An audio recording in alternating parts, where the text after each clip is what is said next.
Welcome along. This is the Jcsa English-speaking channel. We're delighted to be with you here today to bring you, we think, and we're pretty sure we're right, the best day's racing so far this season here in Riyadh. It's a beautiful day. It's just a little more breezy than it was yesterday, but a delightful day ahead in terms of weather.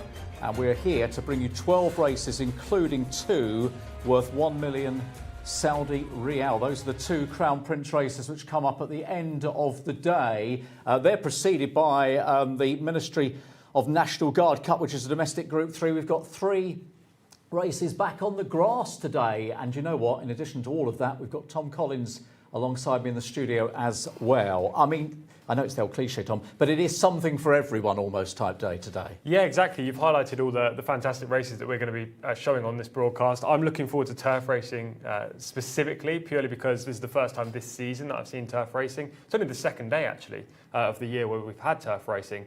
We had turf last week when we weren't here. It was our colleagues in the previous slot. But yeah, I'm looking forward to those 3. And then obviously the Crown Prince Cups are the 2 highlights. 2 horses going back to back to back, looking for hat-tricks in those races. Well, that's quite amazing, isn't it? Almabeer and My Frankel, they go in the 2 Crown Prince races. The first is the first local domestic Group 1 of the season. And then, of course, the second race, which is obviously open to international runners as well, with listed status, but at the end of the day, they're both very, very significant contests. Yeah, very significant. Obviously for the local breds, especially being a Group 1 and just highlighting the breed over here in Saudi Arabia. But then for the imported horses, I mean, not only are they top quality horses that have been brought over from USA and Europe, but also we've got some European influence in the trainers and the jockeys throughout the course of the day. Sylvester rides in the last on My Frankel, who is the international market leader. But for example, we have Roger Varian with a trainer earlier on. Both of those are teaming up with the Red Stable today, so it could be a good day for the Red Stable. It is definitely a day to keep on watching all the way through, because there are so many treats coming your way between now and the end of play. It's a long day, but it's an exciting day ahead. 12 races, and the first of those will be coming up fairly shortly, of course, at local time at 3:20. Now, do get in touch. I want to hear from you today. If you've tuned in, if you're a regular, that's fantastic. If you're maybe just finding us for the first time, getting a feel for the racing here in Saudi Arabia in the KSA, please do get in touch. I want to know where you're watching. I want to know which horses you're most excited about seeing during the course of the next few hours. So please, your input, we would welcome that immensely during the afternoon. And a few tips wouldn't go amiss, Tom, either. Yeah, we need terms of winners so far. Yes. But hopefully today's going to be a lot better and we can throw out a fair few. Well, I hope the numbers really move up today, because there's a fair few short ones today. So it could be a good day for those who like to follow the international prizes with a lot of strong favourites. But more on that a little bit later on. Let's introduce you to the third member of our team. It is Hannah Baycroft. Hannah is looking after everything outside for us today. So interviews, paddock analysis, you name it, Hannah's got it. A very good afternoon to you, Hannah. A very good afternoon to you in the studio and also you at home. It's a bit windier today. You probably have seen that I look a bit windswept, but it's a nice cool day and it means that I can see. It's not as sunny, but nevertheless it's still a nice day. As the guys said in the studio, we've got turf racing. I'm so excited for that. But what I've done is as well, I've got some horses that I really like that I've got in a short list, and I'm going to be having a look at those a bit later on. Now I have seen in the pre-parade ring that the horses are going round already. There's one horse I like the look of. Goodness me, we've only just started and I can't speak. Snaffia under Ricardo Sousa Ferreira. I like the look of the sound of that horse. We haven't seen it yet, so I can't say if I fully like the look of it, but I promise you we will get a good look at these horses a bit later on. Now, it's time for the one and the only Mark Francis, our race day commentator. Mark, it's over to you. Baycroft, Collins, Williams, BCW. What do we all want? Big cash winners, and hopefully plenty coming today on the Jcsa English-speaking channel. Day 2 of the Crown Prince Cup weekend. We start with a 0-95 handicap on the turf. Small field as well. Snaffia heads them for Ricardo Sousa Ferreira. The first run on the turf since September 2023 at Newbury back in the UK. Atisalat is number 2 for Ahmed Al-Azari, 5th over course and distance last week. 3 is Ryan's Party for Ali Al-Mamoni behind Atisalat in that very contest. 4 is Rovin Yemi for Alex Moreno, 1 over course and distance in a 0-80 back in March. 5 is Jcsa for North Al Farouz. Start number 75, looking for victory number 14. Bravado is 6th, bottom of that caption. Abdullah Al Saidi, last to complete on return. 4th to Rovaniemi, back in the spring. Number 7 is Get Stuck In. We'll be absolutely doing that today for Thurbal Timyat. Star Horse drawn on the inside for Camilo Ospina. 9 is Major for Rahid Al Farouz. Only victory so far was 13 months ago. 10 is a non-runner.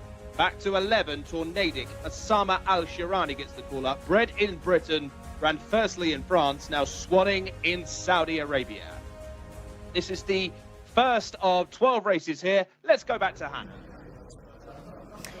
Right then, here we go for our opener of the day. We're looking at horse number 1, Snaffia. This is the horse that I said to you in the opening that I like the look of, and it's not disappointed. She's looking remarkable. Lovely hind end there. And see, the thing is, because there's no sun completely shining, I have a better look at the muscles. I can see her abdominal muscles underneath looking rather tight as well. A very fit and toned horse, sure to go well. So I am pleased there. Dropping back now to horse number 2, Jcsa.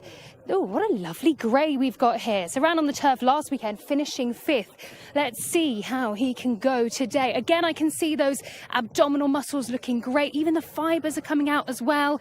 This is why it's so important for these horses to warm up, because it's getting those muscles going. That shoulder looks quite nice and muscly as well. And you can see muscles in the neck. Quite cresty. So I'm hoping, well, it would be muscle on the top line. You don't see fat on these horses. But looking great nevertheless. Dropping back now to horse number 4, Rovaniemi, under Alex Moreno. This gelding is looking great. I have to say, I actually forgot that I'd noted this one down. I thought, oh, that horse, let's capture that one. But I did have this in my top horses that I'd like to look at. Looking very muscly. Again, muscle on the crest as well. Not as tight as underneath as the other horses, but nevertheless, still looking good. I can see those fitness lines as well, looking defined. That's what we like to see in these horses. Number 7 now, another grey. So if you like a grey, you're probably going to like this one. Get Stuck In. Oh, looking great. Now, you could, when you do see this horse, I know you're on number 4 at the moment, but this horse, number 7, the grey, you won't miss it. It's kind of like got bits of black in it still where it's changing colour, but a very high crest on this horse. So it's all part of the muscle, like I said yesterday and the day before. Don't forget, the top line is very important in horses. The top line is what helps support the rider, and that runs from the neck all the way to the back. But this horse is looking mighty, very muscly. Let's have a look at that walk, shall we? Because I'm sure you've got a good view from the camera there. If you see the handlers there, they're just giving it a bit of a tap on the bit, just letting him know that, listen, we're here and we're not running off. And I'll tell you why that is, because the horse in front is getting, well, a bit more on its toes, actually. It's kind of skipping around and messing around. So we don't want to set all the rest off. So that's what the handlers are doing there. They're giving me a wave. I don't know if you saw that. They are great. So this horse is walking very nice, very leggy. It looks a little bit tight on the hind end. Nevertheless, I'm sure it will still run very well. But in terms of body, I can see those abdominal muscles underneath. It's a very tall horse. I don't know if you can see from the camera view. It's big, it's stocky, and I'm sure it's going to put up a fight. So yes, that horse looks great. That's actually out of by leading sire of sprinters, Dark Angel. Real showstopper, that horse, looks great. That is my selections for race 1, and I will let you know which one I have decided with in a moment. Back to you guys in the studio.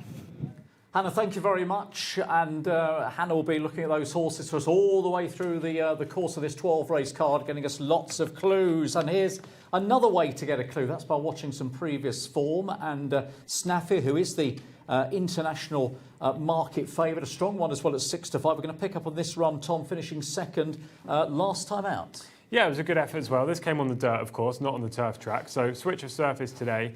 Always looked like was going to play a major role in the race. Arguably a little bit disappointing that she didn't go on by on the top of the turn. She kind of just settles for minor position in this contest. But she's been super consistent all season. She was a precocious 2-year-old as well. She's kind of running at the level that we've seen for a long period of time now. And whether she can bounce back, I mean, the international market believes she certainly can. Very strong, as I say, 6-5. Trainer Thelma Aldahani and jockey Ricardo Ferreira, from the stats I've got, are the two at the top of their league table on current form. The last 50 runners and the last 50 rides, 32% for the trainer, 28% for the jockey. So you've got a top team. But as you highlighted there quite rightly, that was dirt form. This is turf, and you never quite know what's going to happen when you're switching. Exactly, but Snafia did have previous form on turf.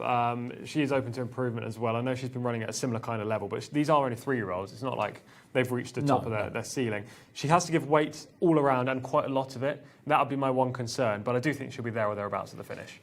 Yeah, just glancing at the market, it is in fact the second horse down, Etisalat, who is the second choice in the international prices at 100 to 30. Is there more appeal in terms of price, therefore, with the second choice? Yeah, there is. He's a 9-year-old, so he's not improving at the same rate anymore, and probably he's regressing, actually. But he gets almost 5 kilos from Snafia, which is quite a lot of weight, but due to the handicap system, rated £9 inferior. Etisalat is a proper turf horse. I mean, he's a course and distance winner in January this year off a mark of 90. Now he's off a mark of 86, so you'd suggest he's well handicapped. He goes well on the turf here. We know he handles Riyadh. He must have plausible claims. Now, the recent turf run was a big step back in the right direction after 2 dirt bomb-outs, basically. Finishing 6th last time in a better contest, now drops into a winnable spot. I like Etisalat. Though I wouldn't be surprised if Snafia did justify favouritism. Yeah, that was one of the turf races, of course, last weekend, where he ran behind my Dubawi and finished 5th, and somehow he's on a mark, I think, of 86. Is that? Yes, it is. A drop of £2 from that run. So I'm not quite sure he's managed to get a £2 drop, but if you like the two, you'll not be too concerned about that. No, I'm happy with the drop. As I say, he's well handicapped, £4 lower than when winning back in January, and it's definitely going to be my number 1 pick in this race, Etisalat. OK, we're looking at the runners making their way out. The market has a kind of feel when I tell you the international favourite is 6 to 5 and the second choice 100 to 30. You quickly realise that the others are all going to be much bigger odds. So we're not far off double figures bar the remainder. I think Ryan's Party 3 and gets stuck in the 7 or an 8 to 1 of the international prices. Who would you be focusing on in terms of threats at a price? Well, I could have done the market for this race, I think, because you would have had those 4. I've got those 4 as my top 4, and kind of in the right order in terms of the market, aside from Etisalat and Snafia. Get stuck in, I actually prefer to Ryan's Party, narrowly, not much in it. They're both the same price, 8 to 1 in the international market. Get stuck in, sole success came on the all-weather in England back in March 2023. Several local defeats, but has run well on numerous occasions, including when placed on 3 of his last 4 efforts. He may just kind of lack the step forward that you need on turf, but at the same time, I think he'll be in the top 4. Ryan's Party, the stablemate for Nasser Fawaz, was actually bred by Gigginstown, which is odd. Wow. You don't see that very often, especially over here. But finished behind Etisalat on a couple of occasions on turf in his career. Losing streak is up to 26 races as well. I mean, I couldn't recommend a horse that's lost 26 in a row, unfortunately. That is always an issue, isn't it? You know, you've got to be brave to keep coming back and supporting these horses all the way to the well in those situations. So there they are coming out onto the track. Now, we had 2 turf races last week. Obviously, as I say, the second favourite ran in one of them. What do you think we were able to take away? What do we learn from those? So there are obviously numerous factors you have to think about when we're talking turf races. We don't get too many turf races here. Obviously, we've had more turf races. We're going to have more turf races this season than any season prior in Saudi Arabia.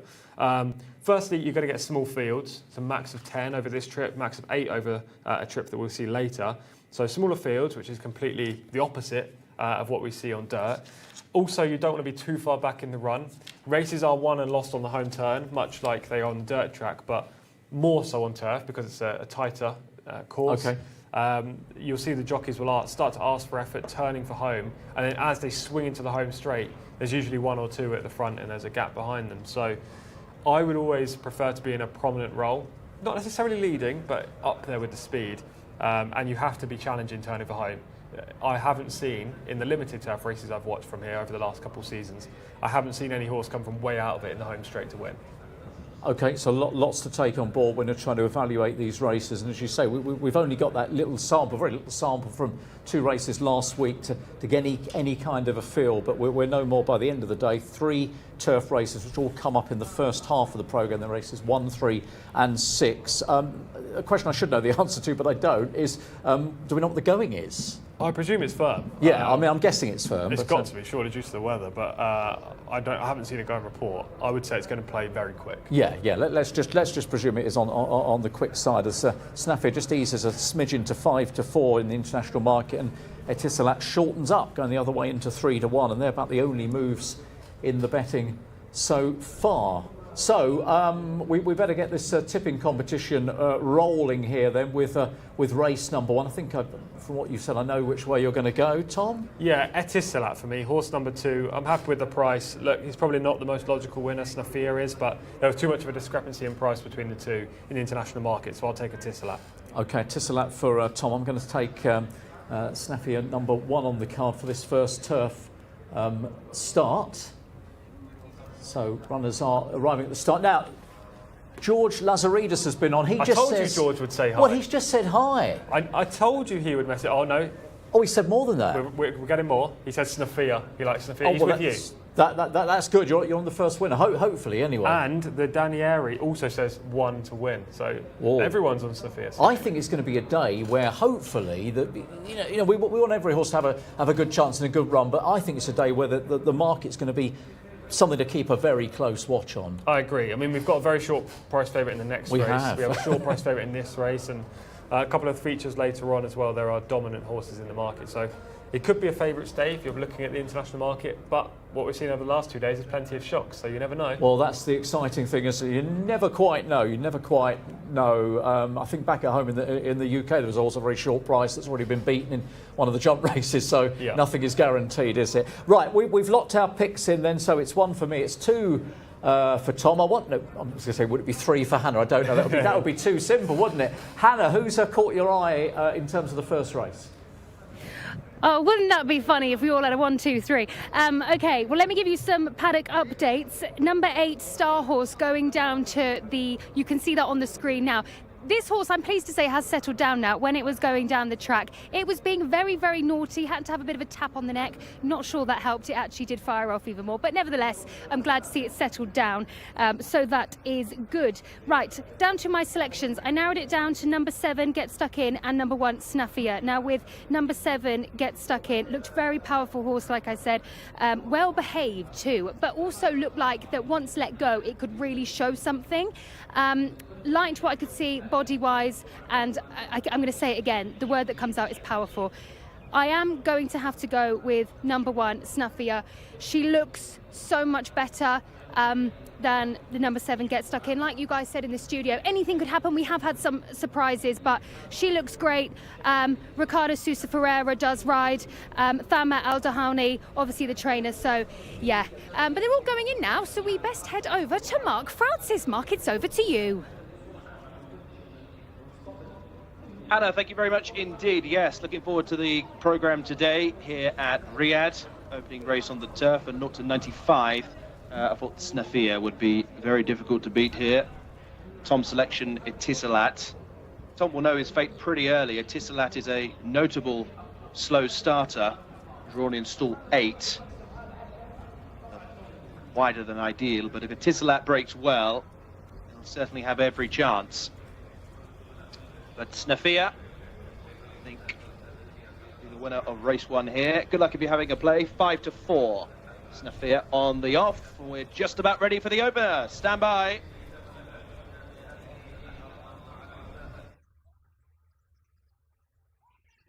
Ready, and they're off and racing, and a nice level start to get us going here. Up ahead, one of the greys, the white cap of Get Stuck In. Might have been slowest out, but is one of the early leaders with Major's red and white silks. Towards the inside, Snafia, market leader, leads by a length and a half as they go through the first furlong. Snafia towards the inner of Major. This is the leading pair with Get Stuck In third, and wider out to find the blue jacket of Bravado. Sneaking up on the inside, Jcsa looks to take closer order, about 3 lengths behind the leader, and then comes Rovaniemi in mid-division. Final trio, working from inside to out, is Star Horse. Also towards the back is Etisalat, and Tornadic is towards the rear end of the field. As they take the left-handed turn back towards home, it is Snafia by a length and a half. And Ricardo Sousa Ferreira and Thama Al Dahani is now shaken up, with Major now getting closer in second. Produced with the challenge now coming off the running rail. Head to one side is Jcsa, and then comes Get Stuck In and Rovaniemi, but deep inside the final furlong. Snafia is still out in front. Here comes Jcsa down the middle of the course. These two now go on. Snafia far side is about to be overtaken by Jcsa, and Jcsa will go on to score. Snafia in second, Major up for third, and then came Etisalat back in fourth. The winner of the opening race today is number 5, Jcsa, for Norworth Al Farouz. This prolific winner from yesteryear has been out of sorts recently, but is certainly back to form here. Wins in a time of 1:10.91. Opening race on the turf. Snafia gave the best of her way home on the far side.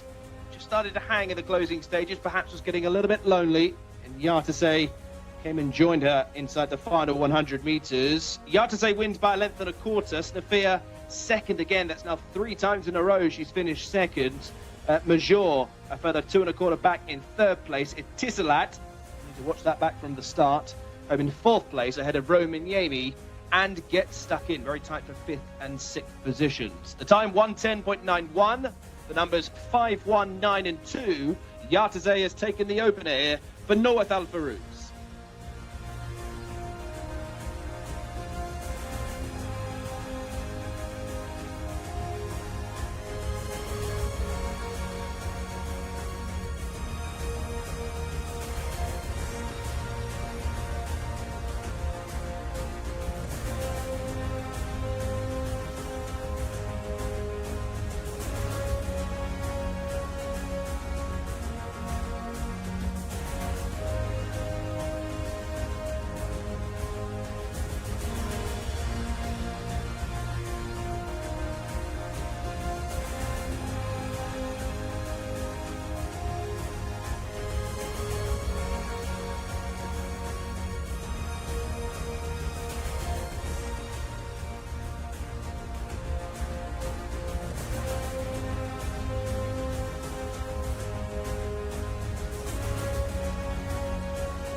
Very experienced horse, Jcsa. It's only the 3rd time on the turf, and now that's a win and a second. And I think it's the jockey's only ride of the day as well, which would be very good if that is correct. I'm pretty certain it is. Did we see this coming? Long time off the track as well, 113 days away, I think? No, in answer to your question. It's been a long time since he won. You've got to look back to September 2023, and that came in Taif over this trip, but obviously on dirt. He's been a very prolific horse in his lifetime. It's a 14th career win. This is his first run for a different trainer, previously trained by Gate Al Gate. Okay. Switch yards, off the layoff, switch yards onto turf. Seems to have worked the miracle. But yeah, 16 to 1 in the international market. Not a horse that I would have, well, I didn't have on my shortlist. No, and probably a lot of us are nodding our heads in agreement with that. But Jcsa has won the first, much to the delight of Nawaf Al Farouz, who's got himself a victory. And he claims the first on the comeback run with the 5 here and picks off the favourite. The favourite was vulnerable later, we'll see it again in a minute. But she had no excuses though, did she? No, I mean, had the lead, had a good lead, had control of the race. Yeah, Ricardo Sousa Ferreira kicked off the home turn. Like I say, it's usually where you want to be. Jcsa saved ground in behind the leaders and tipped wide, and Snafia just didn't have enough fight to fend him off. Yeah, I didn't know how you could find this winner. Snafia kind of ran to the level I thought she would, to be fair. She was giving a lot of weight away. Yeah. But she was a little bit flat in the closing stages. My selection, Jcsa, who we will talk about more in the replay when we get to see what happened at the start. It was race over before the halfway stage with that horse, but he stuck on nicely for 4th. Maybe one for next time, providing he breaks well. But otherwise, the first 3 home were the first 3 turning in here. And they were also all drawn very low, weren't they? Stall 2 has beaten Stall 3, has beaten Stall 4. Yeah. I guess that could always be a situation in a race like this. But you can see the favourite is coming to the end of her tether now. She's under pressure, and it's a case she's hanging a bit as well. Yeah, she's not going to last, is she? So? No, she's hanging to her left. She's on the wrong lead. She was doing plenty wrong. Maybe it was a switch to turf that kind of threw her off. Possibly, yeah. I feel like she switched leads. She may have held on here, but that wasn't the case. No, but you saw the big smile from the winning jockey as he made his way back in, and Jcsa, let's watch it from the start, see what happens to your selection from gate number 8. Well, he broke okay. He was just slow into stride, really. The jockey didn't ask for any kind of effort and was happy just to sit at the back of the pack. But that surprises me because it's very difficult to win from way back there. And if I know that after watching just a handful of turf races, surely they know that as well. Maybe the trip's a little short, but he's won over the course and distance before, so that wouldn't really be a plausible argument. I'm not quite sure in answer, but he's literally 10, 12 lengths behind the leader at this point, the only horse not in screen, and he finishes maybe 3 or 4 lengths behind. So he's run a good race at Jcsa, but he never had a chance of winning. I mean, given that he'd had the run last week, the prep run, you could see the logic in that, hopefully bringing him on, but you feel a little bit disappointed. I'm sure connections are. He've never really had a chance to get involved. No, and he made up copious amount of ground in the home straight. No other horse in behind closed up. The first 3 were in the first 3 positions all the way, as I say, and he's the only one that surged through. He may come into shot just now. You can see blue blinkers, the big grey horse coming in. He would be one that I would keep an eye on moving forward, but you never really know what's going to happen if they keep adopting those kind of tactics. Yeah, it's tricky, isn't it? But it is an upset. It is a bit of an outsider, and it is Jcsa. A really good horse to own, though, and train. He's earned 750,000 Saudi Riyal in his career, 14 career wins now, still performing as an 8-year-old. I mean, as an owner, these are the types you love. Thank you very much, Tom. There's the closing stages playing out in terms of the winner going on to score comfortably in the end, much to the delight of Nawaf, the winning rider. Now we're going to move on because our second race coming up is our first race on the dirt. The first of 9 on the dirt. It is a non-winners of 2, and this race is sponsored by Amex Saudi.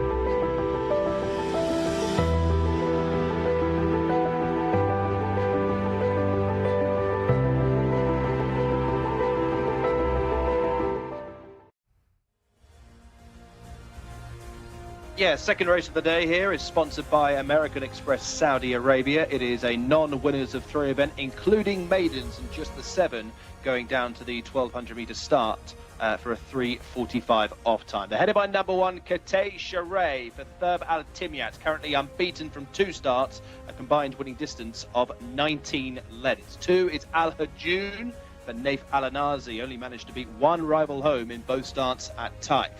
3 is Al Sunriya for Mohammed Al Habib, certainly carries a threat if reproducing her best here. 4 is Sayeda Hom for Jose Rodriguez, 14th on debut a fortnight ago. A big step up is required here. 5 is Stay, drawn in stall number 2 for Abdullah Al Credit. Is a first-time starter as well. 6 is Tac Team for Farwas Wanas. I wonder if he'll ride this one out to the line.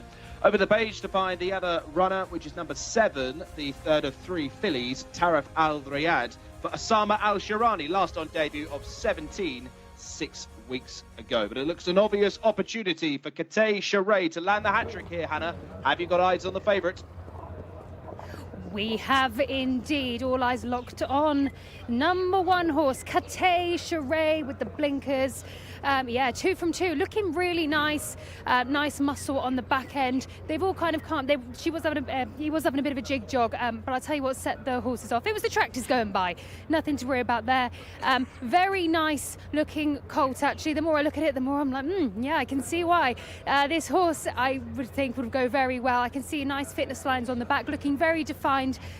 We'll drop back now to number 2, Alahujun. 2 runs at Taif, looking to find a winner today at Riyadh. So it's really hard to actually see this horse because this horse is being silly and hasn't stopped jig jogging the whole time. So it's quite tricky, but from the small amount of steps of walk that I did see, it's actually not tracking up well. I think it could do with a bit more meat and muscle. Actually, it is looking very fine, but I just think it could do with a bit more fine tuning, especially on the back end. I don't know if you can see it from this angle here, but it drops down towards the dock, the tail. So yeah, could do with a bit more muscle there. Number 3, Al Sumria.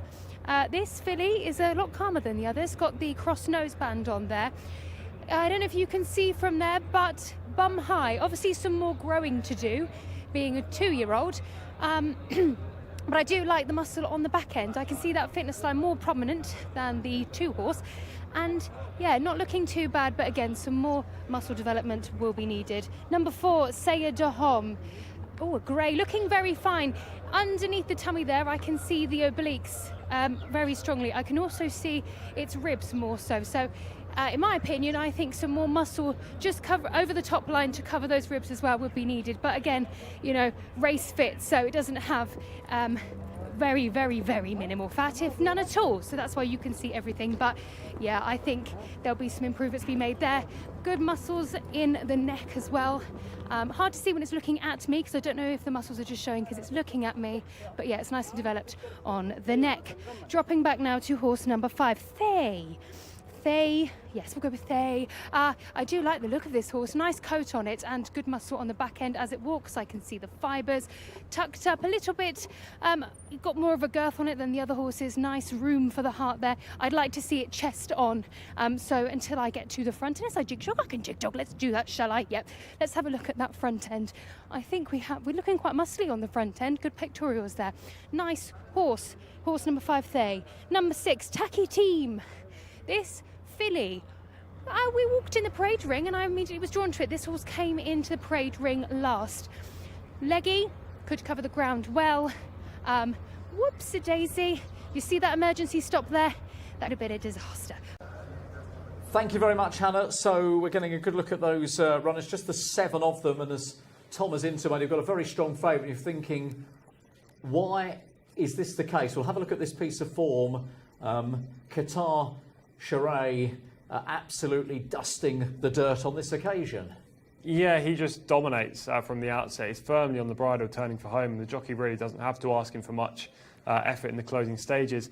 This victory earned him a mark of 85. He's 2 from 2 so far in his career. And more when the horse ran, sorry, that was 2 runs ago, when it ran subsequently. So I may have undervalued slightly the claims of the 6. I think that much in terms of could be 3rd, could be 4th, but... So out of the bigger prices, who did you have? I presume you had 1 to beat 3. Well, I had 1 to beat 3. I actually put the 2 and the 5 in as what I thought were the biggest stretch, which is interesting because Al Hajun is pretty much one of the outsiders, ran down the field at Taif in an open on debut and then was eased in class. There was nothing more to take from the second run other than it was sort of thrown in at the deep end and ran okay, I thought, first time of asking. And the 5 runner here, who is Thay, was this more of like a speculative, you can't be that bad to not make the 4 here at one debut? I think so. I think almost, yeah.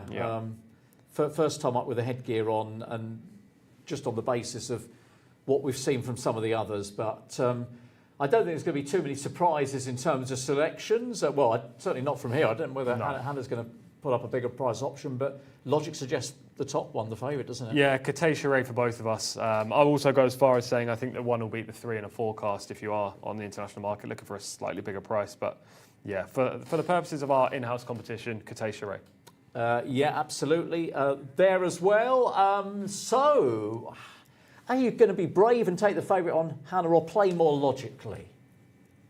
Well, before I tell you my selection, of course, I've got an update for you, and I wish I had a camera for the moment going to post, because the number 2 horse, Al Hojun, was messing about. I told you that in the parade ring. I couldn't see it walk properly because it was just too busy being silly. So it was ponied up. And it was so funny because Naif Al-Anazi was he sits in the seat beautifully. And he just literally cantered, if you could call it that, past, smiling at everybody. It was with this big grin on his face, as if to say, I can't control this horse, but I'm here. And it was just really funny, actually, because it was just really comical. Wish I had a camera. You had to be there moment. Anyway, so on to my selection now. Narrowed it down to 2. Of course, Jcsa, what an impressive colt. It's going to be hard to beat. But for anybody that likes each way play on the international market, I liked in the parade ring horse number 5. Now, of course, this is a debutant, never run before. Very calm and collected in the parade ring. So that's one that I quite like there. But I'm going to go. My selection for this race will be the number 1 horse, Jcsa. Mark Francis, it's over to you. Thank you very much indeed, Hannah. Thank you very much indeed, Daryl, for those very kind words. World class might be a bit of an overstretch, but I'm pleased that Tom, who certainly didn't steal my thunder, mentioned the favourites and the odds that we've seen so far that have been beaten. 1-4 Jcsa. I don't see him beaten. It was just worth mentioning that the shorter we go, don't know what the second line could be. As I say, 5 horses below 1-2 have been beaten. It is just worth noting if you are having a play here on the market leader, who is very, very short and going into stall number 3. Has plenty of early speed here, Jcsa. Should get to the front without any trouble whatsoever. And I agree wholeheartedly with Tom that the play really is the forecast. 1 to beat 3, Alcembria. These top 2 are miles clear of the remainder in terms of ratings, in terms of what we've seen on the track so far. Just waiting on Alcembria, going into stall number 4 shortly. One of 3 fillies in the lineup. But this is all about Jcsa. Can he remain unbeaten? 1-4 to do so. Ready, and they're off.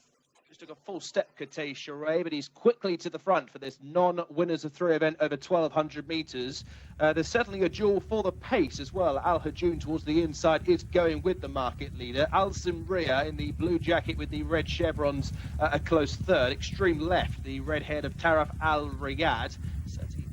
Plenty of pace here as they tackle the first couple of furlongs. Back in 5th position is Tactine. There's a break of 3 or 4 to Thay, who can't go the early gallop. Likewise, Sayedahom, who is possibly 7-8 lengths behind the leader, as Jcsa now shoots clear by 2 lengths. And Thurb Al Timyat is already glancing in behind to see where the challengers are coming from. Alcembria, second favourite. Now moving into second of Al Hajun on the inside. Then Taraf Al Riyadh, who is pushed along. Tac Team is still racing in 5th position, and the final pair have certainly not turned up.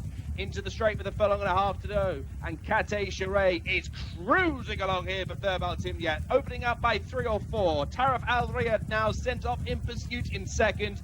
Al Hajun and Alcembria fighting it out for 3rd place, but Jcsa, all speed, all power. Jcsa making hay of the opposition. Now a perfect 3 from 3. Taraf Al Riyadh up for second, very close third. Al Hajun on the inside finished together with Alcembria, and then came Tac Team, who was never out of 5th position.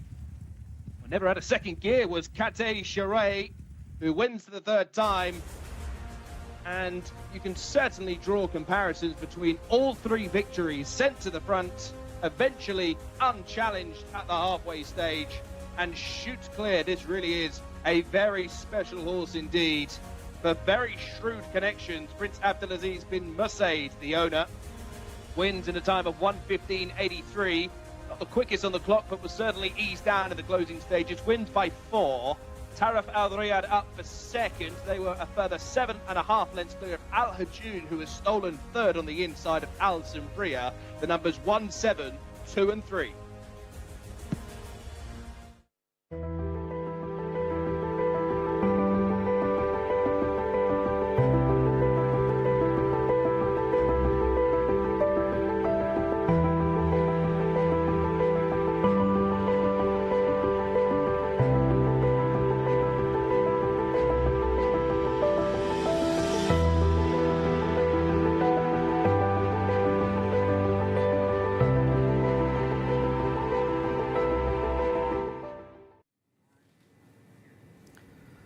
Well, Jcsa, we're expecting a big performance here, and that has certainly been delivered. 3 from 3. The perfect record continues and justifies the very strong market confidence and wins very well. At some stage, we've got to give a word to the second, because Taraf Al Riyadh did absolutely nothing on debut, failed to beat a single rival, and all of a sudden something's clicked, and there's hope going forward for that filly. Yeah, for sure. The winner was impressive. Again, it was nothing that we weren't expecting, to be honest. It was a very winnable race, but he led from start to finish after a slightly awkward beginning.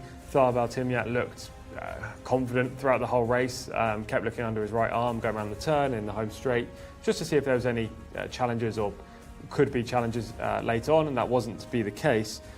I think that's all you can really say about the winner. He was dominant. Whether he can go on and beat some of the better ones, I'm not sure. He is rated 85. I'd like to see him in a battle. I don't know whether he would be the most hardy, but we'll see. He's got a lot of rating of 85, and I know that sounds weird because we've just seen him bolt up and he's unbeaten in 3 runs. But I'm now thinking they've pitched into this spot because they think the rating's a little bit too tough, and therefore they don't want to go down the open route, because you would be facing true high 80, 90 horses. He's good, he's quick, but does that mean he's got a lot of talent? I don't know. I don't think he beat much on debut. I don't think he beat much today. We need to see him in a real test, but you can't ask for much more from a horse to begin their career 3 from 3.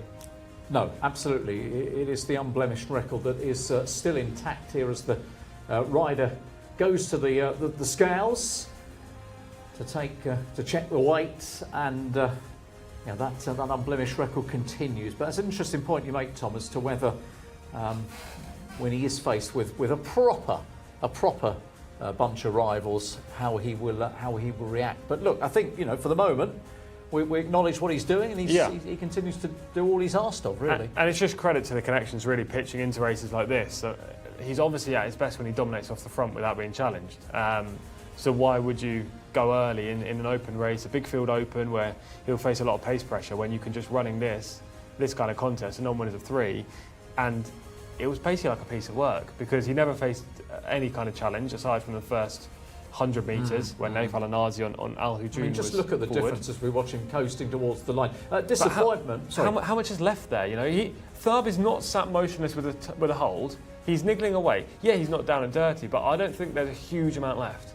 There might be more. He obviously, he's value for the margin he won by today, but if he asked for more effort, I don't think the horse would give him much. That's why I'm saying in future performances in bigger fields, when he comes under the pump, I feel like he may down tools a touch, but we'll only find out in time. We will, and obviously the jockey was keen to take him to the front, take him to a controlling position early on. In the end, the second favourite, Al Samria, has moved into what looked to be the obvious slot, and as if second was there for the taking, but was disappointed in the end. Yeah, really disappointing actually. As you see here on the footage, the drone footage, just about to take second from Al Hujun, who actually rallies back and passes Al Samria in the latter part of the race. Taraf Al Riyadh's in 4th right now. That horse will end up finishing 2nd. It was very disappointing from Al Samria, and my take on it is that she is levelled off. She won on her debut and showed plenty. It looked like she was going to be quite a nice filly. Her subsequent outings have been just okay, warranting this mark of 66. And today, I don't think she's run any better than 66. So maybe she's levelled off already in her career, and she's one of these early season 2-year-old types that doesn't progress. And I mean, given that's the case, I suppose therefore even more questions about. Look, I feel we're asking the questions about the favourite who's now 3 from 3, but given the second favourite hasn't performed, exactly, and an unlikely horse has finished second. Yeah, it's tough. I know it sounds stupid to people at home watching this, potentially, that we're slightly playing down the defeat of this horse, considering he's won on the bridle, but there are big question marks about form, who he's beating, the race setups that he's had, all of which seem very favourable towards him. And I don't know, I'm dubious about how good he is, but we'll only see in time.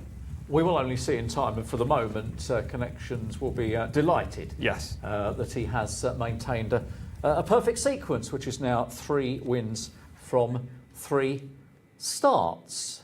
Now, we're going to move on to race number 3. This is our second visit to the grass today. We're on the turf, and our third race is sponsored by NHC. هنا نبدأ حياة جديدة. هنا نخطط لليوم وبكرة. هنا نصمم وجهات متكاملة. هنا نطور حياة. هنا مكانك. هنا حياتك. وحنا نبنيها.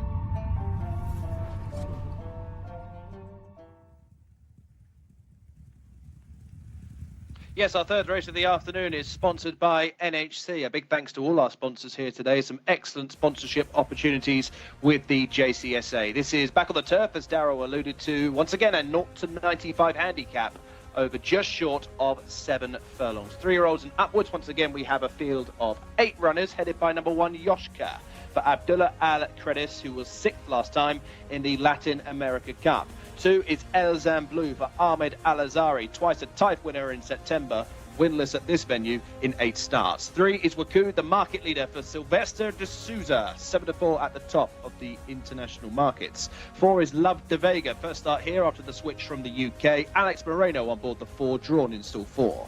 5 is Udalali for Mohammed Al-Daham, yet to place higher than 8th in 3 starts. And the bottom one on that caption is Sunset and Vine for Ali Al-Mamoni, a good 2nd on penultimate start. 2 on the final page, Habibi Go Lucky, Naif Al-Anazi is the only mare in the field. And number 8 is Al-Magdam for Abdullah Al-Khamis, 3rd in a good race last week over 1,400 metres. So each way places 1, 2, 3 here. It's back to the gents in the studio. Thank you very much, Mark. And if you're wondering about the fact we've got 8 runners, we've got 4 reserves who've been taken out and a rather small maximum field, it's all to do with the distance of this race, of course, which is over 1,351 metres, obviously a very significant number here in Jcsa, but it does mean that it limits, of course, obviously the field size. Yeah, just 8 horses can contest over this kind of trip. Obviously, 1351 is the year Saudi Arabia was founded, so that's why they run it over this distance. You don't see this distance anywhere else in the world for that reason. No, no, of course. But yes, max field of 8. The 4 nons are reserves, as you say. It's a smaller field that we're not used to.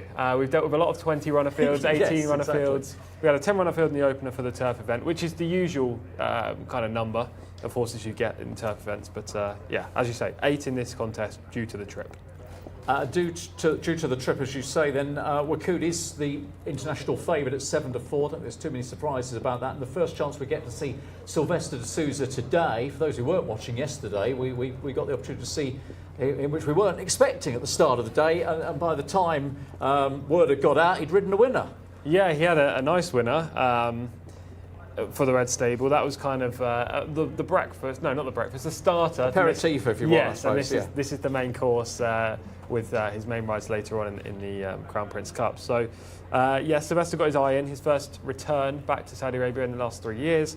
He rides Wakud in here, as you say, short price favourite, 7-4 in the international market, and in my opinion, the horse to beat. But it is worth noting, and we will touch more on his form in a second, it is worth noting that he decides when he runs well, Wakud. He's not the most willing of horses. OK, we'll have a look at Wakud a little bit later on. We'll show you the form line, but before we do that, let's head back and rejoin Hannah.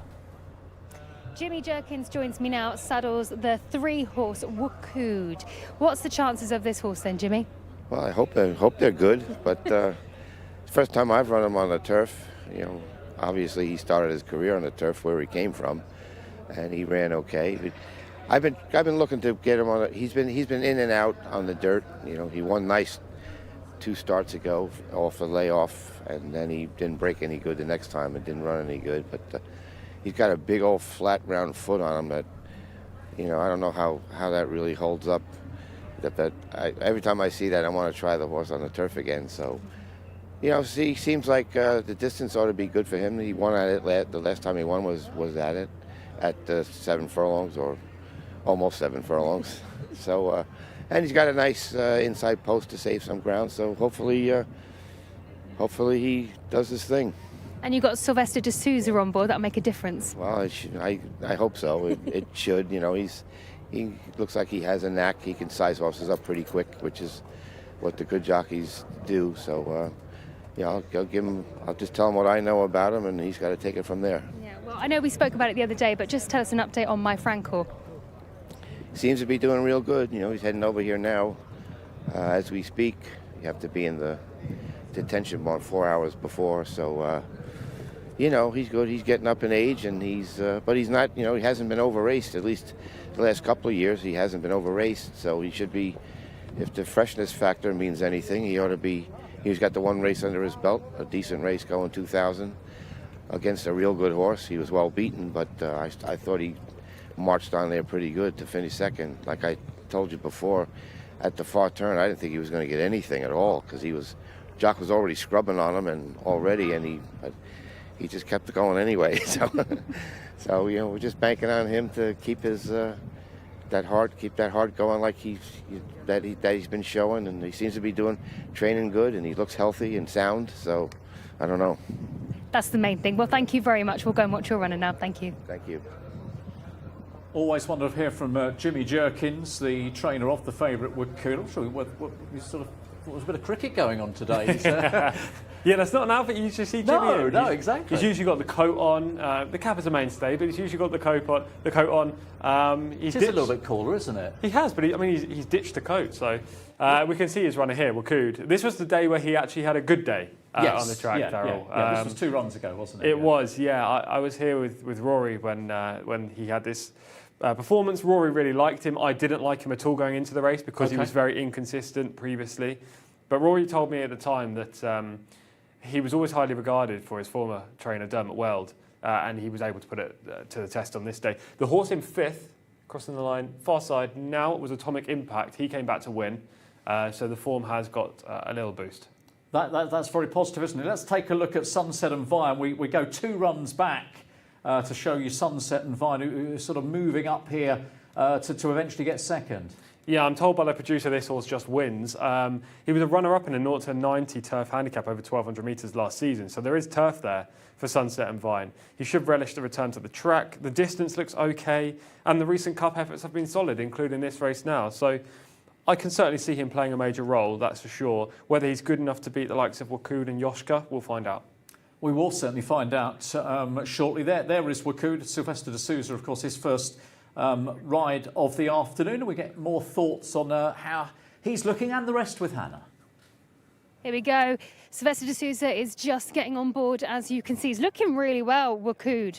Lovely muscle on the hind end. It's always great to hear from Jimmy, isn't it, on the updates. But yeah, this horse is looking wonderful, especially his neck as well. I don't know if you can see from there. Hopefully you can see what I see, that muscle. He looks a fine, fine horse. So that is your number 3. Let's see if we can catch the one behind, Love de Vega, just before they go up to post. First run since coming to the Kingdom of Saudi Arabia.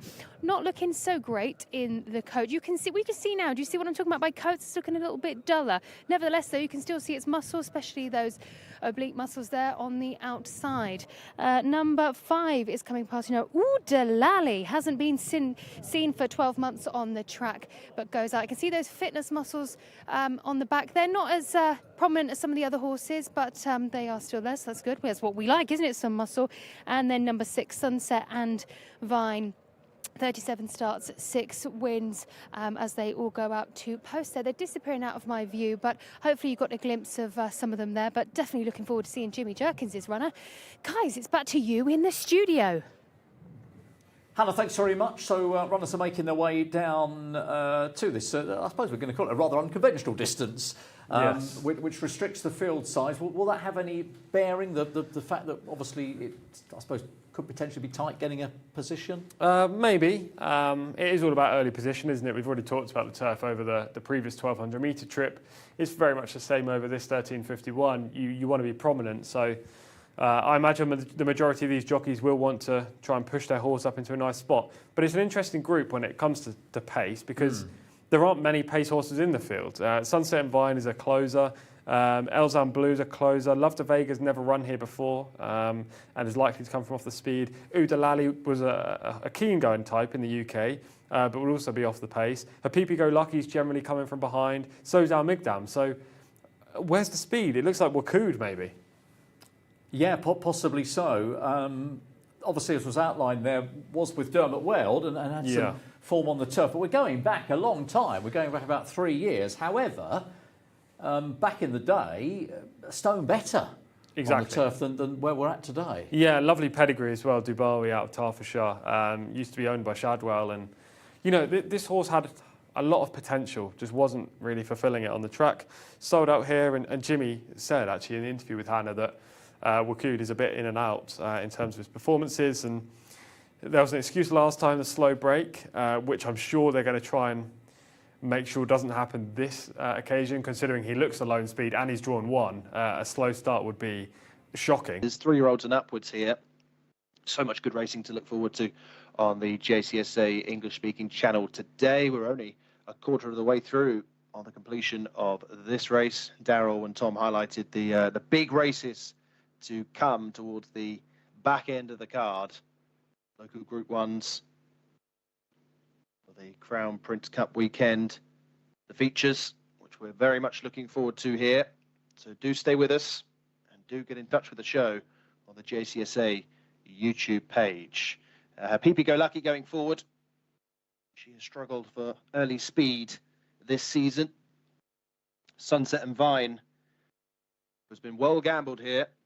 Elzam Blue going forward, and Love de Vega to complete the lineup here. Over 13.51, third race of the afternoon. 0 to 95 handicap. Ready. And they're off and racing. So just short of 7 furlongs ahead of them, and Sunset and Vine is rousted along to go forward here with Love de Vega, and towards the inside is Udelali. Not too far off the speed then is Wakud under Silvestre de Souza with the white cap. There's a gap now developing to the second half of the field, who are headed by Al Magdan with the black and yellow checks. Towards the inside is Elzam Blue. Right towards the back of the field is Yoshka under Abdullah Al Kredis, the first colours of the red stable, and dropped out last is Habibi Go Lucky under Naif Al Anazi. Completed the first 500 metres, and towards the inside, Delali is now laying down an early challenge to Love de Vega 1 and 2.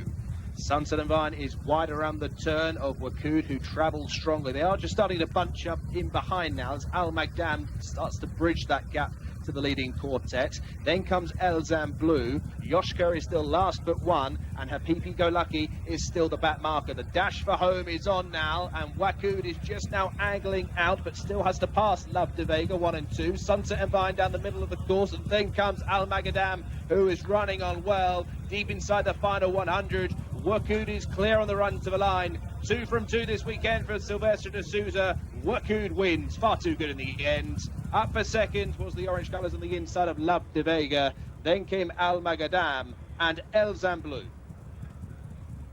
Silvestre de Souza has his second winner of the weekend. Took the gap smartly on Wakud. Just a wave of the Prokush was enough to see this 90 rated 5-year-old or 6-year-old now, Wakud, going on to an easy victory in the end. Wins in a time of 1:20.54. Love de Vega, decent effort on his first start in Saudi Arabia. Was beaten 5 lengths at the wire. Al Magadam, who was in that rear group of 4 at an early stage, has closed on to be third, as Wakud goes on to a very, very easy success. Love de Vega the far side of Al Magadam, second and third. Elzam Blue, and then came Habibi Go Lucky. The numbers 3, 4, 8 and 2. هنا نبدأ حياة جديدة. هنا نخطط لليوم وبكرة.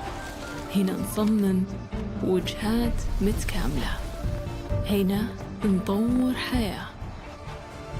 هنا مكانك. هنا حياتك. وحنا نبنيها.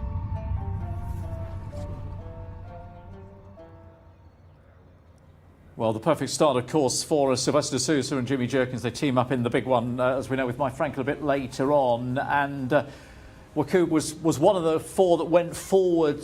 Tom was always in a good position and just needed that run. Yeah, they went fast enough in the early stages. You could see a big divide in the field at the halfway point.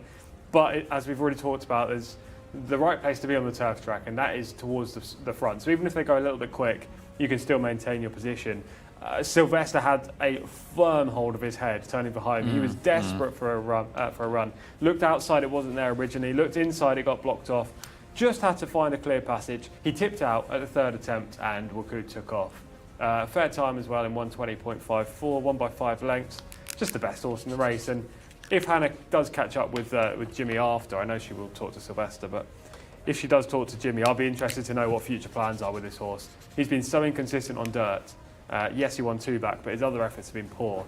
Today we saw the old Wakud, the Wakud that we know has got a lot of talent. So whether he's kept to turf for the remainder of the year will be interesting. I think the answer would be yes. I mean, it's really hard to quantify, the Wakud in Ireland all those years ago with Dermot Well, but as we said before, almost a stone lower here. So, he's starting from a good position, isn't he, in terms of his return to the grass? Yeah, he was in a good position, but it's not like he was chucked in this kind of race. He was in with his friends, as they say, a 0 to 95, and there were others rated around him. The question was, do you believe he still retained all of his ability?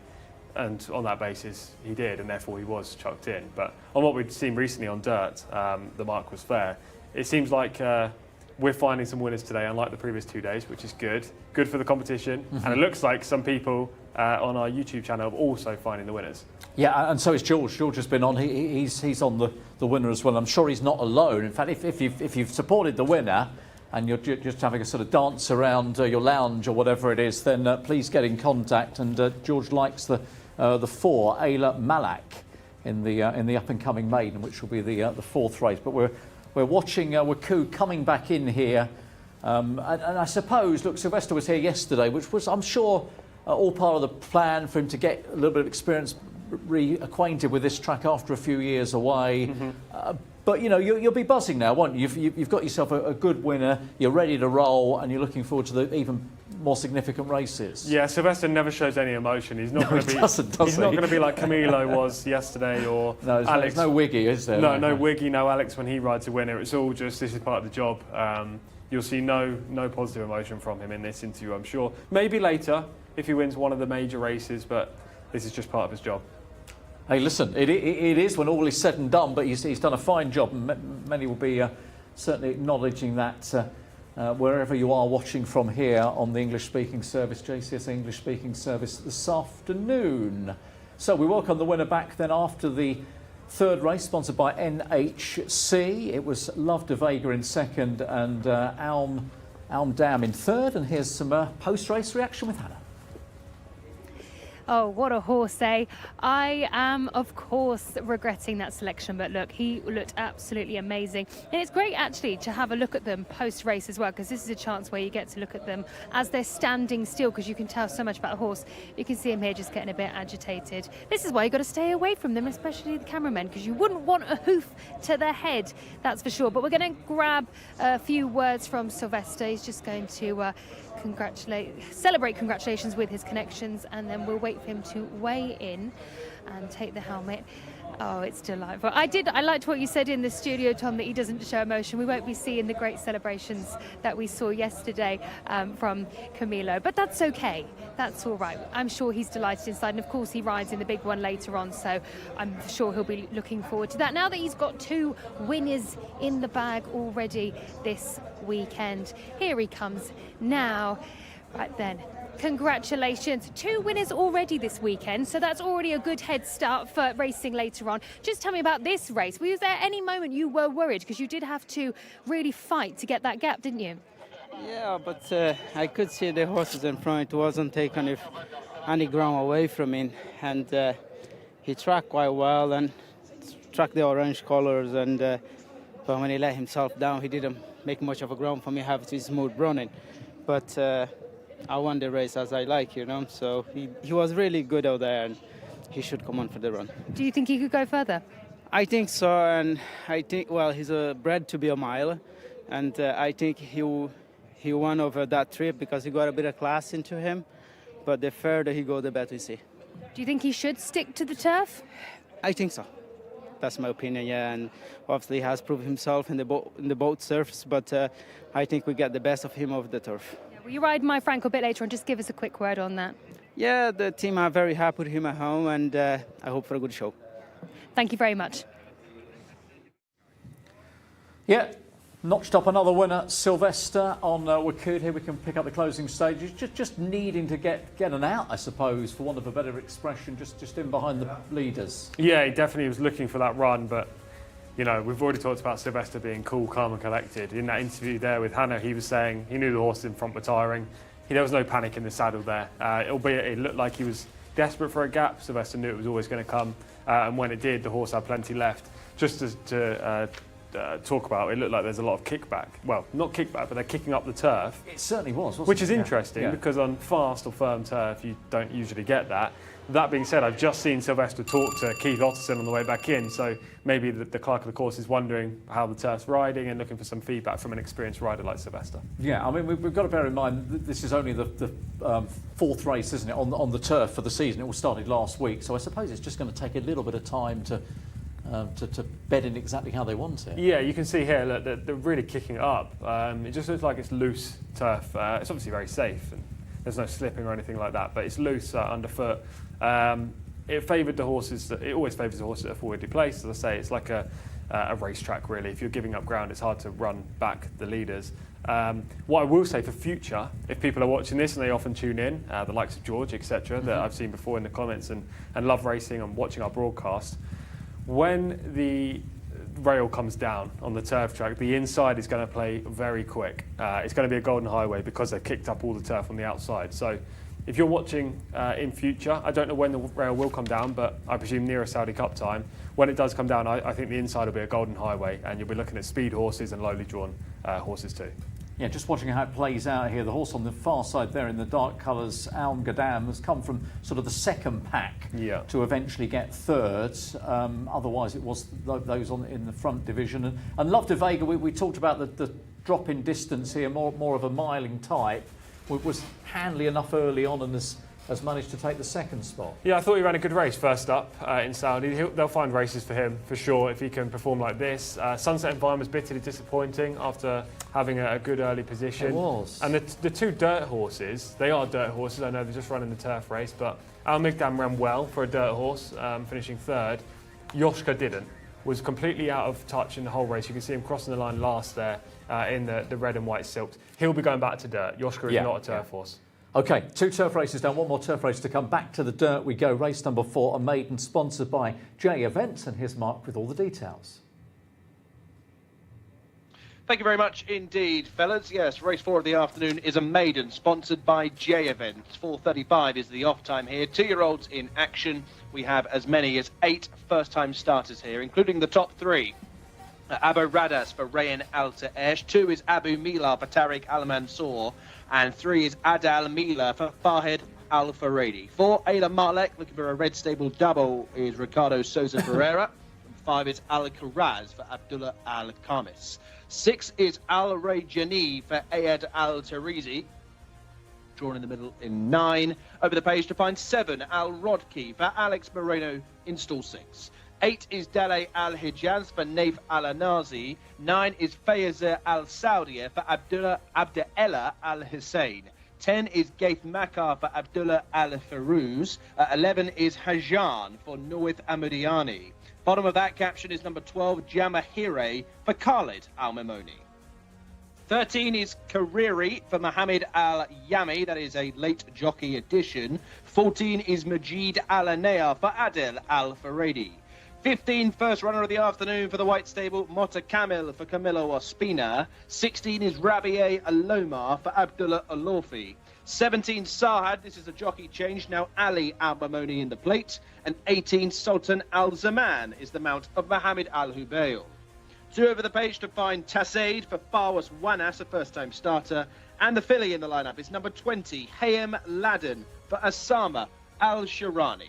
That is the field then of 20 runners for the 4th race of the afternoon. Let's go back to Tom Collins. But first, Darryl Williams. Mark, thank you very much indeed. Yes, these are 2-year-olds on the dirt, 1,400 metres. We've got plenty of these horses seeing the race course for the first time and many more who've had perhaps one or just a couple of starts maybe. So there's not an awful lot of form to go on. However, the market did put in a fairly solid favourite in number 8, Dali Al Hijaz, who is a 9-4 chance in the international prices. Just to give you the top end, 4 Ala Malek is the 11-4 second favourite, and 14 Majid Alanea is on 9-2. And those very familiar colours, easy to spot silks, for the favourite there, Dajali Al Hijaz, who I think is probably the one. I think the market's identified the right horse, Tom. But let's have a look at the run when finishing 4th back in the middle of November. We're not going to see this horse actually in this VT clip until relatively late on, because it's making late headway. It's making late headway here, and will eventually pop up in the picture. I think he's in the yellow jacket and grab 4th place. Yeah, yellow saddlecloth. Yellow saddlecloth. Sorry, yeah. Jockey in the silks is going to be running today. The winner of this race was Taj Bladi in the white and red silks with Berto Ramos. He won the cup race yesterday, so that boosts the form. However, is there a case to be made that Dale Al Hijaz has just passed tired rivals from the back of the pack? I think so. He's not running home very quickly, to be fair. He's running at the one pace. And that's not to say he can't win today, but he's going to have to step forward a touch. Yeah, here we take a look at number 14 on the cards. This is Majid Alanea, who again is going to finish sort of just outside the frame, in fact, in 5th here in the yellow. This is my selection in the race, Majid Alanea.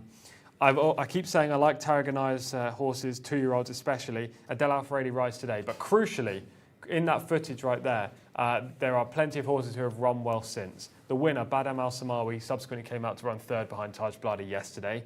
Muaniz has finished 2nd since, was 2nd in that race. Saudi Act ran in a cup race yesterday. And the 7th home, was Robot, who won here on Thursday. So the form is really working out. Plenty of winners coming out of that race. Really working out. That makes it look very, very solid. Well, let's find out how they're all looking as we get back to Hannah. Number 7, Aldrodki, the chestnut. Was a little bit on its toes earlier, but it's calmed down now. Some of them, of course, first timers in here, so setting some of the others off. But this one has been swishing its tail a bit, so it is getting a bit agitated. But it's walking not so great, I have to say. It's not tracking up. So remember, that's when the front foot goes down and then the hind overtakes it. But if you have a look at the bandages it's wearing, so that's it's called Gamgee, and it goes around the leg and then they wrap it around with a bandage.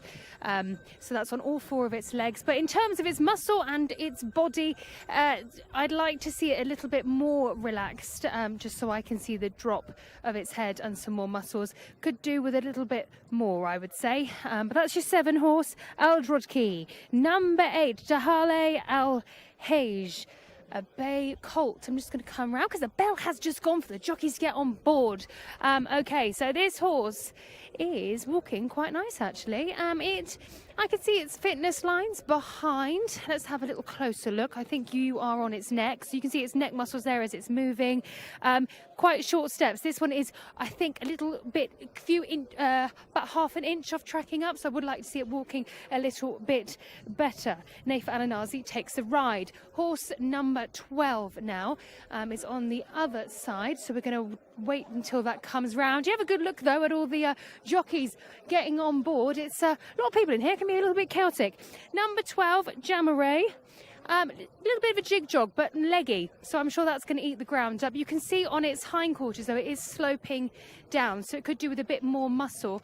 But when it jig jogs, you can actually see the muscles a lot better. I can see its abdominals as well. They're coming through. Fit and muscly. Nice horse. And the leg up is up and is away. Next, we can have a look at the 13 horse, which is Carrere, first timer. Has actually been quite well behaved for coming here first time. Needs a bit more, carries a little bit of condition. It is a chunkier sort, but nevertheless looks keen and ready to go. And last but not least is number 14. Where's number 14 gone? Is that the one you are on? Let's have a little look. In fact, I'm afraid, guys, I don't know if that is the horse because I'm so behind it now. I can't see. Let me just have a look. I want to make sure I'm telling you the right horse, because that's going to be a load of rubbish. No, I can't see the 14 horse. I'm afraid that was Majid Alanea. So apologies, guys, in the studio. I'm sure that's the one you wanted to see, but I can't see it. So it's back to you guys in the studio. It's cantering to post, number 14. Cantering actually nicely. Looks a nice collected horse. That's your paddock update. I'm sorry I couldn't get a closer look at it in the paddock. Back to you in the studio. Thank you very much. Well, that's obviously the horse that you want to look at, Tom. I feel I might have undomesticated Majid Alanea on that one run, but heartening to hear so much good form has come out of that race. Yeah, the race is working out really well. I love the jockey booking today.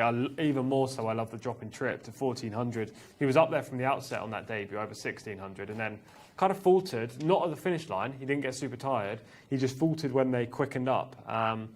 Over this 1400, he'll be able to use his energy more efficiently, and hopefully he can play a major role in here. He's drawn in 10, but we all know that Adel Al-Faradi's the best at finding the right spot for a horse like this from a middle gate. And it wouldn't surprise me if he was in second, third, fourth kind of area in the early part of the contest. Who did you end up coming down on? Well, the top? I've come down on the horse we looked at in the VT, The which is Dale Al-Hijaz, who I just feel, admittedly, yes, was sort of plugging on beating also Rans, but I thought it's been fairly consistent in the balance of runs so far.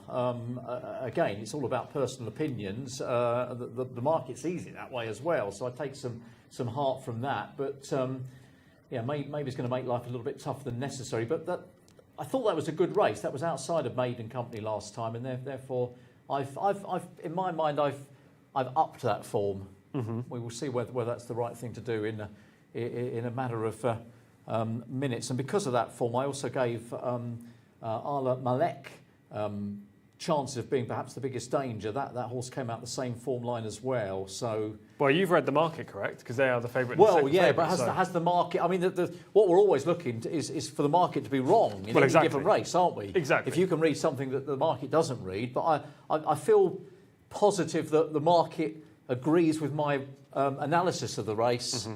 but I'm concerned that there's a horse I've undervalued who is coming out of a race that's throwing up plenty of winners. So it adds to the interest here, definitely. Yeah, there's definite intrigue around the top four, or top three in the market.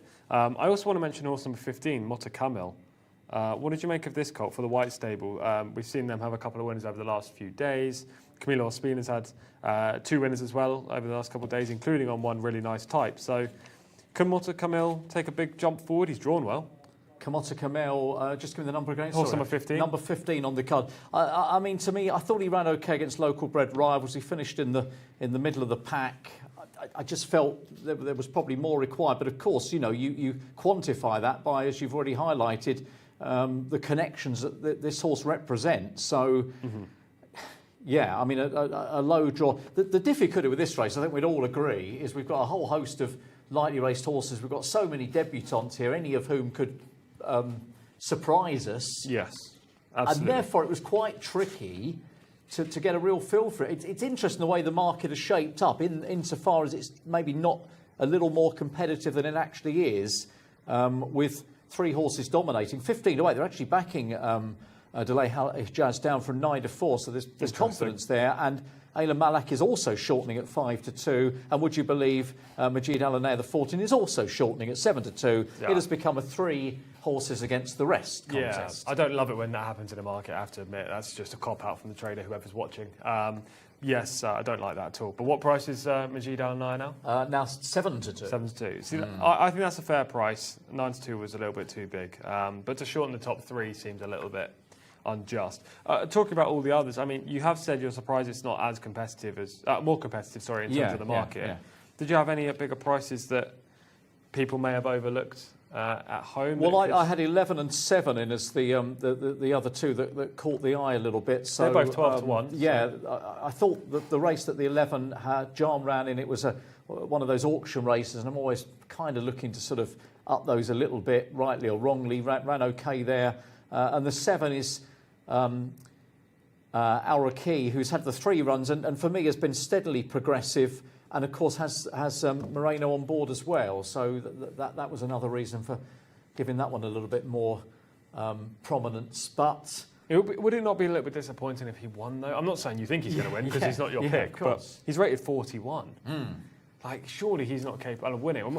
Maybe that handicap mark shouldn't be, in theory, but maybe that mark isn't completely accurate, of course. He's only had 3 starts, and it's hard to get a gauge on a 2-year-old after 3 outings. But 41, I mean, that alone leaves him £23 to find with, I presume, your selection and the market leader right now, Delay Al-Hijaz. And then you've got others in here who have already shown that they're at least mid-50 horses. So I'd be disappointed if Al-Raqi wins. I'm going to be sticking with Majid Al-Anaya, horse number 14. Who are you going with? Well, I'm going to go with 8 The Jolly Al Hijaz for reasons already outlined. So it's 8 for me and 14 for Tom. And here's Hannah to tell you her choice. I am agreeing with you, Daryl. Dale Al Hijaz. One of the reasons that I do want to mention is the jockey booking, Naif Al-Nazi. I really like his confidence, and I've mentioned him already earlier. I've been watching him go to post each time. He's a very confident rider, and this is an important one. What's in the brain goes down the rain, okay? This is what you learn in Pony Club, but it's so true, because if you're confident, then the horse will be confident too. And I know it doesn't work out all the time. He's not had any winners so far, but the important thing is being confident. So yeah, I'm sticking with him. I like the look of the horse, and yeah, hopefully I can get a winner in the bag, because it's not been looking great so far, has it, for me? But that is my selection, number 8, Dale Al Hijaz. I am siding with you, Daryl. So Mark, it's now down to you. What are your thoughts on this race? Yeah, it was a tough puzzle to solve, wasn't it, Hannah? Some of these are bigger prices than I expected. Mota Camille, an 11-to-1 chance for the White Stable, yes, showed very little on debut. I'm happy to give him another chance, and you're certainly getting a bit of value as well. I certainly take Tom's point with Majid Al-Anayar. I thought Dale Al Hijaz was more exposed than most, but then again carries more experience than most. So I'll give Mota Camille a chance here. From stall 4 as well, some of the leading protagonists, according to the market, are drawn 10 or worse. Dale Al Hijaz in 15, Ayla Malek in 17, Majid Al-Anayar not so bad in 10. But I thought if Mota Camille can break on terms here, he'd have a decent chance. But will certainly need to show a little bit more. It's not the strongest maiden of all time. Certainly won't take much winning. So over half the field are in then for this maiden, sponsored by J Events, 2-year-olds in action, over 1,400 metres. Going in now is the red sleeves of Gaith Makar. Also stepping into line is Majid Al-Anayar or Adel Al-Faredi, certainly on course for the champion jockey's title here at Riyadh. Rode more winners than anybody else at Taif this summer. Hajan is just taking his time to go into stall 5, and Hayam Laden, the one filly in the lineup, well drawn in 2 for 3-kilo claimer Asama Al-Shirani. Sahad, now under Ali Al-Mamoni, stepping into stall number 13. And I think we're just waiting on this filly here with the red cap. She's just starting to rear the wrong way. Sama on board. Just going to trot her around. Try and load her up again. She's certainly on the small side. Hayam Laden. Her head's in the stalls. She might just require some extra encouragement, and well played the stalls team there. Okay, race 4 coming up here. Maiden over 7 furlongs. They're ready. 1,400 metres. Flags up. Clear from behind. And they're off and racing. Very slow to go was Adil Mila from stall 20, and also Hayam Laden, the filly from stall 2, missed it by about 6 lengths or so. So 2 of those towards the back of the field and struggling. Meanwhile, at the other end, excellent beginning made by Mota Camille, green cap for the White Stable on the near side. Hajan is also up there. Al Rodki under Alex Moreno, white cap, blue and white sleeves, with Majid Al-Anayar's yellow and black silks. Trying to cut through is Jammer Ray, and also out wider is the check jacket Al Karaz. So 5 or 6 gunning for the early lead as they encounter the opening turn. Ayla Malek is not too far away, and then Gaith Makar in mid-division. Both of those now preceded by Abu Mila, who is now 4 wide in that second group as they reach the halfway stage. It is Mota Camille towards the inside, driven along, with Al Rodki travelling well, likewise Majid Al-Anayar, and joining in is Al Karaz. Just in behind those is Hajan, green and yellow silks, but travelling powerfully is Ayla Malek, and here he comes. Ricardo Souza Ferreira, nearest to us, is about to take it up. Running on well is Dale Al Hijaz into about 4th position, and then comes Sultan Al Zaman and Al Rejani. But as we race inside the final 200 metres, Ayla Malek has gone for home. 3-4 lengths is the advantage to Dale Al Hijaz, and then comes Majid Al-Anayar. Ayla Malek will go on to an easy success. Dalay Al-Hijaz in second, Majid Al-Anaya in third. Then came Mota Kamil and Sultan Al-Zaman. Still coming home here at wide intervals. Ayla Malek certainly caught the eye, and from stall 17 has dotted up in the end in the colours of Prince Faisal bin Khaled. Big night for the ownership today. The son of Requinto under Ricardo Sousa Ferreira keeps up the jockey's excellent form of late to win in a time more or less 130 flat. Put the hands down up towards the finish, Ricardo, and is nearly hacked up in the end. A ferocious early gallop. Can't wait to see the review from Tom and Darryl as they went some speed through the opening half of the race. Wins by 3 3/4.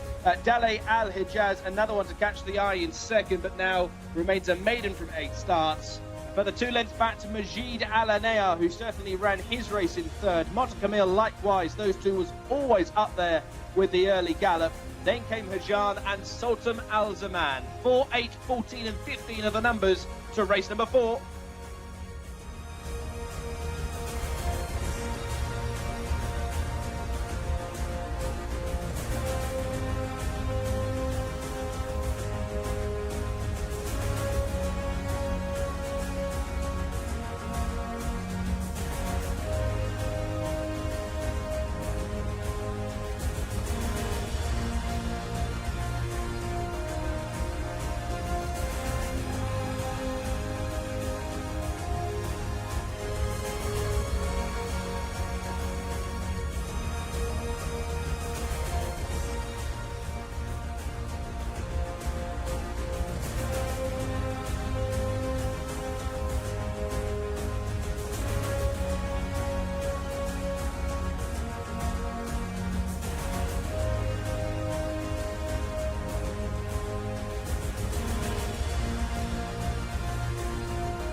So there's Al Malek coming back here, second winner, of course, in the Prince Faisal red colours. Well, what a George amongst many, I'm sure, who've backed the winner. And in the end, the market did take the right steer, didn't it, Tom? Because the top two have finished, albeit in the other order here. Yeah, I mean, you can boost the form because we can say that the form horses came to the fore, Yes. especially first and second, Ayla Malek and Dalay Al-Hijaz.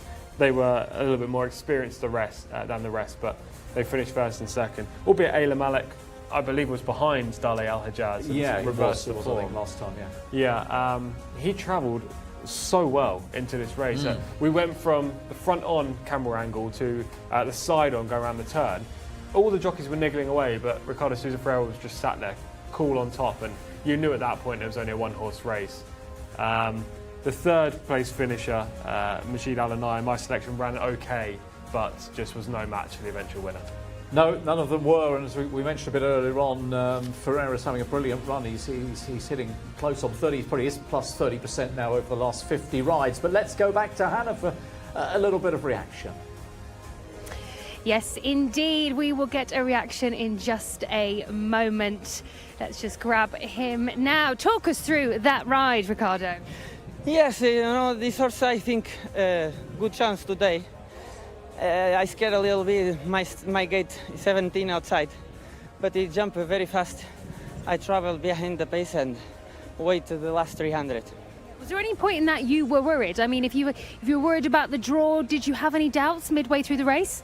Yes, you know, I tell you, I scared a little bit my travel because I won't go behind the pace, but sometimes you need a little bit lucky with gate 17. But the trainer have this horse good for me. He doing. Yeah, He absolutely lit up, didn't he? And he looked great in the parade ring. So even going to post, I suppose, he felt amazing. And I'm sure it's a popular one with us broadcast team too. Yes, he's looking very good. I think this horse can improve a lot. He's a little bit nervous. I think Taif now is better, more relaxed. If keep going with relax, he can improve. Yeah, and you ride Wuchen's Son in the last. So let's have a quick word on that. Your thoughts, please. Sorry. Your Wuchen's Son in the last is your ride. So just give us a quick word on that. Yes, it's a good chance, you know, and I want to tell Prince Faisal give me chance all week, and this trainer Abdullah Mishrif, he trusts me, I trust in this stable, and for you, good opportunity. Yeah, well, that's the most important thing, and two wins today. Thank you so much. Thank you so much. Yeah, always good to hear from Ricardo. Let's have a look at this again in the red colours, of course, and has control. You can see how well the horse is travelling, turning in. Yeah, firmly on the bridle, and every other horse is being scrubbed along, asked for every effort they have. You can see him behind. Dalai Al-Hajjaz kind of stays on past beaten horses. It's what he did last time. It is as that well. story, isn't it? You're right in that aspect, certainly. But he plugs on. It's nothing against him. It's just his running style, and he's got no turn of foot. He just keeps going. Whereas Ayla Malek clearly has a higher cruising speed and a better turn of foot as well. We take it from the start here. A couple of them very, very slowly away. yeah, 3 was one, wasn't it? Adele, Mila, and I think the 20, Yes. Halem Ladden was also slowly away. They were out of the contest. The winner, obviously, in the red in that sort of middle pack at the moment. Yeah, Ricardo's looking for a gap to try and come across and therefore not travel wide on the turn. It doesn't immediately open itself for him, but then after a couple of strides, Ricardo can then move across. I mean, he was fortunate. There were 7 across the track at this point up front. It was a highly contested pace. It's a seriously contested lead. And he's in that perfect box seat, isn't he? Just in behind, getting absolutely. some cover. He just needs a little bit of a gap to appear in a second, and it does. Majid Al-Alana was one of those in the heat, I think, as well. Al Rod Key's up there. He Yeah. finished tailed up. I think he only beat 3 home.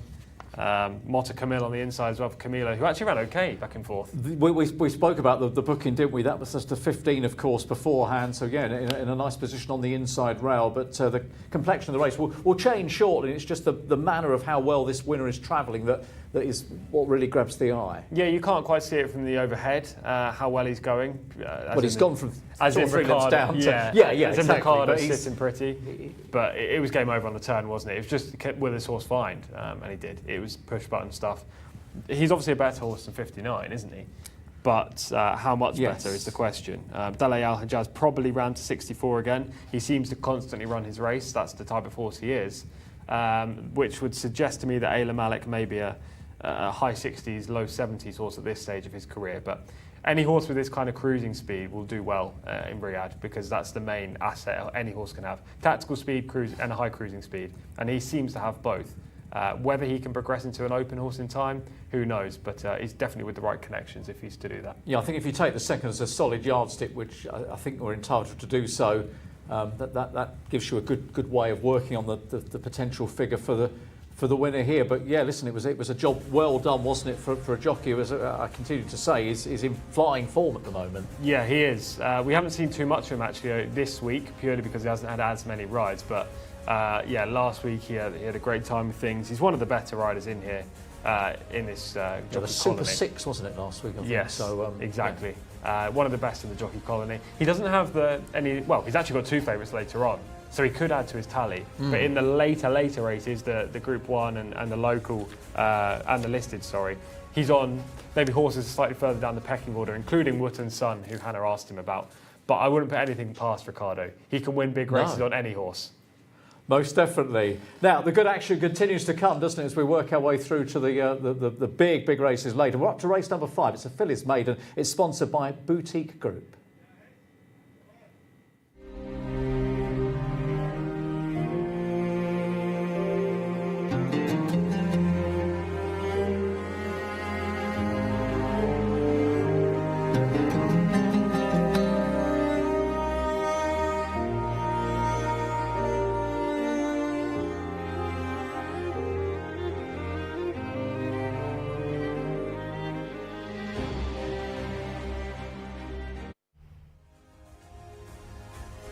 Yeah, next up for us here on the JCSA English-speaking channel is a fillies maiden sponsored by Boutique Group, due off at 5 o'clock local time. 2-year-olds in action over 1,400 metres. All fillies here headed by number 1, Aghira, for Alex Moreno. Certainly sets the standard off a mark of 63. 2 is Al Kamira for Abdullah Al Rashed, and 3 is Alrim Al Mathaya for Adel Al Faredi. First time starter here is number 4, Azozar for Mohammed Al Daham.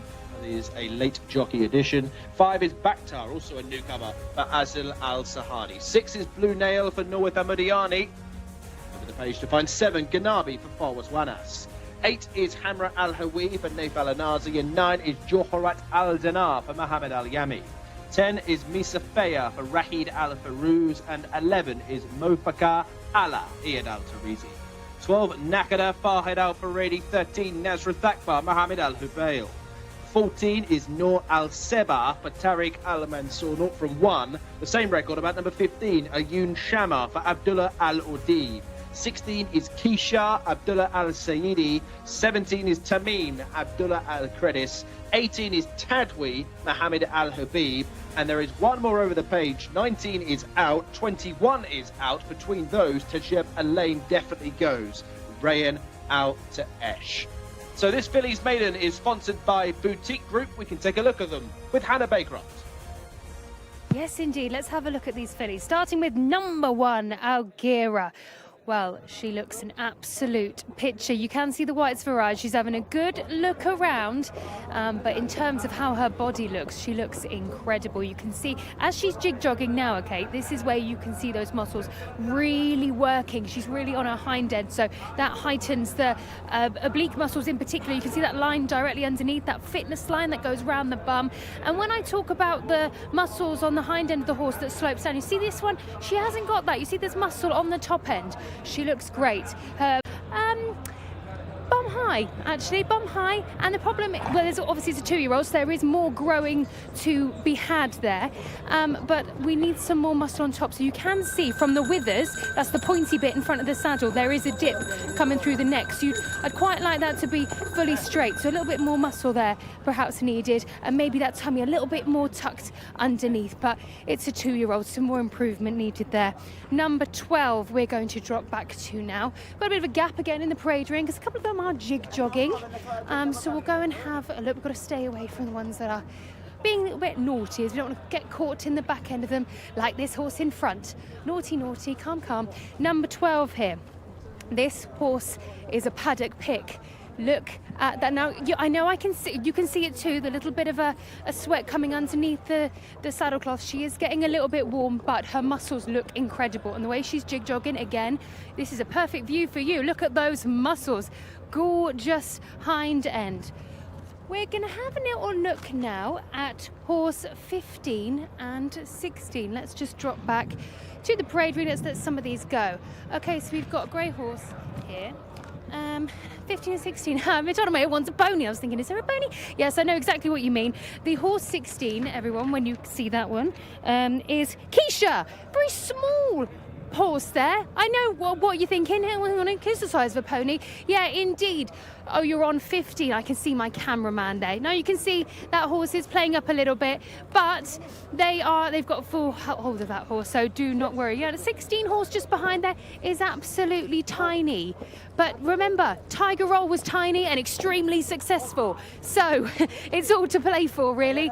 I will have a bit of an update for you, because I have seen a horse rear up. I'm just going to get a bit closer. The jockey has come off. I don't think he fell off. I think he's just jumped off just for safety reasons. So let me have a look. It is a chestnut, so not surprising. Chestnuts can be temperamental. Nazra Thakbar, that is the 13 horse.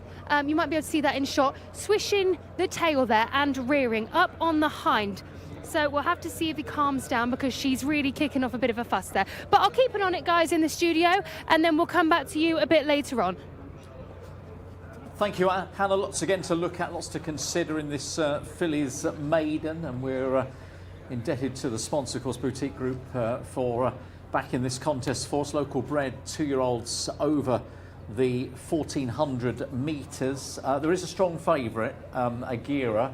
If I'm going to be accused of being a favourite punter today, No one said anything yet, I Darryl. think I'm going to be a favourite punter for a little bit longer. This horse makes a lot of headway coming to finish third from the rear in the green cap. I suppose the question is, look how far back it is, just ridiculous.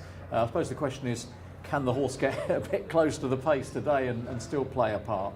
Yeah, this is similar to what we saw with Al Janaz in the last race. Yeah, However, Agira is actually finishing, whereas in the previous VT that we saw Was plodding just on, plodding. yeah.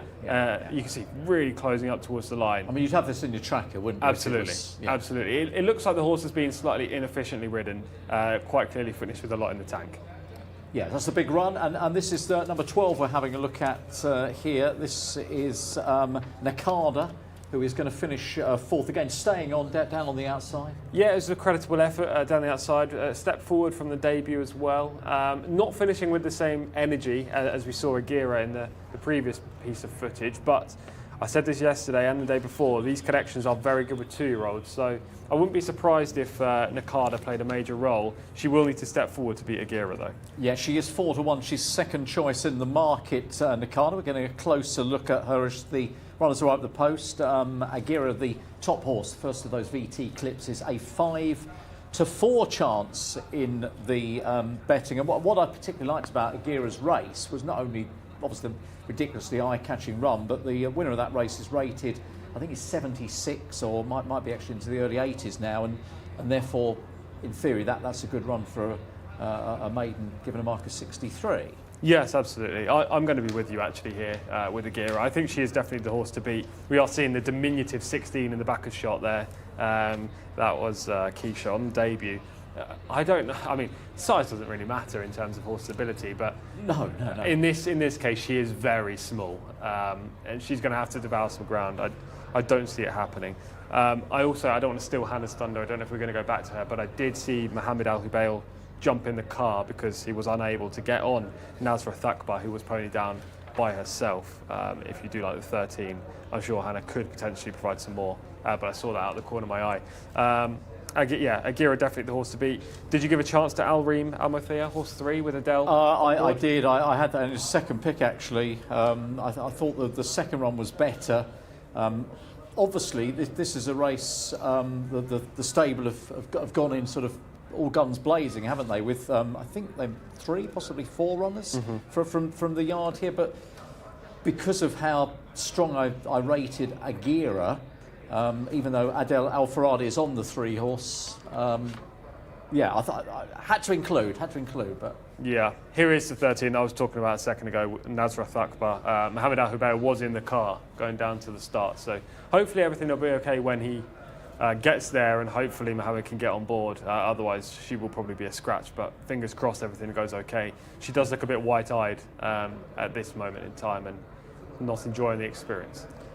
No, we'll keep across that, and we'll let you know how things move forward. 6-5, the favourite, from 5-4, Agira, and a touch of renewed money for Al Reem Al Mothea. That's the 3. In fact, a touch of money, I should say. 8's down to 6s. That's the one that's moving. So the 2 principals from the Agaith yard are taking good market interest. They are indeed. I am going to stick with the favourite though. I know the price is a lot shorter than Al Reem Al Mothea, but Agira's run last time was highly encouraging, as you said, a real eye catcher, and hopefully today she'll provide Alex Moreno with that winner. Okay, so we're united here, Hannah, in the studio with horse number 1.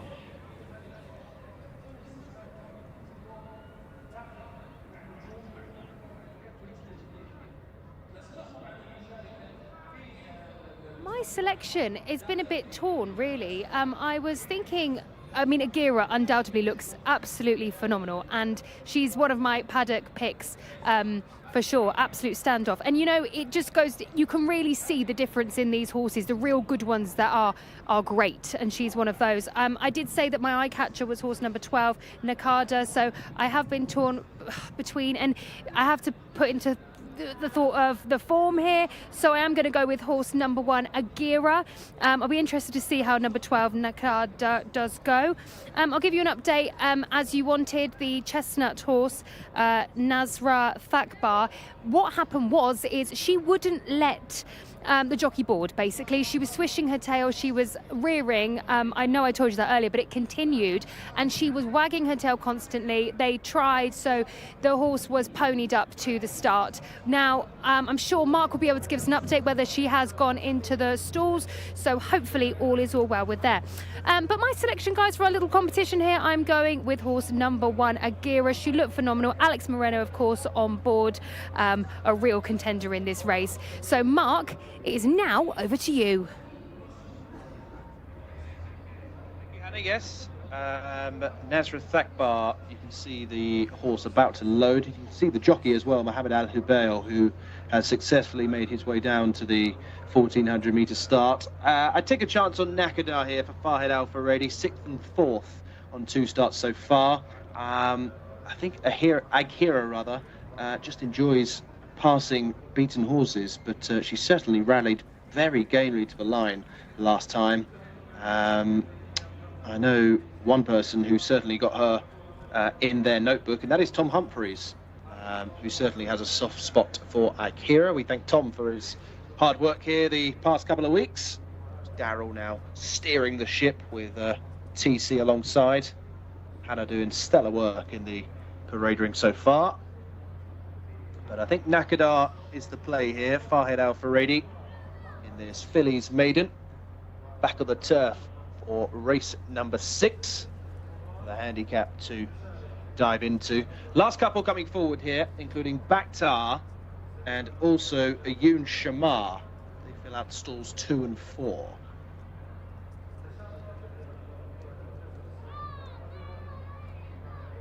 Ayun Shamar goes in. There's no stall 1 here with Talika, a non-runner, so effectively Ayun Shamar is drawn in 1. You can see the number 2 towards the top right of the screen, and they are all set, ready for a green light, and they're off and racing. Rather awkward beginning for Nakadar, who just got bumped for a few strides by Ginabi, and also very slowly into stride was Hamra Al-Hawi from stall number 3. Trails the field by about 10 lengths. Also struggling at this early stage is Mofakar Allah and also Tadwi. They are towards the back end of the field. Meanwhile, up ahead, it is the black jacket on the inside, Ayun Shamar for Abdullah Al-Adib. One of the greys is up there early on.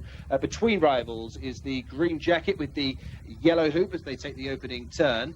That is there, Ayun Shamar towards the inside of Blue Nail, 1 and 2. The black and orange silks is Azozar, who's currently being pushed along in 3rd place. Misa Faya now racing in 4th position, and after that very slow beginning, Nakadar, extreme left of shot, is starting to get a little bit closer to the leading players. So too red and white jacket of Ganabi, who races in company there with Bakhtar. Akira spot the green and white silks, horse with the noseband, now taking 5th position, as already they come into the home straight. Is Ayun Shamar, the grey, who leads by 3 or 4. Akira is starting to rally towards the far side. A Blue Nail in 3rd place. Keep an eye on Nakadar. White Cat moving into 3rd, and then comes Ganabi. It's between this quintet as they race inside the final furlong, and Ayun Shamar is going to make all here in the 5th race of the afternoon. They could not get to Ayun Shamar, who breaks the maiden on start number 2. Akira places again in 2nd. Nakadar 3rd ahead of Ganabi, and then came Blue Nail.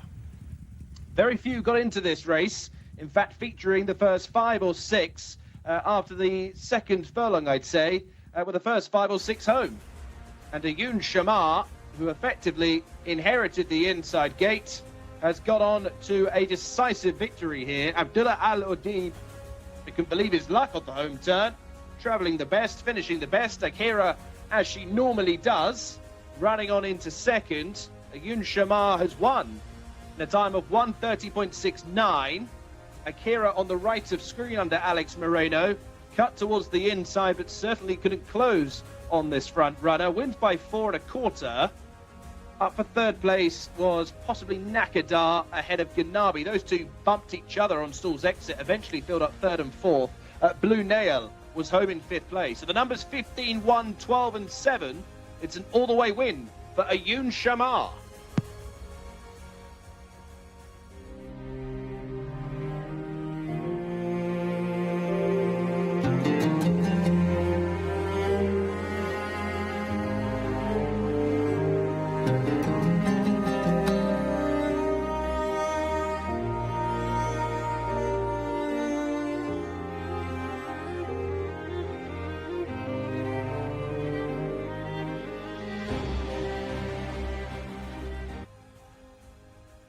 Well, that is only the second run for a 15 Shamar, who was absolutely left behind the form of the debut run, hence the, I think it was 22 to 1 international price return on the winner. It was interesting, wasn't it, that Hannah, I think courtesy of you spotting it earlier, was comparing, you know, the big and the small beforehand. Big horses, it sounds stupid, but big horses on dirt tend to do a lot better because they've got more raking strides and can really grab at the ground. For example, I knew that the 16 was never going to have much ability based on size, Jcsa. The 15, I didn't know if she was going to be good, as kind of proven by the fact I didn't tip her in the race, but she has at least the scope to develop into a nice filly in time. And the fact that she's won already in her career, just her second outing, I wouldn't be surprised if she came on leaps and bounds for this moving forward. She does have a weird action with her front right leg, which may hold her back, but fortunately it is the front right and not the front left. Going round a left-handed turn, you don't want to have a bad action with the front left. But yeah, good performance, huge price in the international market, but wouldn't have been my last choice, I have to admit. She was the best looker, to my opinion. She's obviously put the favourite and the rest in their place. Agira, compared to what we saw on the VT, was a little bit close to the speed, and I suppose it's a little bit hard to quantify whether it's just a case of coming up against an obviously rapidly improving winner, or, I think as Mark intimated, that's kind of the run you get from Agira. I think it was a bit of both, actually. The eventual winner here doesn't stop, whereas in previous races she's been passing, stopping horses. But at the same time, Agira ran pretty well. It's not like she was just a chaser. She is trying to win. Yeah, it was more of a sort of progressive movement forward as opposed to just continuing to you know, get by. Well, in that footage that we saw, Alex was still on the bridle in the home straight, despite being way back. Whereas today he was asking for a little bit more coming around the turn. So he obviously knew he was on the favourite. Alex always knows the expectation. The significance of that. Yes. Yeah. All jockeys should. They should. They should. And he was trying to get closer, but she just wasn't good enough today. I think maybe Agira did run to a mark of 63 though. And that wouldn't be a surprise if she did do that. So the winner's probably a 70 rated horse already. It'd be interesting to see where she goes next and how she grows into a big physique. Yeah, well, she's got off the market just the second time of asking, and albeit it's caught plenty of us out, I'm sure, if you were lucky enough to find her, maybe you took on board those paddock comments. Please get in contact here via YouTube, of course, on the Jcsa English speaking service, and let us know. We will rejoice with you. And it is number 15, Ayun Shamar, who's won, and won really, really decisively in the end. Yeah, really nice performance. I do quite like this filly. As you can see with her front right leg, she does bend it on the as she's like hits the ground and comes back up, which doesn't necessarily bode well moving forward. Sierra Leone is a horse that does that, but he does it with his front left, which causes him to hang left. Usually when a horse does that, they hang the way of that kind of bit of action. But because it's a left-handed track, as I say, it won't be a big negative for her moving forward.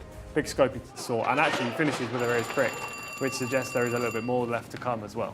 Yeah, she was drawn in stall number 2, down to the inside. Always up there. Yeah, great break. Literally from the start. Yeah, great break, early speed, already a length and a half in front, and that advantage obviously stands her in great stead when we come to the later part of the race. Agira, the favourite in our selection, is just towards the bottom of your screen in the green and white silks. I thought that was a perfectly fine position that Alex had, to be honest. I think absolutely, yeah, given that we know her running style, I mean, you'd be comfortable with that, wouldn't you? Yeah, even at this point, we were kind of saying that she had a very good chance if she could just find a gap. There are 5 horses in front of her in a line right now. The 16 bows out of things early and back pedals. Agira is just about to come into the bottom of your screen. Meanwhile, the eventual winner is out in front. You'll see Agira knife through horses at the bottom here. And it looks like, based on the footage last time, she's going to run them all down because she's made 2 or 3 lengths there in a matter of strides. She does run them all down, but just not the eventual winner, who continues to gallop and gallop out in front. without ever really decreasing that cadence. I mean, so watching Agira again, it could just be that she's come up against one here. I think so. Yeah. Yeah, she's beaten the others handily enough, hasn't she? The other form horse is in third at this point in the teal silks. So yeah, I don't feel like Agira is really disappointed. It's more that there was an unexposed type with just one run next to her name who has clearly improved bundles for that first experience.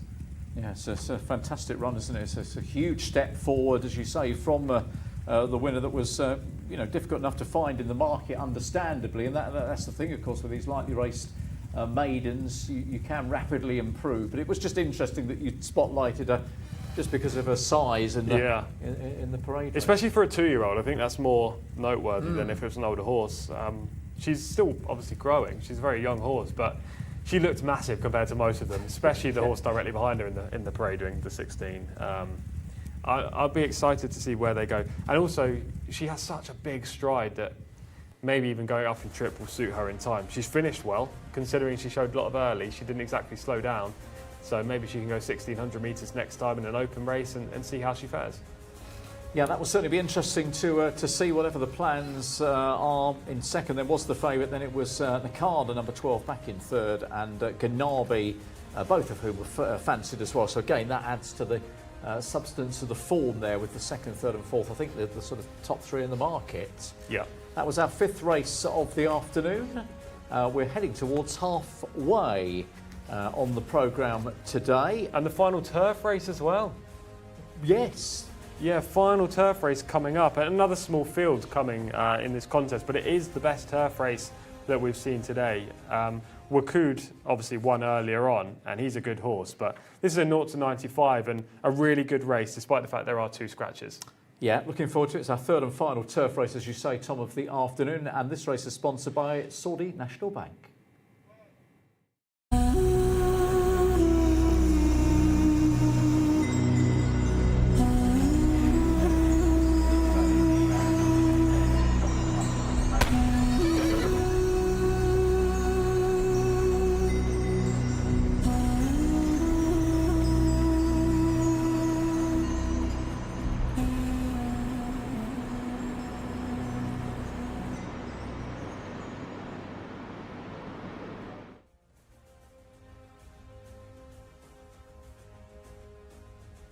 Yes, our final turf race of the afternoon is a handicap 0 to 95, sponsored by Saudi National Bank, due off at 5:30.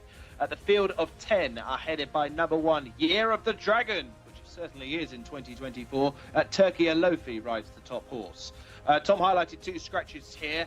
2 is out, so ignore the 2. On to 3, which is Human Maker, Adel Al-Faradi. 2 of Human Maker's 3 wins have been at this venue. 4 is Parshamin. Ricardo Sosa Ferreira looking for a double. This 6-year-old was second over 2,400 metres a fortnight ago. 5 is Belied Porto for Camilo Ospina. Second start for the White Stable, one of 2 3-year-olds in the lineup. 6 is Thunder Squall, who was bred by Godolphin back in the day. Alex Moreno. This horse has certainly been in very good form of late. 7 is Ursa Minor for Abdullah Alofi. First Saudi start. Is certainly a regular elsewhere in the Middle East. 8 is Boston George for Abdullah Al Saidi, another one that was bred by Godolphin. Certainly hasn't taken to this climate just yet. 9 is Tathbeat for Khalid Al Mamoni. Virtually the same colours as number 10, Emirates Currency for Ali Al Mamoni. The bottom one is 11, Fustalandia, a huge hike up in distance this afternoon. So this is the 6th race of the afternoon. It is another handicap, a turf race, 0 to 95, sponsored by Saudi National Bank. I think we're heading back to Hannah Baycroft. We are indeed, Mark. We're in the pre-parade ring. I always like to be a bit quieter in here because it is nice and peaceful, but I can see that you can see horse number 1, Year of the Dragon. This horse is carrying a little bit extra condition there. It's also looking a little bit fluffy. I'm going to wait until it goes into the light because you'll be able to see now. You see it's a little bit fluffy, needs a little bit extra, that horse, but you got a good look at that one. Dropping back now to horse number 3 as the 2 doesn't run. This is the Huma Maker, Adel Al-Faradi rides this bay 5-year-old. First start on this surface, but looking very well. Nice and muscled. It's got a good shine on its coat as well. Perhaps underneath it could be tucked up a little bit more. You can really see on the super fit lean machines, you see their oblique, their abdominal muscles.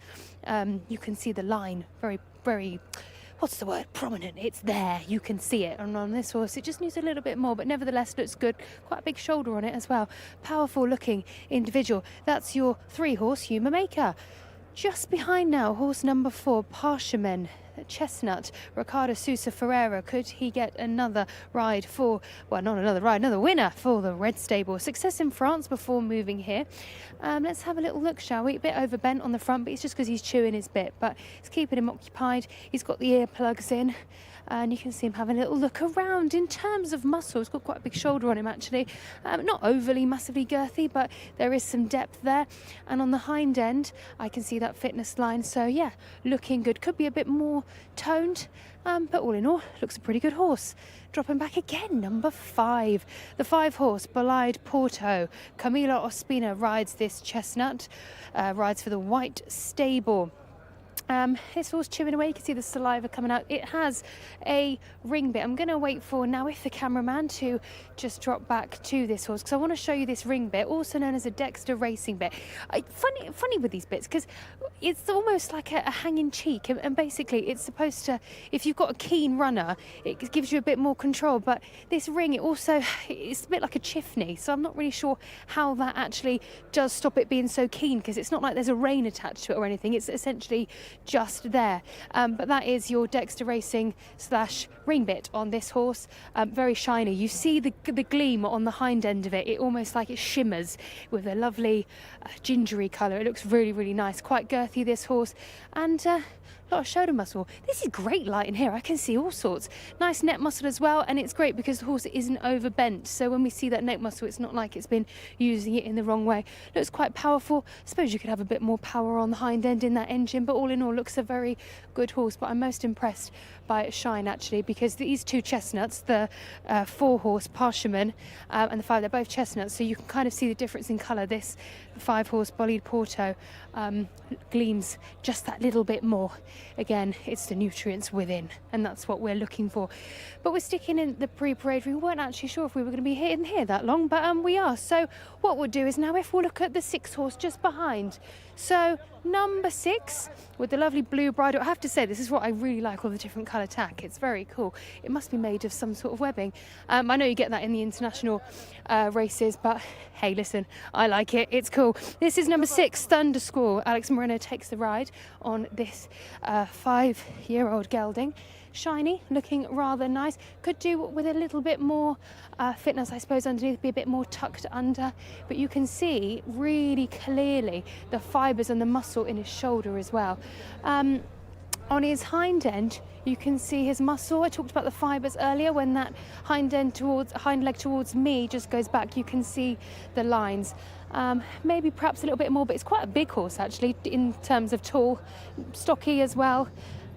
Head, nice ears on it. It's looking alert, but they're heading into the parade ring, so we can, shall we follow them? Do we fancy that, ladies and gents? Let's go. This is a good opportunity for you to have a look at the bums, the engines of these animals. You can really see them move. If you've ever been to the sales before, you'll see when people are looking at horses, they always stand behind. They want to see how they're moving, how their hind end is walking. Are they straight, which is another important thing. That number 10 horse, Emirates Currency, looks a picture. We'll go and have a look at that one as we follow them in. Let's look at this. You're in for a treat. You've got a really good view here. Looking lovely and nice and shiny. This horse just behind, number 11, I'll get that name for you in just a moment, but got nice hindquarter markings. We mentioned yesterday how well these horses are turned out, and I'm going to find out for you, I promise, to see if there are any prizes for best turned out, because it's so important that these horses are being well looked after, and we should commend the people that are looking after them, and that also coincides with how they look in their coat, how they're fed, the nutrients that they're being given. Looking great. So yes, that's number 10, Emirates Currency, 71 runs and 7 wins. Where's my cameraman now? Have I lost him? We shall have a look, but I'm going to send it back to you guys in the studio, because there's no point in me talking if you can't see. So anyway, guys, back to the studio. Over to you. Many thanks, Hannah. So here we are back on the turf, last turf race of the afternoon, and Ricardo Ferreira is on Parchment, who is going to be favourite here. Well, sorry, second favourite at the moment. No, favourite. Yes. I'll get it right. Second I've asked him. 15-8 on the international prices, and could well be another winner, of course, for the Red Stable. Yeah, this is my second strongest pick of the day. Oh, okay. Parchment. Yeah, I like him in this contest. He's 15-8 on the international market. I think he could easily be a 6-4 shot in here, to be honest with you. These connections, as you've already said, have had a winner today. He's bred for turf. He's a multiple stakes winner in France for his former connections, so we know he handles the grass. We know that he's a very talented horse. He's had a big step forward last time out when he was second as well on the previous outings. He had 3 duck eggs when he came over here, all on dirt. Last time was a lot better. Now back on his favoured surface, I think Parchment's going to take a load of beating. There are a couple of others in here that warrant a second look, the likes of Belide Porto, horse number 5, Thunder School, horse number 6. We'll talk about both of those in a minute, and Humour Maker. But otherwise, I really don't think the rest of this field is up to much. Year of the Dragon, to me, looked very fat, not being nice. I mean, carrying condition in a nice way. It seemed to be, didn't it? Yeah, 9 months off the track, you can kind of expect it, but he definitely looked like he wasn't going to be ready today. And some of the others, I mean, Ursa Minor, 3 years without a win. Boston George failed to beat a rival last time, and the trip's too far. Tath beat, busy campaign, falling handicap mark, but just really off the boil right now. Emirates Currency, just 7 wins from 71, starts a long losing sequence, and Fustalandia is not going to stay. So I really do think there are only 4 horses that can win, and from those, Parchment is the clear standout to me. I'm going to have to agree with you again, which is going to mean tipping another favourite. But Parchment, I thought the difference between Parchment and Belide Porto was that Parchment seems to be absolutely fine with quicker turf conditions. Yes. Has one off of this sort of mark over in France with Andre Fabre, whereas the market rival, also obviously with form in France, seemed to want a fair bit of cut in the ground. So. Yeah.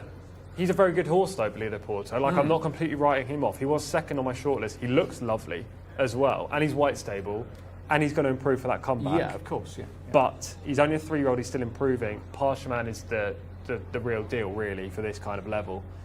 I just think if Ricardo Sousa Ferreira can get into a nice spot, it's going to be game over. Also for Belide Porto, Camilo's drawn out in 9, so you kind of want to save ground, especially on turf, albeit this is over a much longer trip, 2,100 metres. Camilo's either going to have to be very aggressive from the outset and try to get the front, or he's going to drop right in. And knowing Camilo, as we do, he's probably going to be aggressive and trying to go forward. From there, he'll give Parchment a lovely target to aim at. And I do expect Ricardo Sousa Ferreira to be riding his second win of the day. Market is 15-8. Parchment. Belide Porto is on 5-2. Humour Maker's third in at 11-2. That is horse number 3, and then 13-2 is Year of the Dragon, who's won 2 from 10 on the turf so far, but does have to endure a 275-day layoff coming back today. Yeah, that layoff's too much. As I say, he's carrying condition. He's not going to be 100% ready. The Year of the Dragon would be a definite leave for me, a swerve. Talking about Humour Maker, who you touched on there at 11-2, I had this horse 4th in on my selections. Was bred by Juddmonte, by Distorted Humour, so he's kind of bred for the dirt, and has spent all of his career running on dirt. This is his first turf outing. However, he has proven stamina, so he'll be plugging on late. He also gets a Del Alfaredi. So there are positives, but there are also a big question mark about the surface for him. I mean, in these turf races, obviously, quite naturally, because of the limited amount of turf racing we've seen here, most of the runners are going to be jumping back, aren't they, from dirt? So those with good solid turf form... Exactly. Yeah. They've got an advantage. I was going to sort of quantify that with, there's always a chance, of course, horse will switch from dirt and absolutely relish it. But if you're going in with, I want to have an interest here, I want to be with a horse that's got solid form, then those turf runners, and yeah, the Andre Fabre horse, I think I've got scribbled down. He's one off a 93 in France and he's on 92, so right sort of mark. Yeah, there's just a lot going for him, isn't there, Parchment? And I completely agree with what you say about previous turf form, especially when they're good horses. It's not like we're dealing with a 0-65 handicap here and a couple of horses that run okay on turf. These are good horses. Parchment and Belide Porto definitely have the upper hand with preference to Parchment.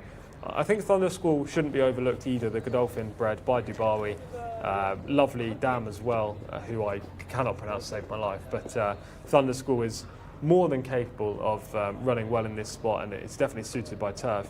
The only thing I didn't like about Thunder School is that the recent efforts have been on dirt, and with this horse, there may not be as much improvement from the surface switch as there is with Parshman. We've seen plenty of Dubawis actually handle the dirt before. They do prefer grass, but they've handled the dirt in the US, so I don't necessarily think there'll be a huge swing in form with the 6, whereas with Parshman, I do expect quite a notable bit of improvement. Here we are, the moon looking down on us then ahead of race number 6, which takes us to halfway, of course, this turf race sponsored by Saudi National Bank, and once again we are grateful to all the sponsors, of course, for backing us on this fantastic day here. We were saying earlier when we arrived, Tom, that as you'd expect, I guess, with a more significant day's race, and there were more people here today. There were youngsters here as well.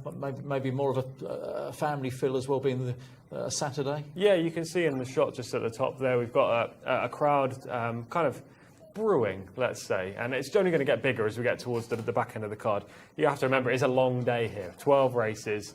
It is, isn't it? 5 hours from start to finish? Yeah, basically yes, 5 hours. It is, isn't it? Yeah. So yeah. It is a long day. Some people do just rock up for the better races later on the card, and look, I don't blame them. There are some feature contests coming up, 2 group races, a Group 1 and Group 3, a listed race. The back end of the card is loaded. We've talked about some really nice horses, especially thanks to the fact that the programmer here put turf races up front. So we've had turf to start the card. The middle part of the card is a mixture of quality and maidens, and then towards the back end we have some really good dirt races. So the crowd will flock. I imagine it's only going to get bigger. Hopefully we get some royalty as well to come and watch the feature races, and yeah, we can all cheer home the horses together. Yeah, we're hoping that that's the case in terms of members of the royal family being here, and of course the other incentive for those coming for whether they've got a huge interest or just a passing interest is that we had the draws yesterday with the prize giveaways. We've got a nomination process going on today, which in theory is you make some kind of selection in inverted commas, and hopefully the point system, whatever, will let you walk away. I think there are smartphones, and J Events have backed that, I believe, to distribute 10 smartphones as well. So. Yeah, there's a little extra incentive to come along. Exactly, and why wouldn't you play in those draws as well? It's a fantastic opportunity to not only have a great day out watching the racing and enjoy some actually top class and equine performances, really, but also to gain yourself an extra little prize as well. There we are. So they're down at the start, and the favourite has hardened up here. Parshman at 5-4, 11-4 is Beli Porto, and they are betting 6-1 bar those. What price did you say, Parshman? Sorry. That is now 6-4. 6-4. Yeah. So that's the price that I George is on. George is on. Nice. I think George is like me. He likes a few favourites today. But, yes, exactly. To be honest, it's that kind of card. It is, especially the top end, and actually the 2 feature races later are probably quite jolly favoured. But as I say earlier, this would be my second strongest pick on the card. I think we're about to witness 2 nice turf horses in Parshman and Beli Porto, and fingers crossed Ricardo Ferreira should get the job done. Okay, so Tom and myself are not for the first time, and probably not, I guess, given that conversation sentence, for the last either. We're both with horse number 4, Parshman, the favourite, and let's find out who Hannah has selected. That will be one that I am choosing to. The number 4, Parshman, looked lovely in the parade ring. Just to note as well, that was looking a little bit sweaty as it went to post underneath, but not massively, just under the tummy slightly. So that's what I noted. I'll also be interested to see number 10, Emirates Currency, go. I really like that horse that came into the parade ring. It's at a big price on the international market as well, 25-1. So hopefully that could be a nice little each way point in the race there. But yeah, that's what I'm going with. So I'm interested in number 10, Emirates Currency, see how that goes. But my main selection for this race, I am joining you on this. A red stable running, can't really go wrong. Could be a double on the card, as I said earlier, for Ricardo Ferreira. I mean, been on this surface before, so I'm sure there'll be no doubt that we'll be familiar with it. And as you mentioned earlier, it's not like it's a huge change in not the atmosphere, but the temperatures and stuff. So it won't be. Do you know what I mean? I can't get my words out. It won't be a massive change, but I do like this horse. I liked it in the parade ring. I'm sticking with that. Mark Francis, what are you going with for this race? Well, I'm going to take a chance with Thunder Squall from stall 1 with Alex Moreno. This horse has been in really good form lately. Just the 1 win from 9 starts, but I think we haven't really got to the bottom of Thunder Squall just yet. And I think it's 7-1 on the international markets certainly represents a bit more value if you want to go against the market leader, who remains at 6-4. Red jacket for Ricardo Sousa Ferreira. Believed Porto, Camilo Ospina, 11-4. A small bit of movement with Thunder Squall. 8s now 6s. Human Maker 13-2. Year of the Dragon 8-1, and bigger prices about the remainder. I just thought Thunder Squall was very interesting here for Prince Saud bin Salman, Alex Moreno, the son of Dubawi, now a 5-year-old, and hopefully we start seeing the best of him during his 5-year-old season. We're just getting a tack adjusted to number 9 Tathbeat. Word is on the street. Khaled Al Mamoni, who races in the colours of the Al Ghuraban stable. Emirates Currency, pretty similar. The Rafe Sanat Al Ghuraban stable. So must be a family ownership there. Tathbeat have the white disc, and Emirates Currency has the white diamond. You can see both those runners in shot. Not really much to distinguish between the pair. I think there's a little bit more white on the face of Tathbeat as they are now loading the stalls. So a reminder that Hannah, Daryl and Tom all in agreement here with number 4 Parshamin, and I'm going to go against them with number 6 Thunder Squall for Alex Moreno, stall 1. Parshamin, who has already loaded into stall number 7, drawn a little wider. This is number 7 Ursa Minor, who has the worst draw of the lot in 10. Busterlandia, who takes up a huge hike in distance here, up to 2,100 meters. That's the extended mile and a quarter here, so just over a circuit of the turf track, as the final couple are about to go into line. That is Ursa Minor and Emirates Currency slotting into stall 4. We're ready. Stand by. And they're off and racing. Leaping out of the stalls was Year of the Dragon, and Believed Porto from stall 9 wasn't the best into stride either, and is restrained under Camilo at the back of the field. So just over a circuit of the turf track here for this 0-95. It is Fusterlandia showing good early speed to get across to take a forward position, and wants the inside running rail, and will go on by a length and a half. To Year of the Dragon in second after that very slow beginning. Only has 1 horse in front. A similar distance back to the 3rd place horse, who is currently Thunder Squall, who broke alertly under Alex Moreno. White jacket, blue braces. Towards the inside of that one, we have Tathbeat with the black and white silks, and then a length and a half to Human Maker, who is very keen.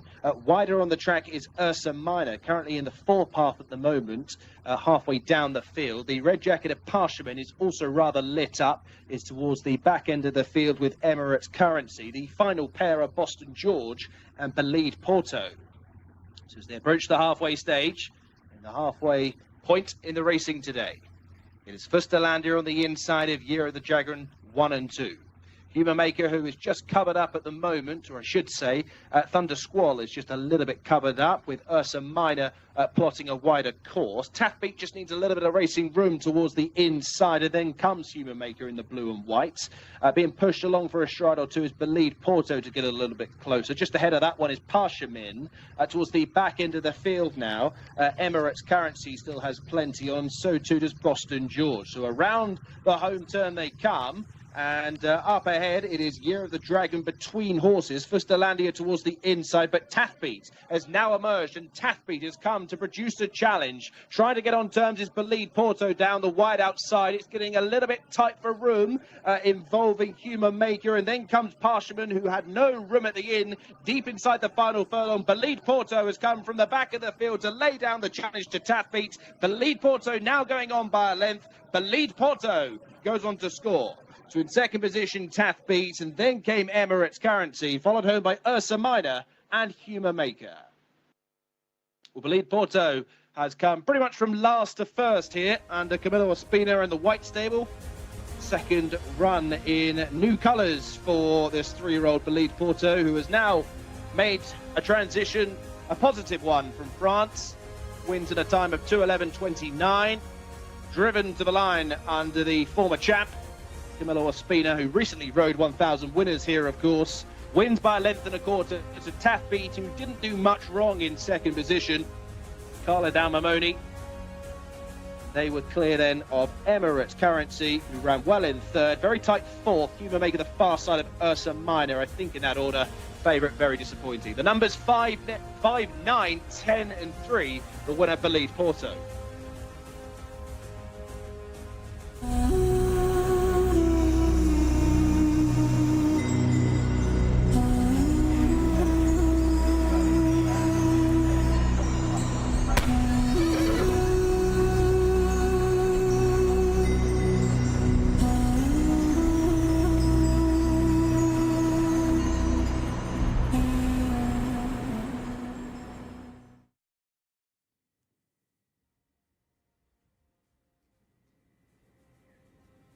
Well, the second vote has come through Bolide Porto, formerly based in France, and has gained the victory here on the return to the turf, Tom, in the end, coming through, travelling sweetly in the closing stages under Ospina. Yeah, there were no excuses for any other horse in behind. Bolide Porto is just the best in the race. We did say that he had a good chance of winning, albeit he wasn't our selection. He was my second pick in the contest, as the market kind of insinuated was correct. And Camillo took the scenic route, but the horse had plenty left in the tank and ran down Tathbeat, who ran a really nice race back on turf. Parchman, however, didn't run a nice race. That was bitterly disappointing. No, it was very disappointing. Having been in a good enough position, just wasn't up to the task in hand. This horse, Bolide Porto, had one run on the dirt, a couple of weeks ago, having not run since back in May at Nantes in France, but had won off a mark of 91 and has been able to win off a mark of 89 here. Yeah, a really nice recruit for the White Stable as well. We know the White Stable dominate these dirt races, but for them to have a good turf horse like Bolide Porto, it's great to see. And he's not the only one they've got either. They've got a couple of others that have been brought in from Europe that can run on the turf. He's only a 3-year-old as well, which is worth noting. He's the youngest horse in the lineup. And there must be quite a lot of upside towards him moving forward. I said beforehand that the negative I had with him in trying to split what seemed to be two obvious candidates to choose from was the fact that most of that form, I suppose perhaps being in France, had been on softer ground, but he's handled obviously these conditions. He has, yeah, he didn't seem to mind it at all. They are kicking up a lot, so I would love to hear what Camillo says about the turf and how it's riding in a minute when Hannah gets to catch up with him. But it's definitely not riding like a road as you'd expect in America. No. Maybe that is to his benefit and Parchman's detriment, but yeah, he's obviously performed well. The switch to turf was key. I don't think we'll see him on dirt again, and if we do, it'll only be for a prep for a turf race. I imagine so. The two horses that have chased the winner home, Tathbeat and Emirates Currency, were both big prices in the market. They're both horses who've got previous winning turf form, but they were certainly not given as good a chance as it turned out they should have been in the race. No, both of them are long losing streaks, or on long losing streaks at the moment for the same connections, Nasser Fawaz and Rafay Sanat Al Gharaban. They've run well, but have they run better than Mark? I suppose you have to suggest they have, because if they hadn't, then, well, what happened to the remainder? I mean, they were both out of the handicap, I believe, so, well, at least Emirates Currency definitely was. So you'd suggest that plenty have underperformed for them to feature in the business end. Yeah, that has to be considered to be the case, doesn't it? But here's the winner coming back in then, Bolide Porto. So he was having just a second run and the first run back on the turf since coming over from Europe, with form over in France for Gianluca Bertoloni, and wins here and does the job well. Takes the final turf race of the afternoon, although there is plenty more turf racing to come, of course, next weekend. Wow, what a race that was. This horse just looked phenomenal and still does. Remember I said in the parade ring, the gleaming coat and the shine, well, it's even shinier now. So it'd be great to have a catch up with Camillo, who is back in the winning enclosure surprise. Just to note though, I just spoke to Keith Hodgson and I will ask Camillo about the ground, but the going is, they call it good firm, and I said, is it all right? He said, it's beautiful. They love it here. So it's great to have some turf racing here. But let's ask Camilo all about it. Wow, what a race that was. You came from the back all the way to the front. What a race. Yeah, thank you very much. You know, always and thankful with the Prince Mita bin Abdullah, Talal bin Sharain, our manager, Abdullah Mochawa trainer. Yes, I had a little bit problem in the start, you know, the another horse from inside, he's coming to outside, he close a little bit, but thanks guy, I can't to relax the horse, and I put him in a very good position behind the horses. He's pulling a little bit, but thanks guy, I try to relax, and in the core, he has a little bit problem because I had to go a little bit outside. I don't want this way, but I want to save him the distance, but a little bit difficult today, but this guy just waiting for the last 400 meters, but when I asked him, he responded very good. Well, the switch to turf obviously did him good, a surface that he knows well. Do you think we will ever see him on the dirt again? Yeah, I know. You know, he running in dirt. This is the first time in Saudi Arabia, but today he, sorry, we put in grass and he improved a lot. You know, he improved a lot, and the trainer he's making a great job with him, and he's coming very, very good for that race. Can you tell us about the ground out there? Because it does look like it's cutting up quite a bit. Yeah, sorry. Yeah,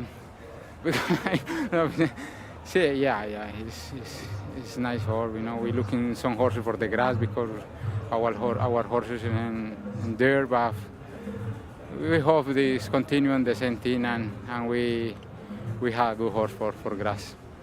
Great, thank you so much, and congratulations. And the music's just started, so thank you. Thank you to you. Yeah. Thank you very much to Hannah, and good to hear from Camilo Ospina as well. And this is the presentation, of course. This was sponsored by Saudi National Bank, one of the many companies we'd like to say getting behind the racing here at Riyadh this afternoon.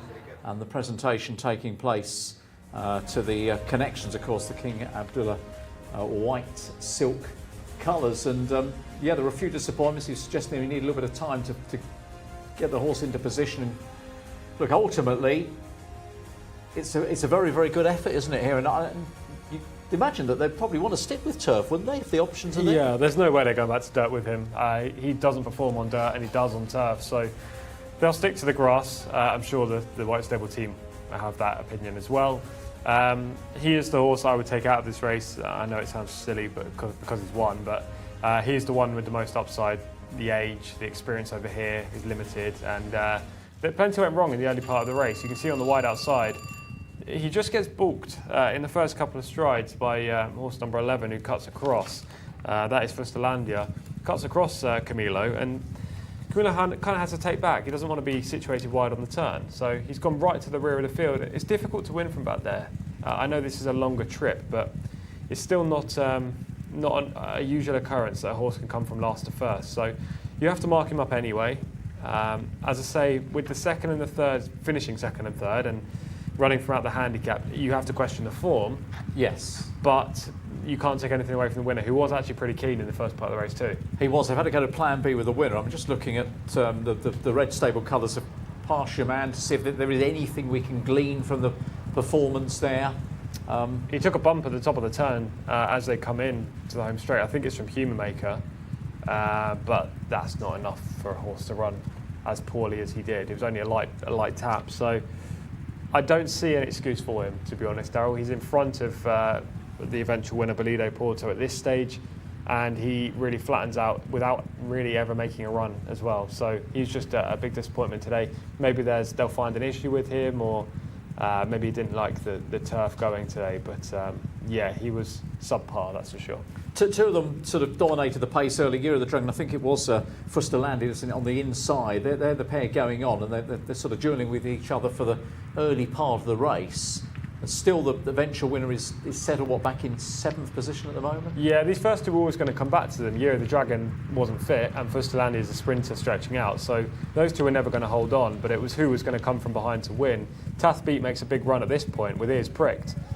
He obviously is looking around in front. He's not used to being in front, actually, based on his latest efforts. but he gets reeled back in by Belido Porto, is a flat back. I love how this horse tries, and he's open to loads of improvement. As I say, I'm quite taken by the performance, but I am disappointed by a couple of others in the race. Yeah, be good to see him back on the grass, hopefully with more of the same. Belido Porto going forward, but lands the last turf race, the last about 3 for today, but there are more to come next week. Right, we're going to head straight back out and rejoin Hannah.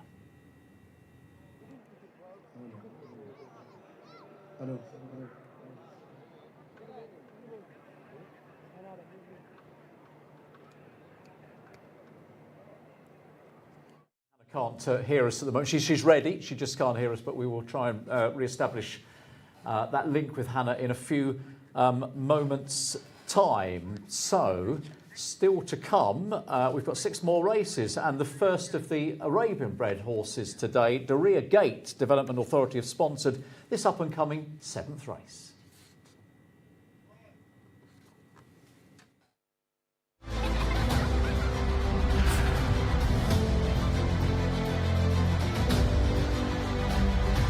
Wana, start number 3. Wana, start number 3. At 2 is Haddad Al-Fab for Khaled Al-Mamoni, 1 win from 6. Number 3 is Ibn Shaddad for Naif Al-Anazi. 4, Merhib Al-Kataeb, drawn in stall 11 for Ahmed Al-Shara, is a first-time starter. 5, Nadid Al-Barak, North Amudiani. And 6 is Karbes Adbar, Abdullah Al-Farouz. Over the page to find number 7, which is Kazra Al-Kanon for Ayed Al-Tarizi. 8 is Siraj Al-Hira, Abdullah Al-Kredis. 9 is Zelzal Al-Kaladir for Adel Al-Faredi, a first-time starter here. 10 is Basika for Thurb Al-Timyat, already on the score sheet today. One of the big guns is number 11, Al-Nasser Allah for Abdella Al-Hussein and the Age Mill stable, currently 2 from 2. And Maythab Al-Zamili is the mount of Abdullah Al-Sayyidi. 1 more over the page, and she is Ofra Afbar, Mohammed Al-Habel, also unbeaten, currently 1 from 1. Hopefully now we can hear from Hannah Baycroft. I can hear you now. Well, this is the entertainment. Are you ready to see this? This is called Adda, and this is traditional dancing here in Saudi Arabia. So you will find this at special events and celebrations. It's all very exciting. But I'm not going to talk over it too much because you've got to listen to it. It's unbelievable, and it's all happening. So I'll give you 5 seconds to have a listen. Isn't it great? It's fantastic. We were saying earlier about how there's a lot more people here. It's Saturday racing. It's getting busier, and just to have something like this is phenomenal. So this is the traditional dancing and singing Arda. It's very cool, isn't it? I couldn't wait to bring you over here. Oh, it's amazing. I do hope you're all enjoying it. I can't hear much, this is very loud.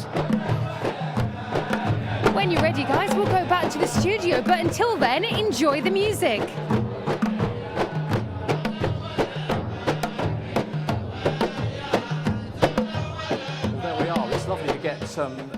An element of the whole day here, of course, at the racecourse here in Riyadh, and this is very much part of the racing on a very significant day.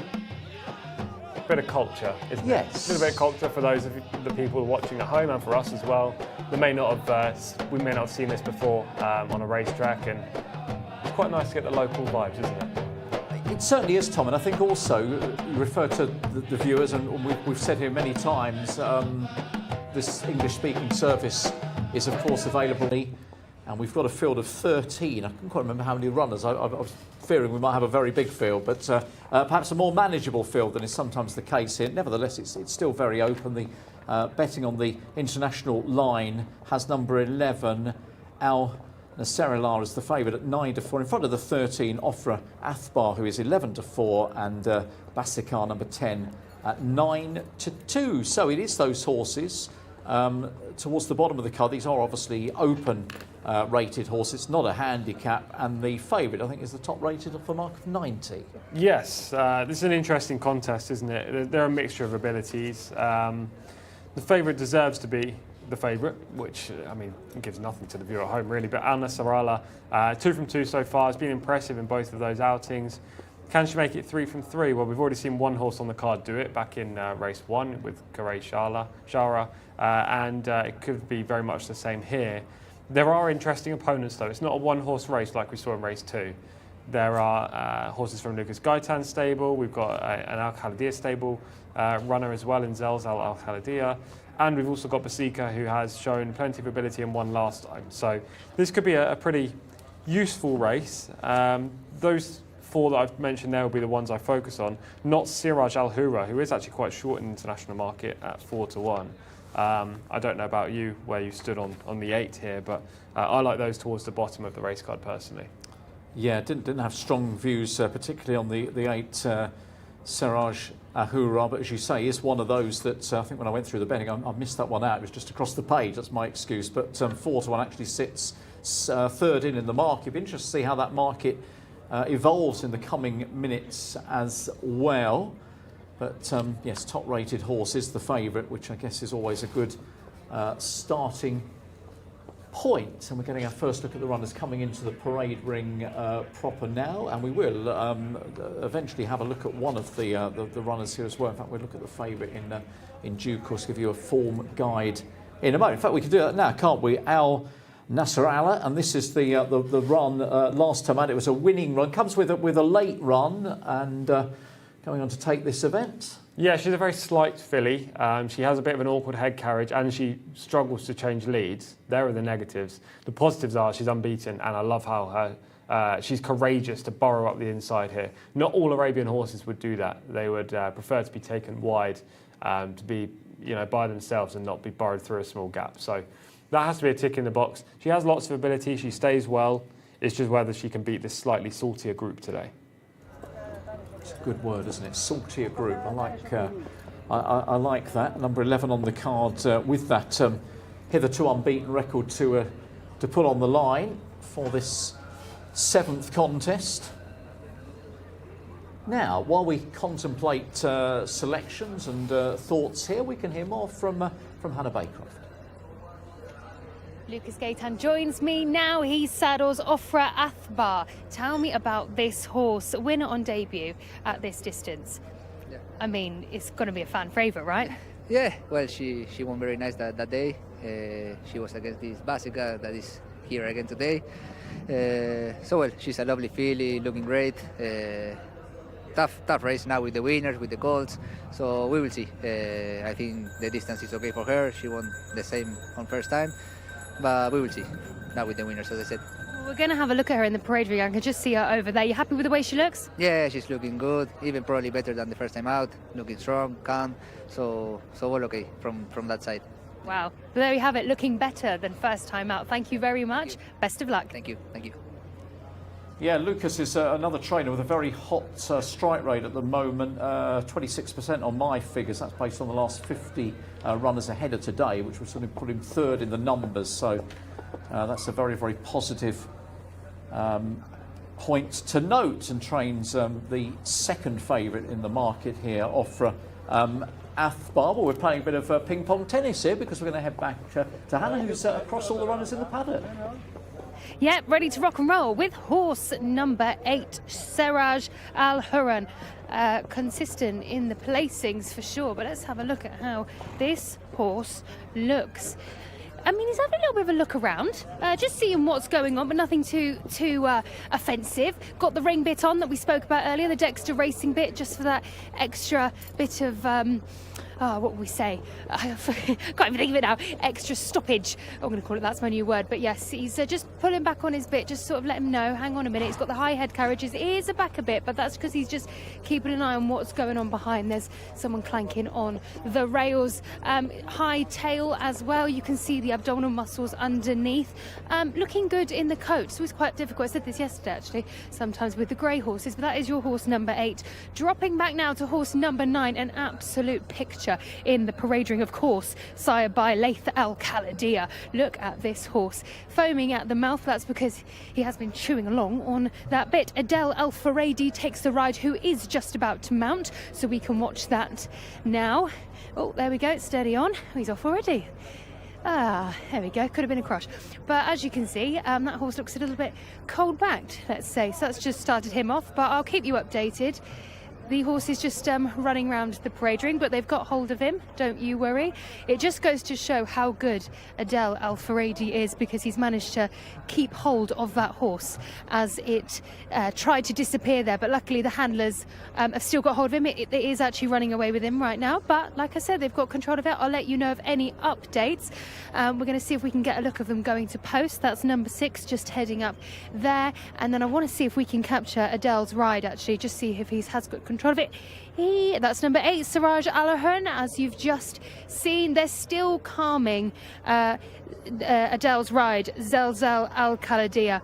Just keeping him calm. He's patting him on the shoulder. It's actually halted all the runners up in the parade ring. You'll be able to see that, I'm sure, but it's just keeping them all quiet. Like I said, and I'll say it again, if one fires off, they all start to get a bit touchy, so it's important to keep them calm. But they're doing a tremendous job with the horse. They're just walking it gently. We'll have a look now, because they're just about to let it go. They're walking it in on the turf. It's a bit like a coiled spring, this horse. And look, there we go. He's got it under control, trotting nicely.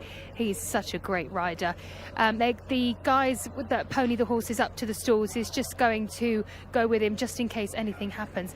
But Zelsa Al Khaladia, I mean, his ears are all over the place. He's really got his eye on all sorts. But yeah, so far so good. You can see now he's on the way to post, trotting quite quickly. That would be hard to sit to. Coming up next, we've got Him Elsna Sarala should be coming up very soon, if not already gone. They're all whizzing by. So it's over to you guys in the studios. They've all gone before my eyes. They're all a bit quick as these runners head on down to the start for this Arabian Horses Open. I'll glance at the market in a second, actually, just to see if there's been any movement here, because it was pretty tight, wasn't it, at the top when we checked a few moments ago. It was the 11 Al Nasrallah who was favourite, remains so at 9-4. Ofra Athbar has slipped out to 3s. A little bit of money for Siraj Al Hura, who's come in half a point at 7-2, and Basakar number 10 at 9-2. And yeah, it's fairly stagnant, yeah. Isn't it? Yeah. I don't have a strong opinion in here. I don't know if you do. No, I'm really struggling to have really any kind of opinion of I mean, logic tells you that the favourite with 2 from 2 maybe gives the impression there is more to come with the unbeaten record so far. I'm loath to try and tip another favourite. You can't do it again, Darren. I'm going to have to swerve the favourite, I think, on that basis. Don't give us another one. Yeah, I don't want another favourite. Look, I do think Al Nasrallah is the most logical winner, but as I say, there are factors in her performances that suggest that she's not all straightforward. She doesn't switch leads, as I say, and she's got a high head carriage. Well, I mean, quite a few Arabians do have high head carriages, but the switching of the leads is key. I may chance Basika, horse number 10. I do want to go to the Gaitan horse Ofra Athbar, but I think Basika is the best value at 9-2 for Thab Al Tilmiyat, who did ride a winner earlier. I like how this filly has slowly progressed throughout her career. She's drawn inside, and hopefully Basika can make it 2 from her last 2 starts, but it's very, very tentative. OK, so Tom with 10, and I'm going to be even more tentative, to be honest, and I'm not allowed to have the favourites. I'm going to have Ofra Athbar, because I thought that form was solid enough, and that will be my selection. And somebody somewhere is agreeing with me. I can hear in my ear. Hannah, who are you going to be supporting this time? Well, my paddock pick was actually horse number 9, Zalza Al Khaladia, which obviously I gave a lot of coverage to because it was going a little bit crazy in the parade ring. But I'm looking on the big screen now, and I think it has calmed down. If not, my paddock pick from paper, gosh, that's a tongue twister, was Alsnala Sarala, the grey filly. It's hard when I've got it on paper and I'm undecided. I'm going to take a chance, and I am going to stick with Adel Al Faradi's ride. I know that I've just seen a lot of energy disappear, but the thing is with these purebred Arabians, the Arabian breed, they're so hardy that I do think that even if some energy, well, to be honest, they were trying to contain the energy, so hopefully when it's released it could be like the coiled spring is unleashed. So I'm going to stick with it. I'm going to go for gold. Number 9, that's the one, isn't it? Yes, number 9, Zelza Al Khaladia, the Layth Al Khaladia colt. over to you, Mark, for your decision before calling the race. Thank you, Hannah. Yes, the runners are about to load in. I'm going to give you all a lesson in Arabian racing here. Al Nasser Allah will not be denied her hat-trick here. I think she's by far the best. I respect the gate end horse over at Athbar. I think Al Nasser Allah is surely the best here. And I think for an ownership that have had a fantastic 2024, all under the moon, Al Nasser Allah should be far too strong here, and there's plenty of value in the price. Over at Athbar drawn in 2, Al Nasser Allah drawn in 5. I'm sure Al Nasser Allah will keep to her tactics, which she has demonstrated on her 2 victories so far. She might look a little bit outpaced, but she does finish very, very strongly. Final 2 going in. Siraj Al-Hira and Zelzel Al-Kaladir, the selection for Hannah Baycroft. One more behind the tape, so far away I can't see it. Could be Merhib El-Kataeb in the multicoloured jacket. Indeed it is. It's definitely Merhib El-Kataeb, who is a long, long way behind. So we'll see if our cameras can pick up Merhib El-Kataeb, Ahmed Al-Sharar. Jockeys seem happy to sight forward. Merhib El-Kataeb is now joining them and is going into stall 11. So we're just about set then for the 7th race of the afternoon, the first of our Arabian races, sponsored by the Riyadh Gate Development Authority. They're off and racing. Al Nasser Allah, not the best into stride, but usually by design. Merhib El-Kataeb, who was the last one to load, is certainly the last one out and trails the field by about 10 lengths or so. So as they go through the first furlong here, 1,400 metres to the trip, and tagging across, it's Ibn Shaddad under Naif Al-Anazi. Naif certainly likes to lead, and he's in front by a length and a half. To Ofra Athbar racing in second, and Basika towards the inside in third. And then comes the white and black jacket of Haddad Al-Thab. The orange moving closer is Maythab Al-Zamili. And just covered up from this shot is Karbez Athbar, around 3 or 4 wide around the opening turn. Al Nasser Allah is next, with Abdallah Al-Hussein just squeezing along for a stride or two. There's a bit of bumping in mid-division. Zelzel Al-Kaladir comes next, and then Fawaz Iliat Najid. The final trio includes Seraj Al-Hira, Nadid Al-Barak, and also towards the back end of the field is Kazra Al-Kanon. So as they reach the crown of the bend, it's a 3-way go for the lead here. Towards the outside, Maythab Al-Zamili has come to put her head in front and leads by half a length. Responding in second position is Haddad Al-Thab. Now produced is Al Nasser Allah, who is getting the revs up in third position, and Kazra Al-Kalon is following her into third place. Over Athbar is given her running in fifth position as we tackle the final furlong. Al Nasser Allah is now getting on terms with Maythab Al-Zamili, and then comes Kazra Al-Kanon deep inside the final 100. Al Nasser Allah, a perfect 3 out of 3. Maythab Al-Zamili in second, then came Kazra Al-Kanon. Haddad Al-Thab was followed home by Zelzel Al-Kaladir. There is your lesson. Al Nasser Allah simply too strong at the wire. The H-Mill stable certainly have a cracker here. She won't be rated 90 for long. I think triple digits await her. Abdallah Al-Hussein, who has rode more winners in the Arabian races than anybody else this year, wins on this sparkling 3-year-old. 1:38.72 is the winning time. Maythab Al-Zamili home in second place, only beaten 3 parts of the line, and then came Kazra Al-Kanon. Tight finish for Al Nasser Allah, I think, had plenty left. Got the ribs going on the home turn. Haddad Al-Thab up for 4th. Ofra Athbar, the disappointment, in 5th place. 11, 12, 7 and 2. Al Nasser Allah.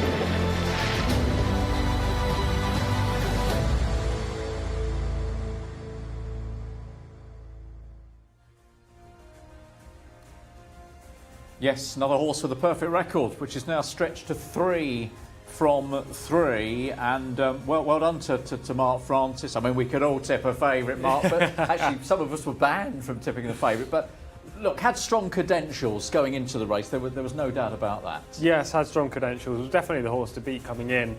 There were, as I say, factors that put me off her, but her form was there for everyone to see. Her rating was there for everyone to see, and she made it 3 from 3. When we watch the replay, we'll see that she was miles the best. She was much more dominant than the 3/4 of a length victory suggests. And I'll point out where when we watch the footage, but if she lost, she would have been an unlucky loser. The 2 horses that have chased the winner home were both not considered in the market. There were 50-1 chances. Yes. So does that do anything to hold the form back? Or, as Marcus suggested, are we looking, as probably is the case, at a horse who's very soon going to be rated treble digits? It could be both. I agree with what you first said there about the 2 horses finishing 2nd and 3rd, holding the form back. They're rated 71 and 67. If they ran their races, I highly doubt they've improved enough to push a 90 rated filly all the way. So maybe she could be rated triple digits. Does she deserve that? I don't know. She was dominant in this race. She was the best horse in it, but the form is a little bit suspect. Yeah. Nevertheless, as we said earlier, we've had a similar scenario. You can only beat what's put in front of you, and yes, it is 3 out of 3, and the run continues and may well continue for a fair bit longer yet. So well done to Al Nasrallah, who has taken the 7th race of the afternoon, the first of our 2 races purely for the Arabian breds. The next, by the way, will come up before the 2 big races, of course. So that will be race number 10. Yeah, second home there was Mathaib Al-Zamila, and back in 3rd was 7 Kazwa Al-Kanon, and here is the winning jockey. I think Mark was saying the winning most jockey in Arabian races this year. Yeah, he rides a lot for this stable, who also have Vizier, one of the better horses. They also have another one called Shahika, who's also pretty good. So they've got some nice Arabians. They do focus on the Arabians, Age Mill stable. And Abduella Al Hussein is the one that gets the mounts. Vizier sometimes is ridden by other riders, but yeah, they've got a nice crop of horses. You can see she has got high head carriage, the grey filly on the outside here, but it doesn't stop her running. She is on the wrong lead again, but she switches, which could be the difference in her actually winning this race today from this position onwards. Of the others, as you say, there are some disappointing horses. Lucas Gaitan's runner set the pace and really disappointed. Dropped away very quickly to the far side over there with a grey cap. He's a very small horse. Bar. Yes. Very small horse, isn't he? He reminds me a little bit of Fudapine, who is another of Lucas's in the Athbar Racing Silks, who looked good on his first outing but slowly levelled off because he was a small horse. Here's the break now, and there's an instant excuse for Zelzal Al Khaladia for Adel Al Faredi. Completely blew the start and it was game over. The 7, Kazwa Al Kanon also missed it but finished off nicely for 3rd. The 4 horse, well, was put into the stalls late and then just didn't run a yard, so I think the vet will have a look at that one. But yeah, it was an interesting start with a couple of things going wrong there. Meanwhile, the eventual winner is in around midfield right now, in about 6th or 7th, the big grey horse in between horses.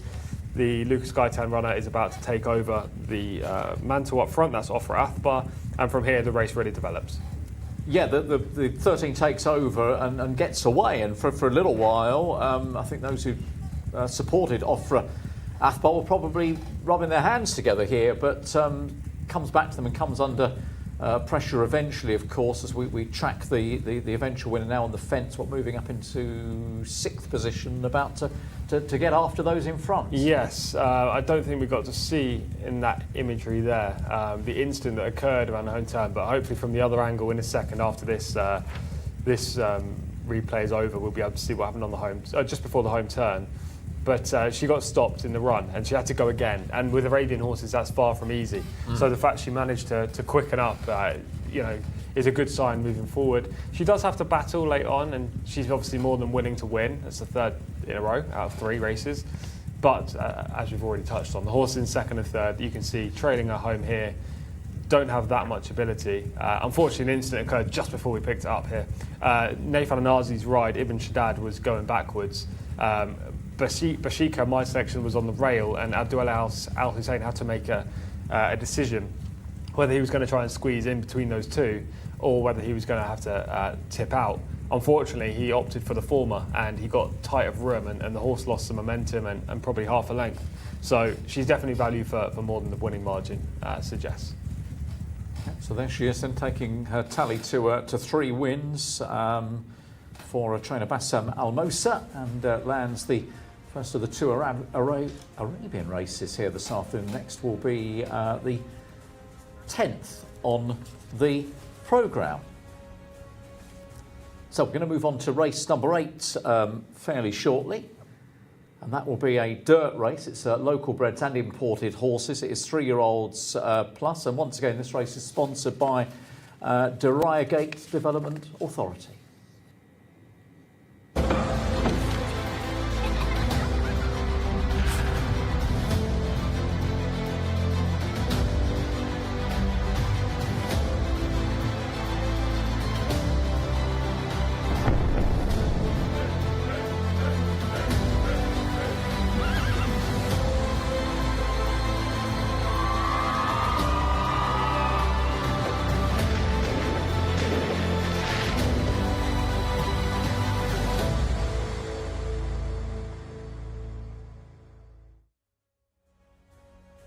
Yeah, thanks very much again to Riyadh Development Authority and to all our sponsors today. This is a non-winners of 3 event. Race 8 on the programme is for 3-year-olds and upwards, once again racing over 1,600 metres. Number 1 is Batista for Mohammed Al Yami, drawn in stall 2. Forgivable is on the other flank in stall 16 for Ayed Al Tarizi. 3 is a scratch, so 1 to 4, which is Jamran for Noah Mudiani, between those in stall 9. 5 is Johar Al Riyadh for Mohammed Al Hubayl, and Misk is in stall 17 for Fahid Al Faridi. Mokdam 7 for Asama Al Shirani is followed over to the page by number 8, Motawazi for Camilla Ospino. 9 is Mulazem, stall 20, Thama Al Dahani combining here with Mohammed Al Daham, a winner last time. 10 is Dandoon for Farwas Wanas. Dignity Joy is 11, drawn in 11 for Salman Al Rashid. 12 is Everyday, Sultan Al Mamoni, and 13, Matching Socks, Abdullah Al Sayyidi. 14 is Miyagi for Abdullah Al Uddin. 15, Nimir Al Mogatara for Adil Al Faredi. 16 is Not for Profit, Mohammed Saeed. 17, Single Minded for Abdullah Al Credis is followed by number 18, Trachonitis, Alex Moreno. Double Talk gets the inside gate for Tariq Al Mansour. 20 is South Army, Khalid Al Mamoni. We go without 21, 22 and 24, but we do have 23, which is Phelpsy for Ricardo Souza Ferreira, looking for a double and a red stable hat-trick. Runners in the pre-parade ring, it's back to Hannah Baker. Number 8 is what you're looking at right now. Motawasi. Camilla Ospina will take the ride. We're currently in the pre-parade ring here under this lovely light that I love. Look at this horse, absolutely gleaming. So Camilla has previously ridden this horse, so of course confidence is key. He's ridden it before. It's not like it's a first timer, but I love the way this horse is shimmering and shining, and actually it's really nice and tucked up underneath. It is chewing away. It's actually grinding its teeth. As I said yesterday, some of them do that. Let's see how this is a 3-year-old. Yeah, so some of the babies do that. He's got his tongue out, but he has got a tongue strap on too, and you can see the nose band as well. But if you have a look at the hind end and its muscles, well muscled on the back, the fitness lines are shining through there. I can see its oblique muscles as the light shines. So it looks great. This horse is quite leggy on the front as well. So hopefully it will cover some nice ground. I really like this horse. Really stands out. We'll drop back now to horse number 9, just behind Malazem. Look at the fitness in this horse. The muscle behind. Can you see what I see? So when I keep telling you about the abdominal muscles, the outside obliques, just so that's that line underneath. This horse looks a bill of health and in full fitness. The gleaming shine on its hind end, and it's really nicely muscled on top, as well as the shoulder. To be honest, across the whole of its body. So if you had a checklist of coat, yes, it looks impeccable, and as well as the muscle across its neck to its shoulder, all the way down to its hind end. Let's have a look at how it's walking. Is it tracking up? It's just, I think, just a little, no, it is tracking up nicely. It's actually walking quite well. It's not particularly stiff. You know, I was focusing quite a lot on that on the first day because, of course, we want the area around the engine to be moving nice and freely. You don't want it to get locked up if you're looking to follow a horse for a long time. We've got a couple of them wickering to each other. Should we have a little look at some of the other horses? Because I think we've got time. They're all in the pre-parade ring still. It's quite quiet. But actually, I will just say, you know, we heard the music earlier. They're all being really well behaved. It's still quite loud out here. So considering that's going on, they're all being quite good. Should we have a look at horse 14? That's just behind us now. It's coming up. I will switch my page. So excuse me, please hold. So horse 14. This is Miyagi.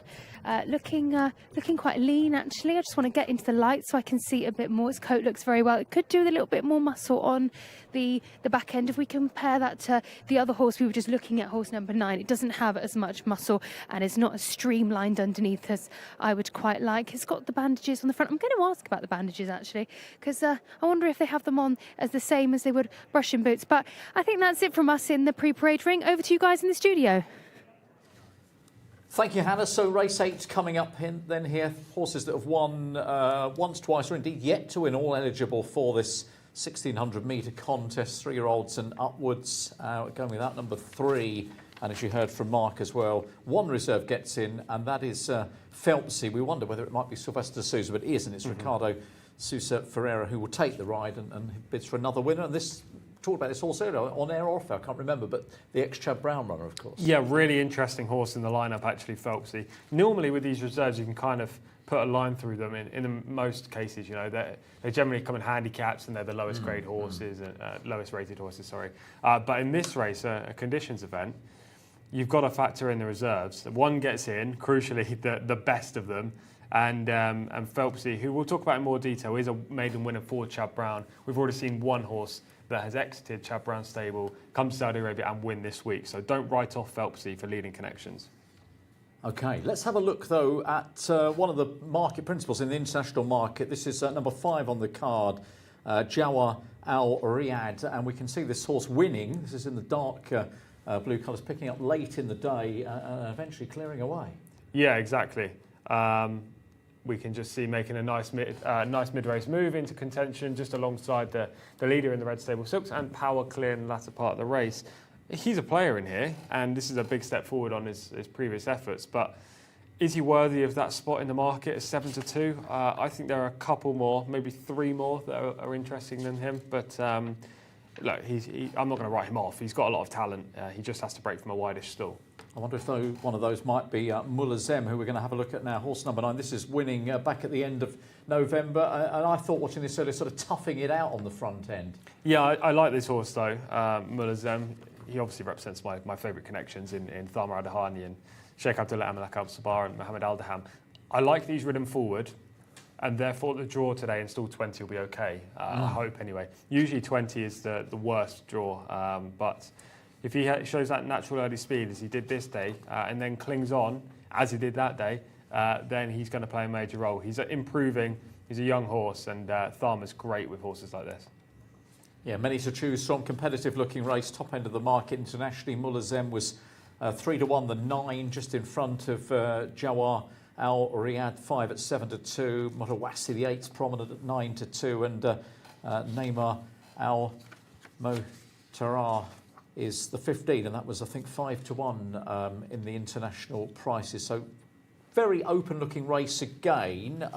Jawar Al Riyadh, I think, is the top mark, if I'm right, 93 here? Yes, I think so, but he's also had 10 outings and could be has had chances. Levelling off, whereas Mulazem, OK, only 9 outings, but could easily improve enough to come alongside with a 90-plus rated performance. Same could be said for Motawassi, who was running while the white stable horses just weren't performing very well when there was a bit of a sickness in the barn.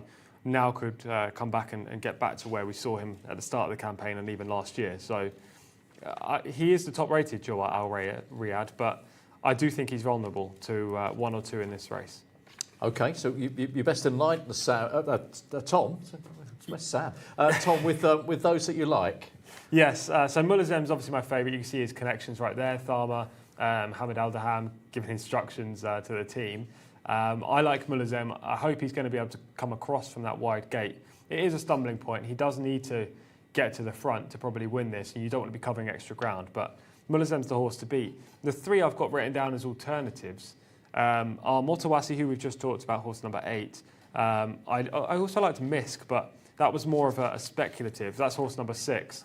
And there was one other, which was Phelpsy, the reserve. But I'm looking forward to hearing from Tharma Al-Dahani. Are you? We're going to do it right now. Tharma Al-Dahani joins me now. Your horse, Mulazem, looks incredible in the pre-parade ring. Under the light with the muscle, looked phenomenal. Tell me your thoughts. Yeah, he's a good horse. Really, the last 2 races for him was too good, you know. I trust him very well, but the main problem today, the draw. He's drawing 20, and he's a horse going in front and make the base for himself from the starting gate. I'm worried. Like yesterday, you know, Western City is the same. I'm afraid about his draw. I tell Muhammad step by step, and he do it, you know, perfect. I hope today he progress same with Western City, and he do the best because he's a good horse. I was going to say, was that the instructions you were giving? Yeah, I'm giving Muhammad, don't be in hurry because your draw is 20. You have to do it step by step. If you go in hurry, your horse he will not continue the race. Thank you so much. I'm very looking forward to seeing him run. Thank you.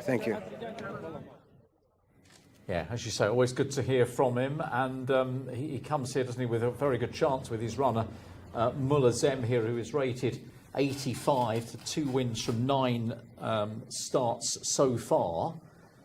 Watching the runners as they prepare to move around the parade ring. So narrowing it down, Tom, where would you be starting here? Yeah, as I say, my 4 horses I like, Mulazem, Motawasi, Misk, and also Phelpsy. I do want to mention briefly South Army, who represents the FMQ stable. Khalid Al-Mamoni's on board.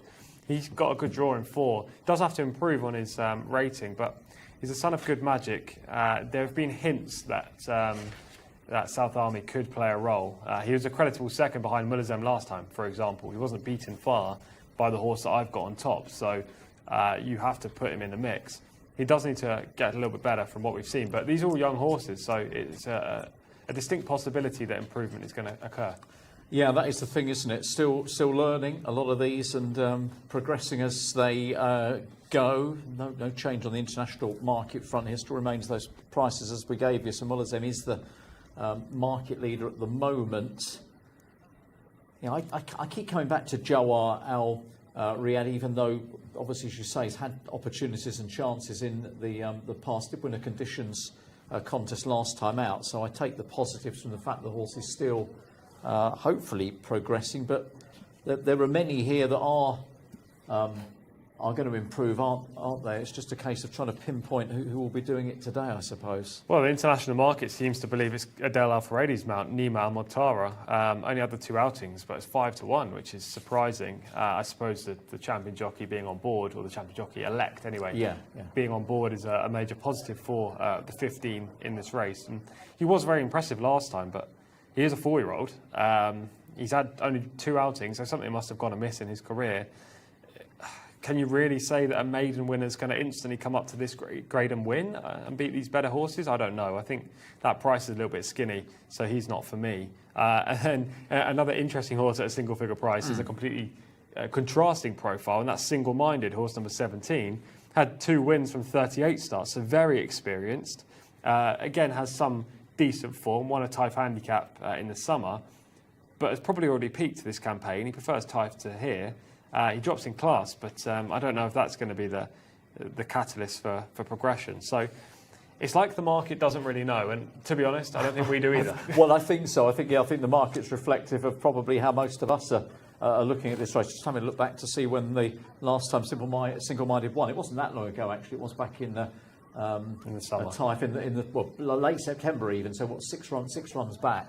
But nevertheless, the overall strike rate is of concern, isn't it? Yes, absolutely. There are question marks about the majority of these, to be honest, and it's in a race like this, Darryl, big fields, lots can happen in the event. It's kind of who's going to have the most go their way. And I think it is Mulazem if he makes the front, but it is a big if from that draw. Otherwise, I can understand Jcsa Al Riyadh as well. At least he's run to this level kind of once or twice before. Motawasi will be looking to do similar tactics to Mulazem. So there could be a big burn-up up front, and that would suit a closer. I'll give a brief word to a couple of those at big prices really quickly. Yeah, please do. Horse number 1, Batista, used to be with Jonathan Thady Gosden, actually, in England. Appeared to need plenty of time to acclimatise, but was better last time up. However, that was in February, and it's had a long layoff since, so there's a big question there about fitness. Horse number 7, Mokdam, would be one of those that benefits from a fast early gallop, as he comes from way off the speed. He's only rated 77, which suggests he's not capable of winning this race. But his recent runs have come in sprints, and the extra distance will help. On to the second page, and most of them are big prices, really big prices. Dan Doon, I suppose, is worthy of a mention, but he's been off for a long time, since July 2023, and you don't really know what fitness is like there. And we move on to back to the final page, and we've kind of talked about South Army and Phelpsy, the two horses with decent chances in this spot. The other two, Trachonitis and Double Talk, the former won a 1600-metre turf race. That's a brilliant shot. Sorry, Tom, just as you're talking through. That's how bright is that fantastic. Turf? Yes. It's really bright. Stands out with those floodlights, and the grass definitely looks luscious right now. But just quickly to finish off what I was saying, Trachonitis is a turf horse, so that links in nicely, but probably be unsuited by this track. Meanwhile, Double Talk has only finished midfield in a couple of opens so far this year, and his UK form just wasn't very strong. So even at those at the bigger prices, it's very hard to make a sound real shout for them. Will you be kicking yourself if Phelpsy were to win? I would. He would be, now that he's in the race, obviously he was a reserve, so I kind of put a star next to him without factoring him on my shortlist. Yeah. Now that he's in the race, I'm going to keep a firm eye. I think he's the most interesting horse. I don't necessarily know if he'll win today, but he's a big player coming out of Chad Brown's barn. But I will stick with Mulazem and hope that Mohammed Al-Daham can cross. OK, so Tom is with Mulazem, which will delight our interviewee, of course, Thema Al-Dahani, were he to be right. I'm going to stick with Jawar Al Riyadh, hopefully to try and make it back-to-back victories. So we just need one more selection. That's from Hannah. And then we are ready here to cheer on our choices. Hopefully you will be able to as well. Yeah, I am going with the horse number 9, Mulazem, who is in shot now. I can see on the big screen. Looks absolutely phenomenal. And after speaking to Thama Al-Dahani, I've just even more so. I mean, I can actually see why it is an international market favourite. The horse looks amazing.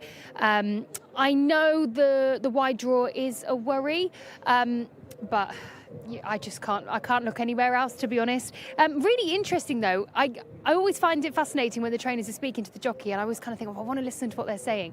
It's fascinating. But yeah, I hope I've got a winner on the board here. But honestly, the muscle definition in that horse, I think it's going to run a good race. I'm just trying to see if I had any others, as in that I'd seen in the parade ring. I mean, so many of them did look great, and there are some big prices on here, I know. Who else did I see?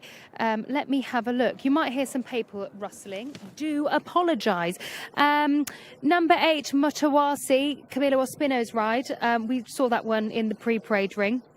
As I said, Camilo's previously ridden this horse, so it's not like he's just jumped on for the first time. I always think that's a positive. But to be honest, they're professionals, so, you know. And I also noted down Naif Al-Anazi's ride, number 3.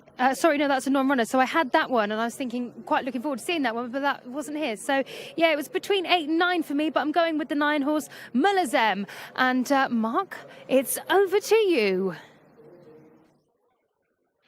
Thank you, Hannah. Yes, another really tough race to solve here, this non-winners of 2 event. I guess the big concern with Mulazem is the draw, and we heard from Thama Al-Dahani that stall 20 is certainly not a big plus, but is clearly very, very talented. In terms of what to take him on with, I mean, Namir Al-Mogatara was a last-time out winner, but as Tom alluded to, that anything Adel Al-Faredi rides is normally well to the fore in the market. You're never really going to get a decent price about an Adel ride. Just looking elsewhere, this is really tough. This is really tough. I'll go with Phelpsy. I'll go with the red stable runner here, Ricardo Sosa Ferreira. It's been a really good day for Prince Faisal bin Khalid. And Ricardo, of course, who rode Ayla Malek back in race number 4. Well, Sylvester had a winner, his second of the weekend on Wakud in race 3. And they've got a very strong hand in some of the big races to come. But I think they'll have a winner here with Phelpsy. I wouldn't say with over-brimming confidence. But it's another very, very interesting race on paper. They are loading in. There we can see Phelpsy, who carries the white cap. Of course, the non-runner that Hannah was highlighting, Isdajar, would have carried the red cap, so no need to change Ricardo Sosa Ferreira. All jurisdictions now publishing that he has a white cap, so no need to upgrade to the red cap. As Motawasi goes into 5, Silver Colours of South Army going next door into 4. We've still got 6 or 7 out the back. First of our graded races coming up in race 9 is the Ministry of National Guard Cup. That comes up at 7 o'clock. We have an Arabian Open race 10, and then the big domestic Group 1 and listed prize. So the final few are going in. A riderless horse on the inside. This is Matching Socks going into 2, or 3 rather, waiting on Batista to go into 2, and there he is, along with Tariq Al Mansour, who is due on the filly Double Talk, who currently is in stall 1 on her own. Of course, do get in touch with the show this afternoon on the JCSA English-speaking page on YouTube to say hello to the team with any selections you have with our final 4 races on the back of this. Say hello, anything you want to highlight or any questions. I'm sure the team will be very, very pleased to welcome any questions. I hope you're enjoying your Saturday wherever you are in the world. Just waiting on Double Talk. And Tariq Al Mansour, rated 68, was a winner 3 starts ago. Completely out of contention here. She is just proving a bit of a handful down at the start. Try and load her again, this time with the pilot, and they have safely gone in. Stand by for a start here of race number 8, non-winners of 3 events sponsored by Duraya Gate Development Authority, 1600 metres, and they're off and racing. The starter caught them in a very decent line. I guess every day was a step slowly away, and so too was Not For Profit, who is restrained towards the back of the field. Phelpsy, red jacket, white cap for Ricardo Sosa Ferreira, is beginning to tack across here, along with Jamran with the red visor. This is the leading pair. White and black jacket on the inside of Batista is also prominent, with Nimir Al-Mogatara 3rd and 4th. There's a gap then of 4 lengths, maybe slightly less now, to Mulazem, the horse with the green visor, racing in about 5th position, left of shot, racing just ahead of Joa Al Riyadh, who races alongside Dignity Joy, and back against the inside is Double Talk. Towards the back of the field, Forgivable only has a couple behind, including Miyagi, and every day after that slow beginning trails the main bulk of the field, who continue to be headed by Phelpsy. Joining in now is Mulazem, the market leader, green sleeves, white body, is now going stride for stride with the horse on the inside, Phelpsy, and they are beginning to pair off. With Joha Al Riyadh now taking a clear 3rd from Batista, who starts to backpedal. Picking up now is Misk and Mokdam, both of those in blue jackets and white caps. And then comes the grey single-minded as they come into the straight with 300 to go. And a good duel on here as Mulazem and also Phelpsy continue to lock horns, and they power away from Joha Al Riyadh taking 3rd. Single-minded is next, and then comes Misk. The rest are well beaten here as they go inside the final furlong, and Mulazem is just winning the argument with Phelpsy. Mulazem for Thama Al-Dahami, and Mohammed Al-Daham go on to win. Far too good in the end for Phelpsy in 2nd. Joha Al Riyadh up for 3rd. Then came Single-Minded and Misk. Well, it's a win here for Sheikh Abdullah Al-Malek Al-Sabah as number 9 Mulazem has won for Thama Al-Dahani, and Mohammed Al-Daham got the better of the argument with Phelpsy, who certainly ran his race in 2nd place. And these two, who were pairing off from the remainder, have fought out the finish here. Mulazem has won, winning time 1:41.53 for number 9 Mulazem, rated 85, has won beating Phelpsy into second position. See if we can identify the winning distance. I reckon that's about 4 lengths or so to Phelpsy in second. Jawha Al Riyadh ran his race in third, then came single-minded, and they were clear of the 5th place horse, which is Misk.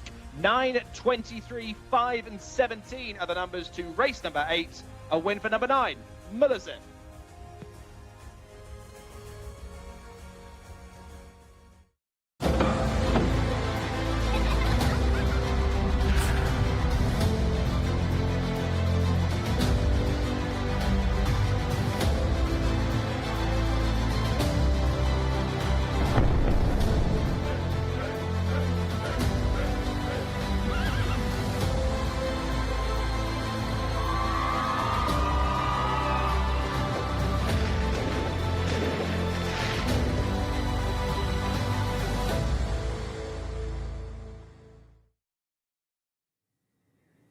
So there it is, Mulazem. We heard from Thema Al-Dahani beforehand, Mohammed Al-Daram on board, the winner.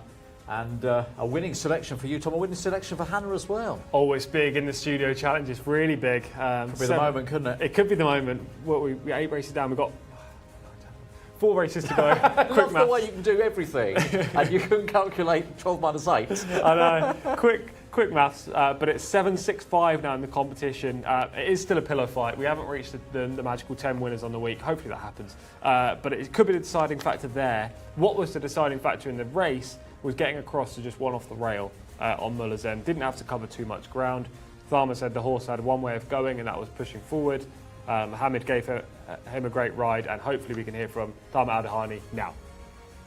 We're worried about the draw, but you didn't have to worry after all. Tell me about it. Yeah, you saw the jockey, what he did. I told him, don't hurry up, step by step until the 4 furlong you can go, because I'm afraid about the other horse. He's a good horse. First run, I want to say hi for the trainer and for everybody in the red stable. He's a good horse. First run, he comes second. But my horse, Brog, is too good, and he's really a good horse. He's a machine horse for mile and 9 furlong. Yeah, you got that right. He's a machine. Where next for this horse? I think, I don't know, depend about the prince. I have to return back to him. We'll see, and we'll see the rating, and we'll go on by this point. Brilliant. Thank you so much. I'll let you go and have your photo. Thank you. Thank you. Alrighty, what a horse that was. I mean, how good did Mulazem look in the parade ring? Looked absolutely unbelievable. We've got a great vision now of them just walking him off, letting those muscles cool down. Those absolute muscles that are really on show, and they were in show in the pre-parade ring. But I loved what Thalma said there. A machine of a horse. And it's true, he really is. And I know that it was a worry with that wide draw, but there was nothing to worry about really, was there? Now let's have a little look at this horse up close. Oh, that's it. We'll just watch out that no one gets run over. You can see his hindquarters that he does look a little bit stiff now. Do you see as he's walking? But that's why they've got to walk him a little bit quicker to make him cool off properly. That's important. Just like any athlete, and I always refer to athletes because, of course, these horses are athletes. So they're just walking him off. Now, goodness me, you can see his nostrils flare, and he's really worked hard. But it's exciting to see where this horse will go next. I really like the front side of the front side. You're thinking, what are you talking about, Hannah? His muscles on the front as well, because I've got a really good look now that the blood has been pumping, and you have a good vision. It's really nice to see everybody in the parade ring. I don't know if you can see actually from at home, but once they've unsaddled the horse, they're going to take his tongue tie off and his grackle that he's got on. They'll go and wash him down, cool him off, and get his body temperature back to the way it should be, because that horse has worked hard, and that's definitely one to put in your notepads at home. Congratulations, what a ride that was. Thank you, alhamdulillah. First, thanks to God and the owner, the trainer. This horse, mashallah, I ride him before. I think before, inshallah, come very good horse, and alhamdulillah, now he come semi-C, you know. Yeah, well, Thalma said, he used the term, he's like a machine. I mean, you'd have to agree, he is, isn't he? I don't know, but for me, I see this horse, inshallah, for the next time, inshallah, I think very good for, I think, 1 cup for mile, maybe 2 weeks or 3 weeks. Inshallah, he can go. So you think a mile would suit him? Yeah, this horse, I think, no problem. Mile or more distance, I think, no problem. Yeah, thank you so much. There we are. You've heard it here first. You think that horse will get a mark? What a horse! What a race, ladies and gentlemen. Yeah, Mulazem taking charge in the closing stages, and to the delight of those that had stuck with the horse. Who started with Richard Hannon, of course, a couple of runs over in the UK before moving out to Saudi Arabia and coming good here, back-to-back wins. Yeah, he looks like he's got a lot of ability, and he's slowly building up and building up. He's already a gelding and he wears blinkers, so he's obviously not full focus, or hasn't been full focus in the past. There was nothing in the race there to suggest that he wasn't determined to win or willing, but he has a couple of aids to help him out. If you watch from the start, it's all about the moving across for Mohammed Al Dahan. Right on the right-hand side of your screen, white silks with the green sleeves and cap. Just has to take a little bit of time, as Starmer was talking about earlier. And Phelpsy goes immediately to the front. Now, Mohammed at this point is in 4th or 5th.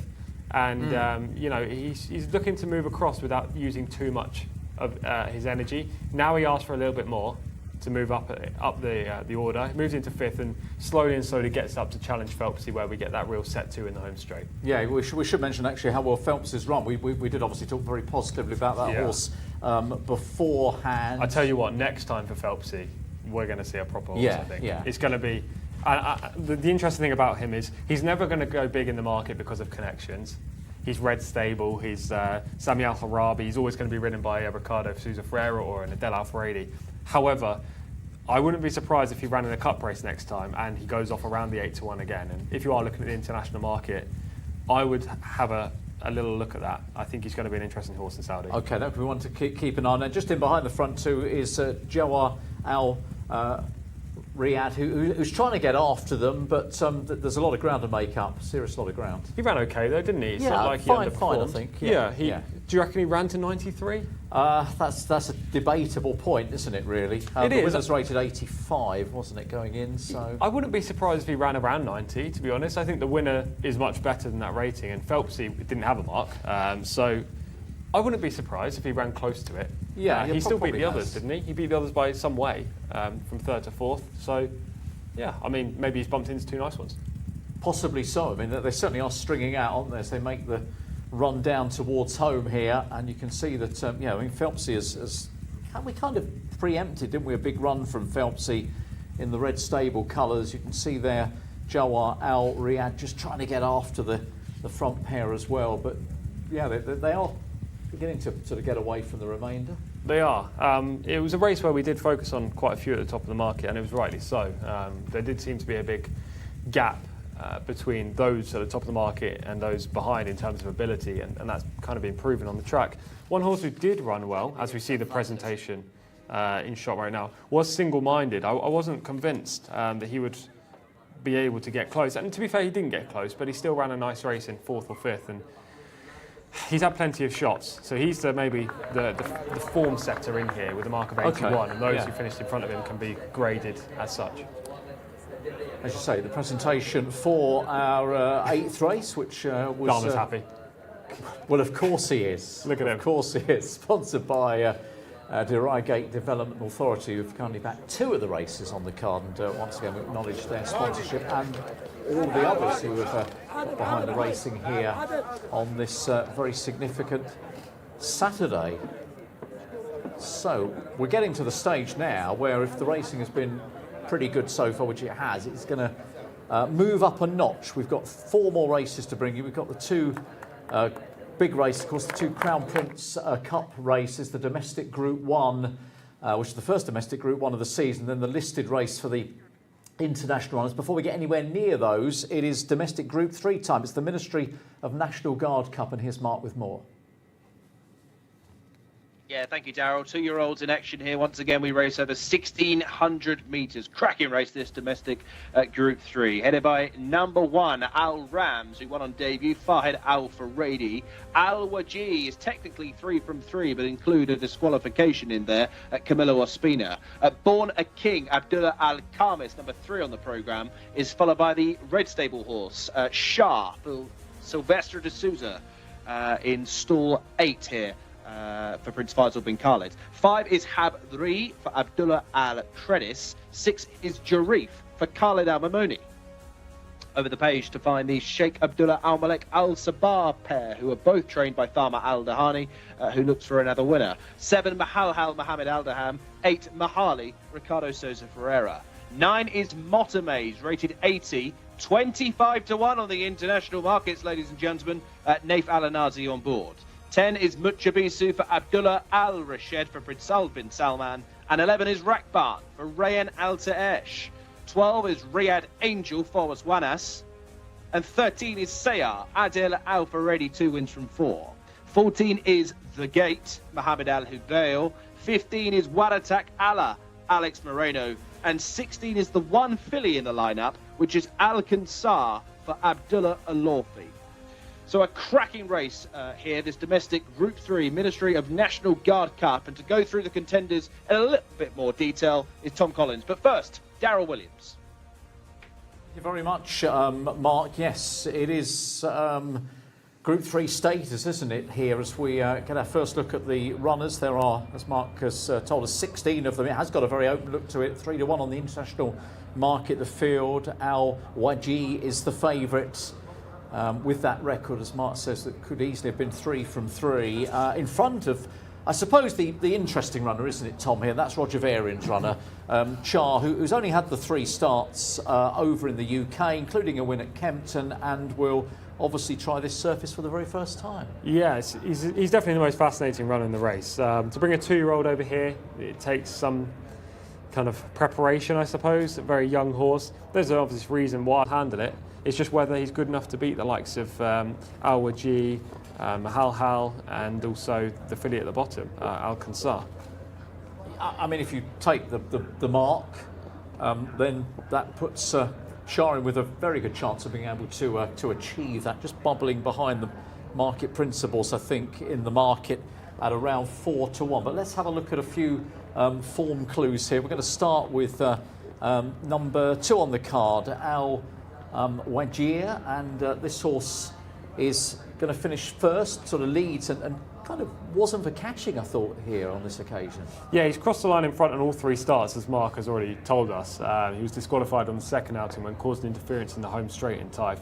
This day, on his Riyadh debut, he was very strong. And just look how he hits the line. He's drawing further and further and further clear of the opposition in behind. He has loads of ability. He loves a battle. He's a major player in this race, and he was the last off my shortlist, my second selection, if you will. Yeah, it's a really big run, wasn't it? Here's another winning piece of form. This is Mahalhal. We're back in the middle of November on this occasion, who's battling on well on the outside. This is my selection. He's not as visually impressive.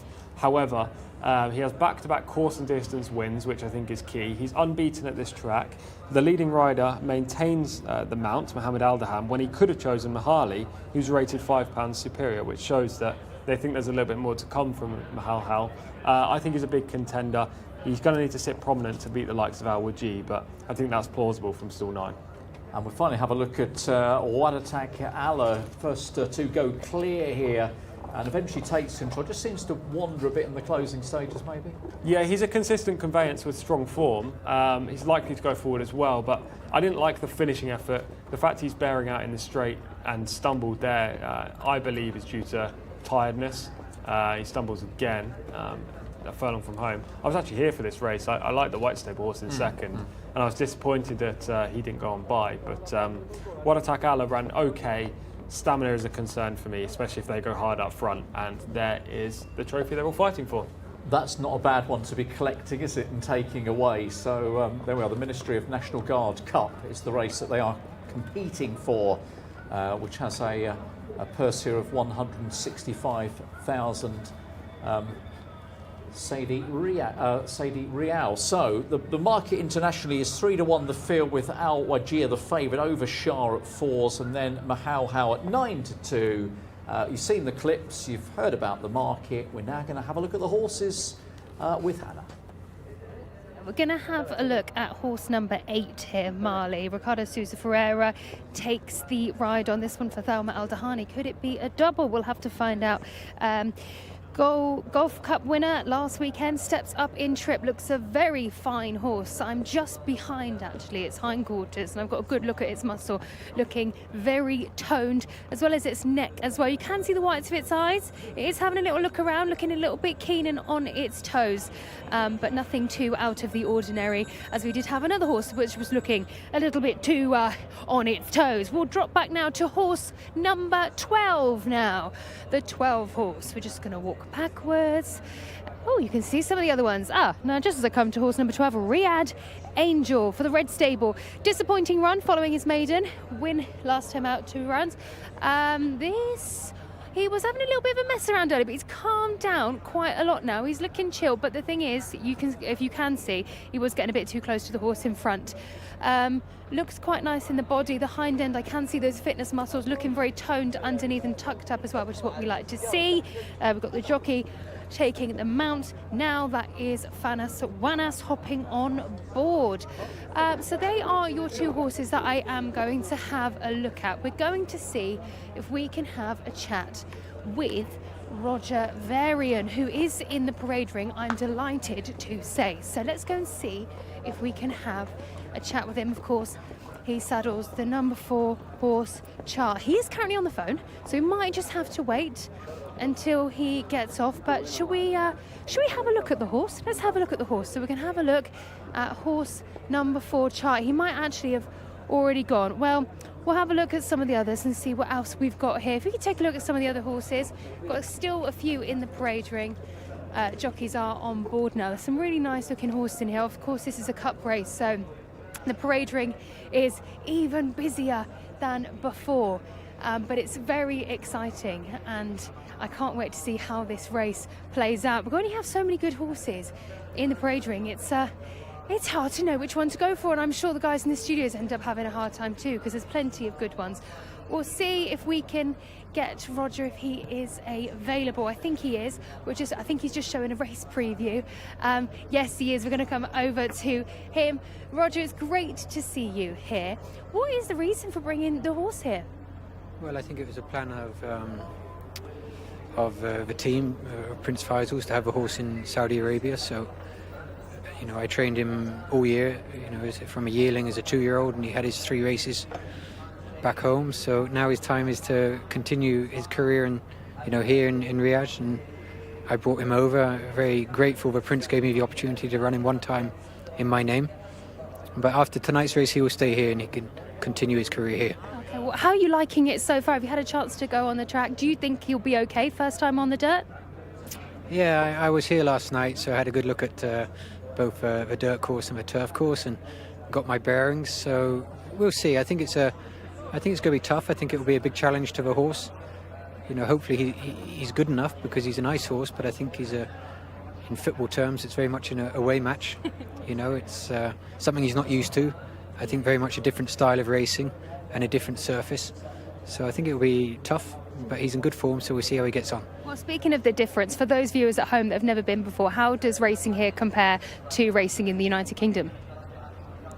I think it's the difference is the dirt racing and the strong early pace, maybe the big fields, and just a different surface. A horse like Char, he's used to training on either turf or a poly track. This is very different. He's had 2 or 3 mornings out on the track since he arrived. He only arrived on Monday, so he's not been here long. In his canter work on the track, he's moved very well, but it's very different under race pressure. So I think the main difference is the surface, the style of racing. Hopefully he'll handle it. And I did see in the parade ring he was on his toes a bit and he's got the hood on. Is he like that normally? That's his character, yeah. He's a busy chap, he's often on his toes, and we take every precaution we can to keep him calm before a race. I suppose if he was walking around quiet with his head on the floor, there'd be something wrong with him. So in a way, it's nice to see him like that. That's very much his character, as long as he can contain that energy for the race. But as soon as Sylvester was on him and he got out on the track, he looked to canter to post nicely. So we'll see what happens when the gates open. We will indeed. Thank you so much. It's so good to have you here and good to see you. No, thanks for having me. Cheers. Yeah, thank you to Roger Varian. It's good to get his enlightenment on the race, and obviously we've learnt, Tom, that Char is staying here, of course. Yeah. Look, Sylvester has done exceptionally well, hasn't he, in the main over the couple of days we've seen him again. That's a big positive if you're considering Char over and above everything else in this contest. Yeah, he's got the right trainer, he's got the right jockey, he's got the right connections, he's got a good draw, his form has been fair. It's just all about whether he's got the ability and whether he can handle the dirt. I would not be surprised if he won, but with the big question marks, I would be playing against him. That being said, I would like him to win just purely for Roger Varian himself. He's come over here. Obviously, he's not going to be training the horse in the future. That's part of the plan. But he's come all the way over for this contest, so it'd be nice just for him, for Char to run a nice race. I prefer a couple of others, though, Daryl. I had Char in as my third pick. Yeah. Al Wajih is my second pick, as we've already talked about. He's a battler with lots of talent.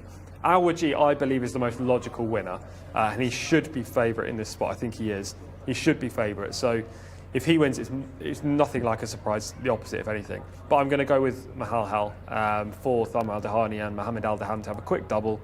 I like that he's a two-time course and distance winner. I like he's got tactical speed, and he doesn't have much to find on figures. Char is the joker in the pack, and Al Wajih is probably the horse to beat, but Mahal Hal has my heart in here, so hopefully he can add another win to his tally. Okay, so Mahal Hal gets your vote. I'm kind of got it down to two. I do think we're going to see a really good run from Char, and that would probably be the more logical selection. But I'm intrigued by the filly at the bottom, Alk Hansar, who has obviously won 3 or 4 starts.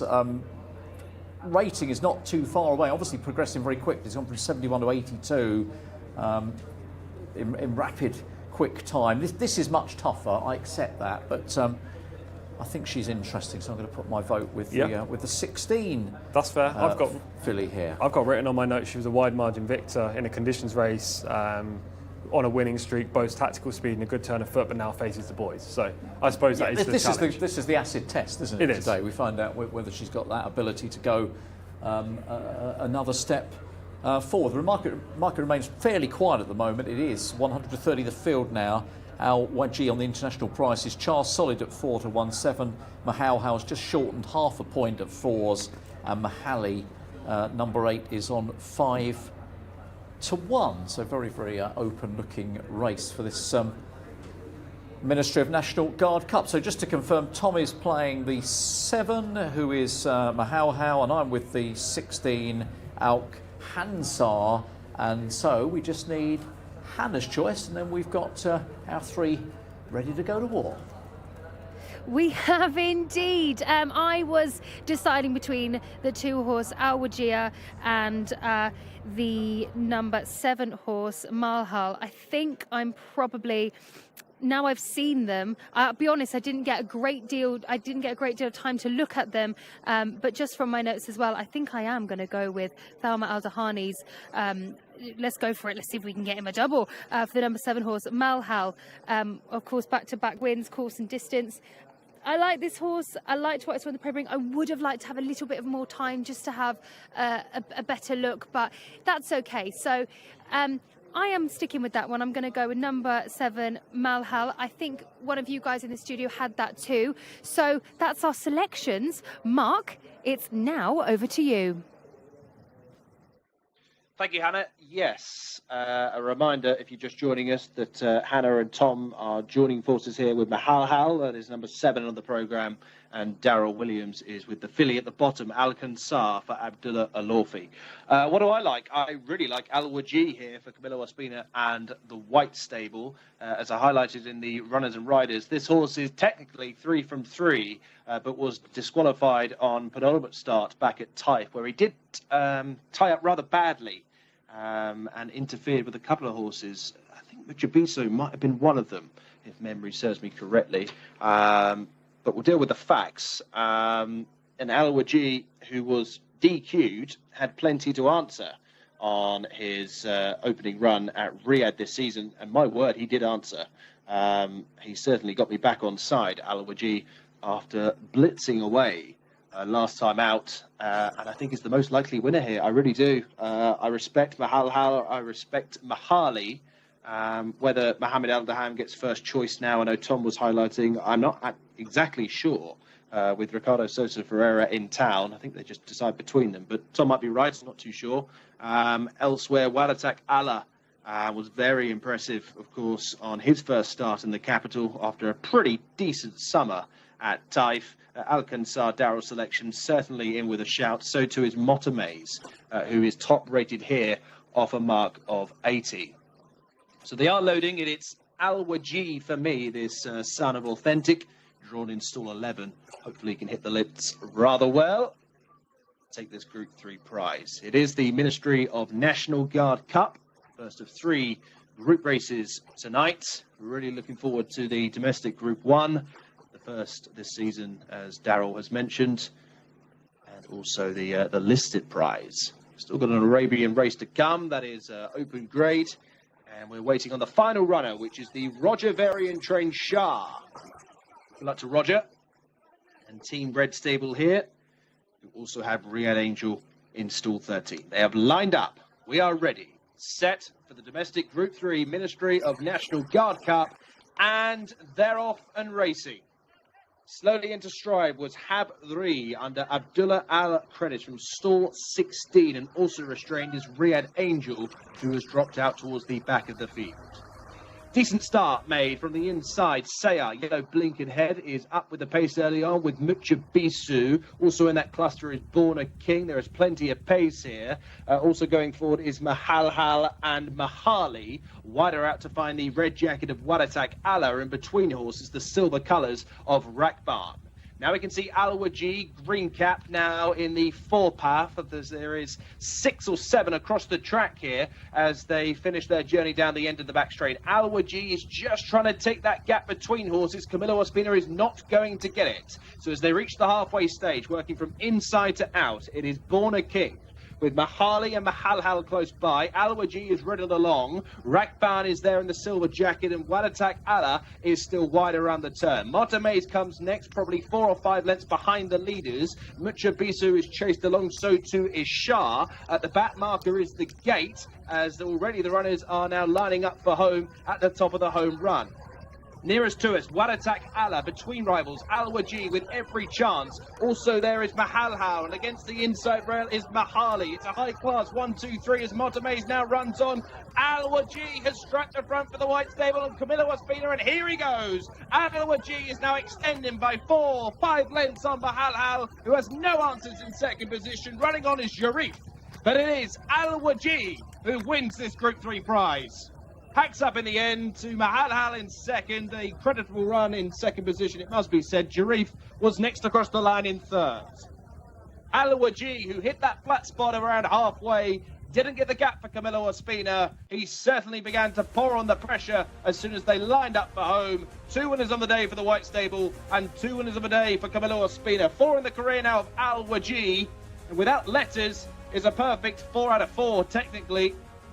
Al-Waji wins in a time of 1:41.54, takes this Group 3 prize. Mahalhal in second position, certainly ran his race under Mohammed Al Daham, but Al-Waji was on top of the line and won by about 7 in the end. Al-Waji wins, Mahalhal second, Jarif up for third, then came Motomez, and up on the inside was Al Rams. 2, 7, 6 and 9 are the numbers to the Group 3 Ministry of National Guard Cup, which has gone to the White Stable, Camilo Ospina and Al-Waji.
Yeah, another win for a very progressive type here, Al-Wajih, and as Mark has already highlighted, of course, it's a shame in a way. Look, rules are rules, but could have been 4 from 4. Nevertheless, this is a career path to take note of. Yeah, well, I mean, he did badly interfere with the runner-up, so it was the right decision. It wasn't a tough one. But he's another 2-year-old that the White Stable have got that is going to go on to bigger and better things. Yesterday we saw a filly that looked phenomenal, and today we've got a colt that looks top draw. He's a son of Authentic. He's only going to get better for longer distances. He's by a dam called Our Heat Light, who actually out of a dam called Our Heat Light, who I don't actually remember, but sounds like a horse that used to be trained by Georgina Baxter over in the US. I'll have to double check that. The pedigree's there, loves the dirt surface, quite clearly better than a 78 rated horse, and just another one in the brilliant arsenal of the White Stable. Yeah, most definitely. And Camilo Ospina on board here for Ahmed Mahmoud, takes this race, takes it in style, beats Mahal, who've been, of course, your choice and Hannah's choice. And well, you've kind of given us the forecast, the upside down forecast, if you want. Yeah, they were the two that I was focusing on. I thought they were the two standouts in this race. Picked the wrong one, but as I say, it would be no kind of surprise if Al-Wajih won. He was the most likely winner, and he proved that. He's valued for more than the margin suggests as well, because of what happened on the home turn, which we'll have a look at in the replay. But this colt's got so much upside.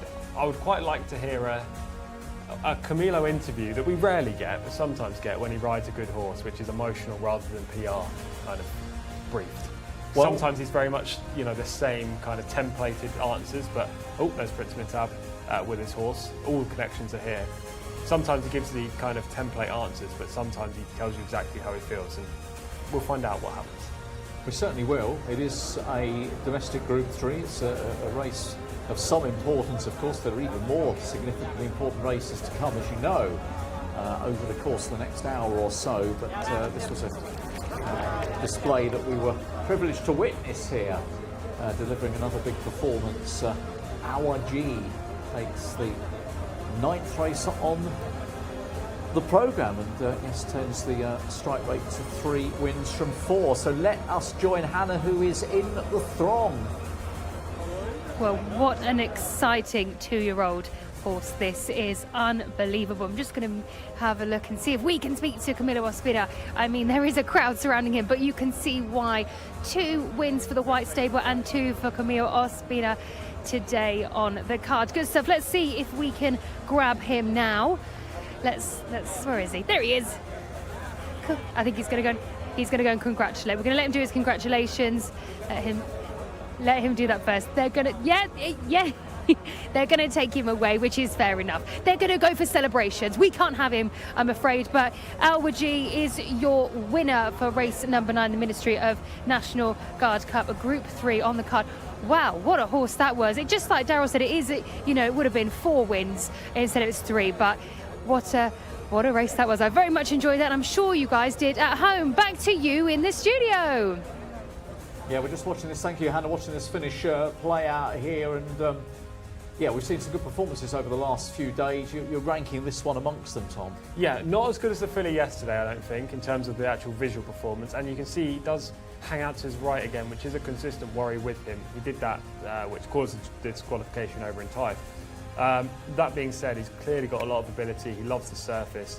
The track here is perfect for him, and he seems to be improving for each and every start. Take it from the outset here, a couple of horses slow away, including Harb Rhea, 20-1 shot on the outside of the yellow silks.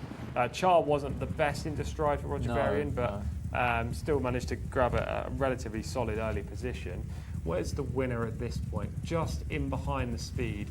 Camilo in around 7th position, 3 from the outside. He did sort of almost take a little step to the right in the early throws of that race as well. But he did. But if he manages to get into a nice spot at this part of the race, doesn't he? And I guess Camilo was happy in the early portion.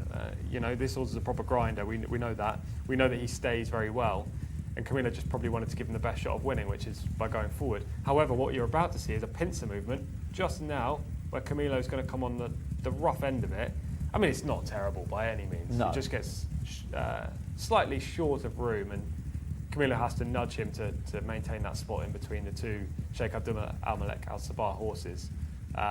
Gives him a little reminder there. It's kind of like he hit a flat spot and just took a while to find his stride again. But once he comes into the home straight, then he's just much better and starts to fly home.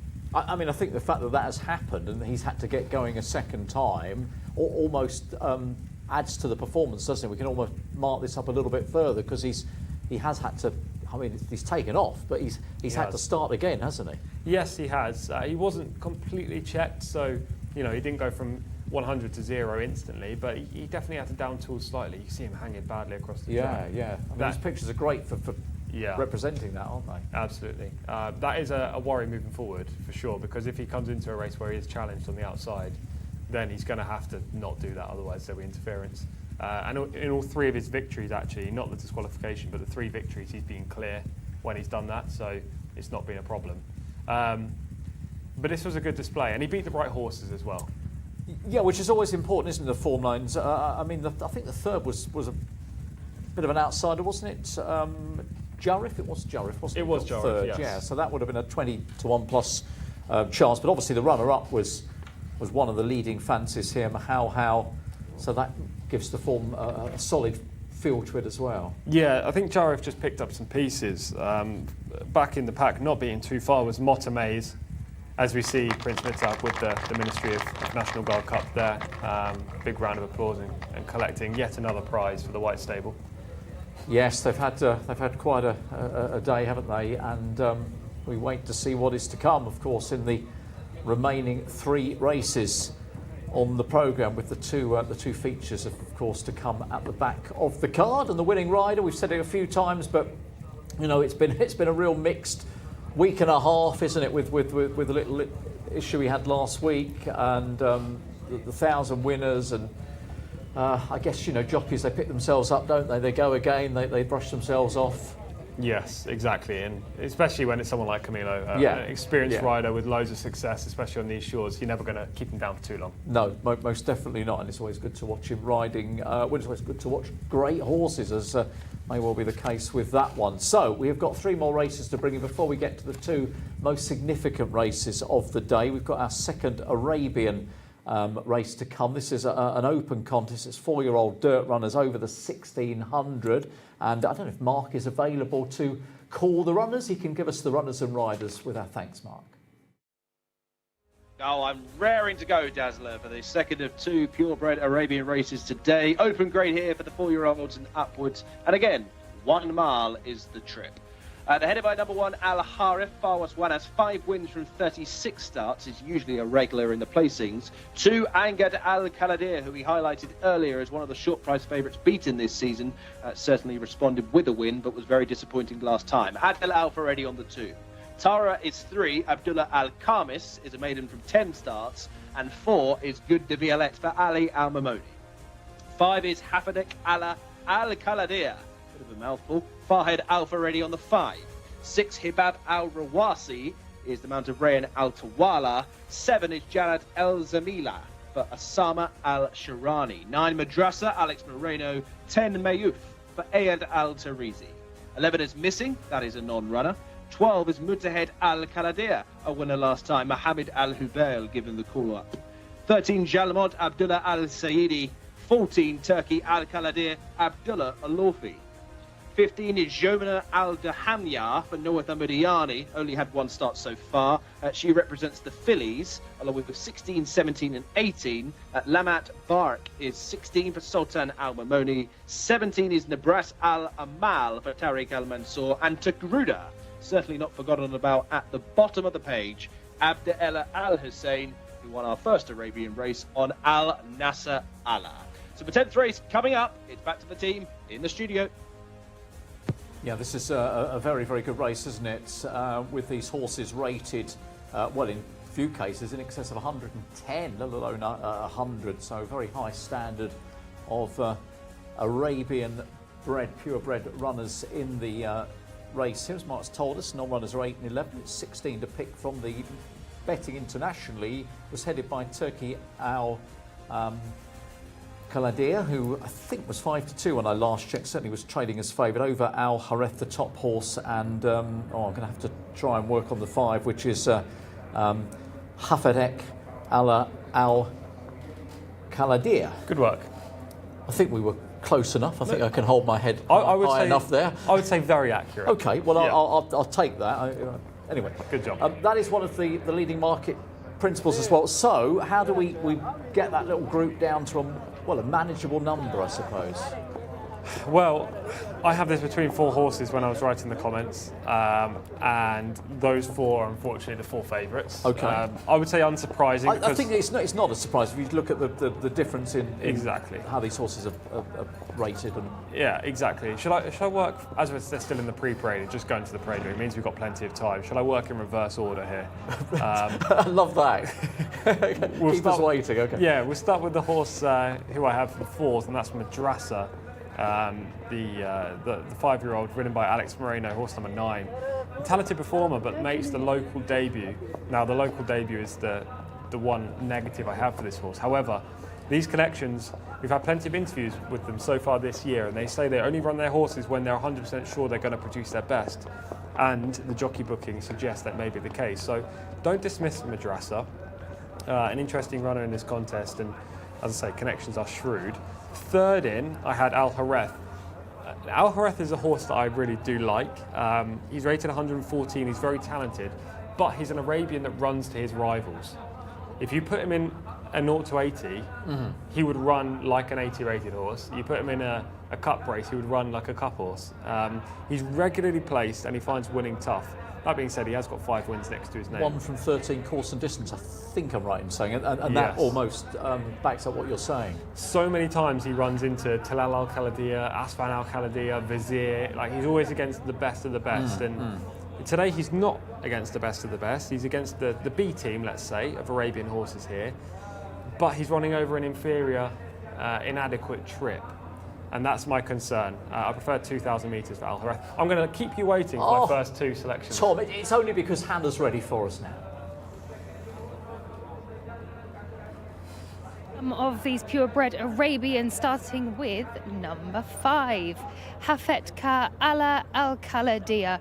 Firuz Al-Faradi takes the ride. Regular rider in nearly every start, bar 1. So let's have a look at this body. High head carriage. You can see there's a bit of a tension in the jaw, chomping away on that bit, which means he's actually walking funny. Difficult to see the walk. He's almost sort of walking on the spot. There are quite a few of them bunched up, so hopefully they will be able to spread out.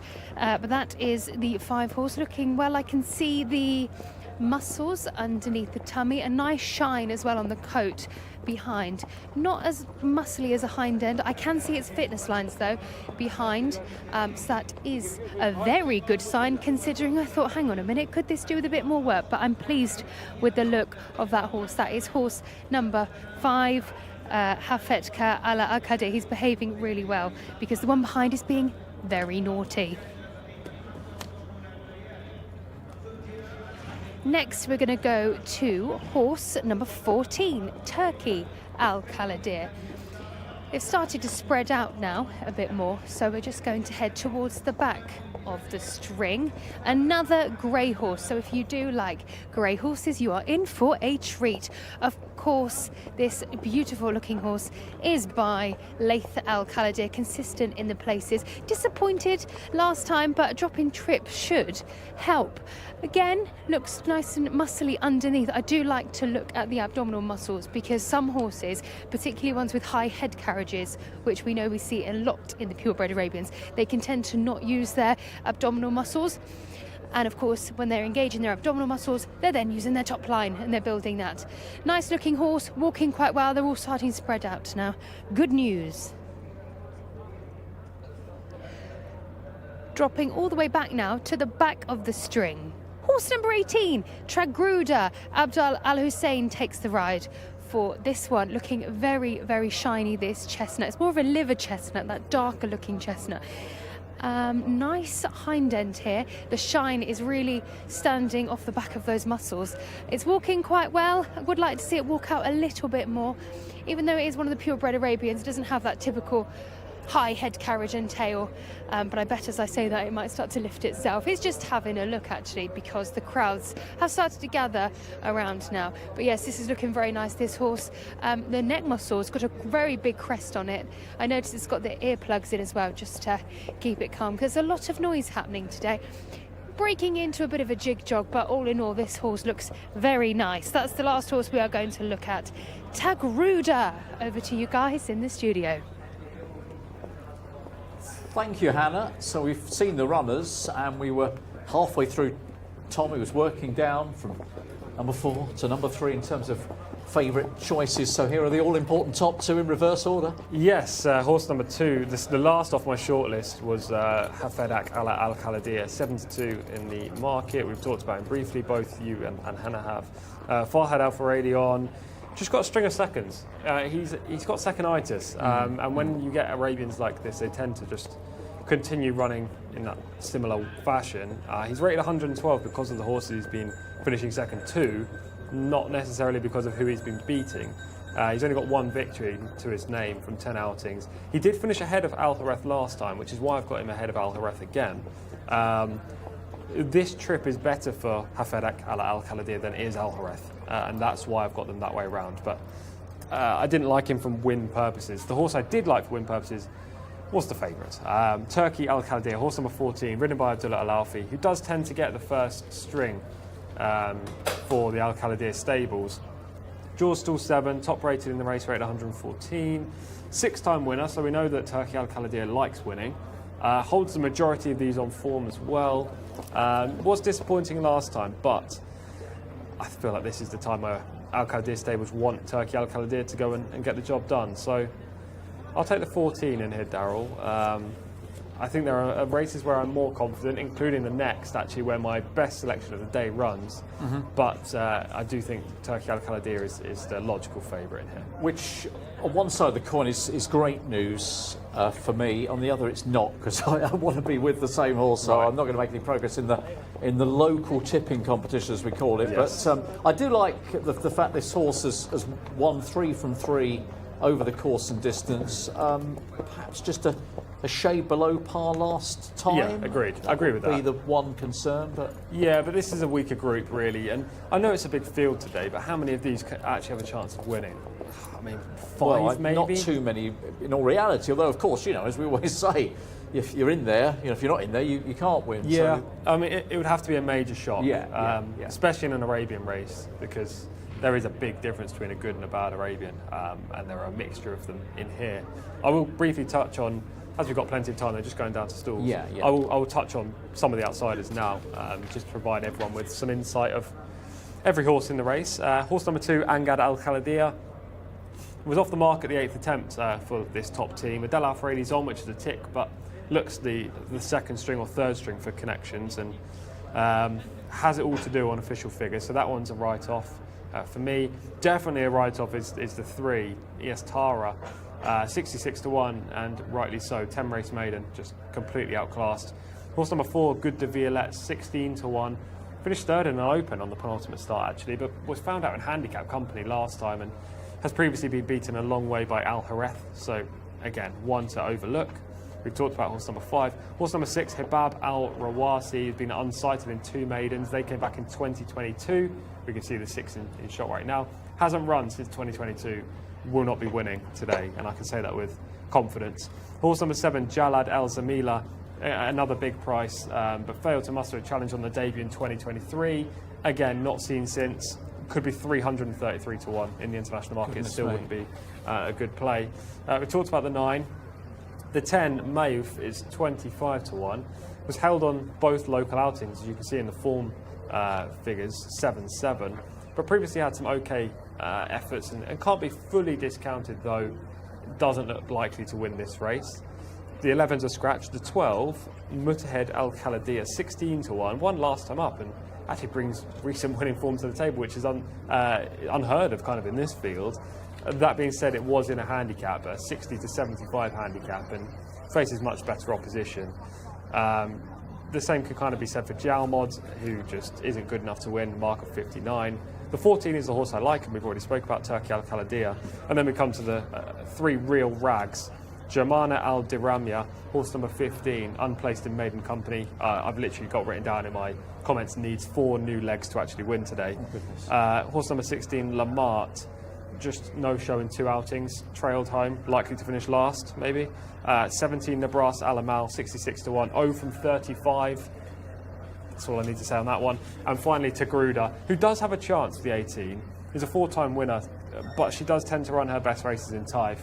She's a place contender, no more than that. So, having run through all of those, maybe people at home will now understand why we believe there's only 4 horses that can actually win the race. The majority of them are completely outclassed. I mean, the great thing about that, Tom, is, you know, you've had a word for every horse. We can't say we didn't mention the winner, but also there may be somebody who's listening thinking, well, I actually quite fancy that outsider, and you furnish them with a spotlight, so to speak. The market not showing an awful lot of change actually at the top end. In fact, I don't think it's showing a lot of change anywhere. So as we gave you, Turkey Al Kaladir remains the 5-2 favourite. Still love to hear from you today. Do please get in touch on the English-speaking service here from Riyadh. We particularly love your views on the 2 big races to come: the Crown Prince Cup, the local domestic Group 1, and then of course the international race to come, which is a listed contest, both with a huge purse of 1 million Saudi Riyal. So we are talking serious contests coming up after the race that will take us to those 2 big contests, this Arabian Open event. They're just circling behind the stalls. So in terms of selections then, I say I can't make any headway on Tom, but I'm going with Turkey Al Kaladir, as you obviously are as well. Yeah, same for me.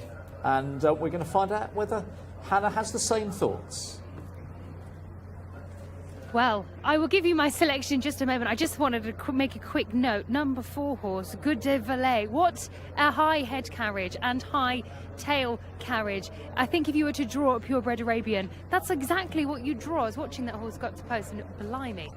I have decided to go with horse number 5, Havetka Ala Al Kaladia. I mentioned earlier the regular rider on board. Like I'm always a fan when you've got a jockey who knows the horse. Goes close every time. I'm putting in my notes 1 to watch. So yeah, looking at the horse in the parade ring, I made this mistake. I think it might have been the first day when it was in a purebred Arabian. I was quite taken aback by the shape of some of them. They do vary in shape, and there was a chunkier sort that I was put off of, and it went close. So when I looked at this horse, I was nearly put off. It is a chunkier sort, but I'm going to stick with my notes that I made this morning, and I'm going to go with number 5, Havadeka Ala Al Kaladia. That is my selection, horse number 5. Over to you, Mark Francis.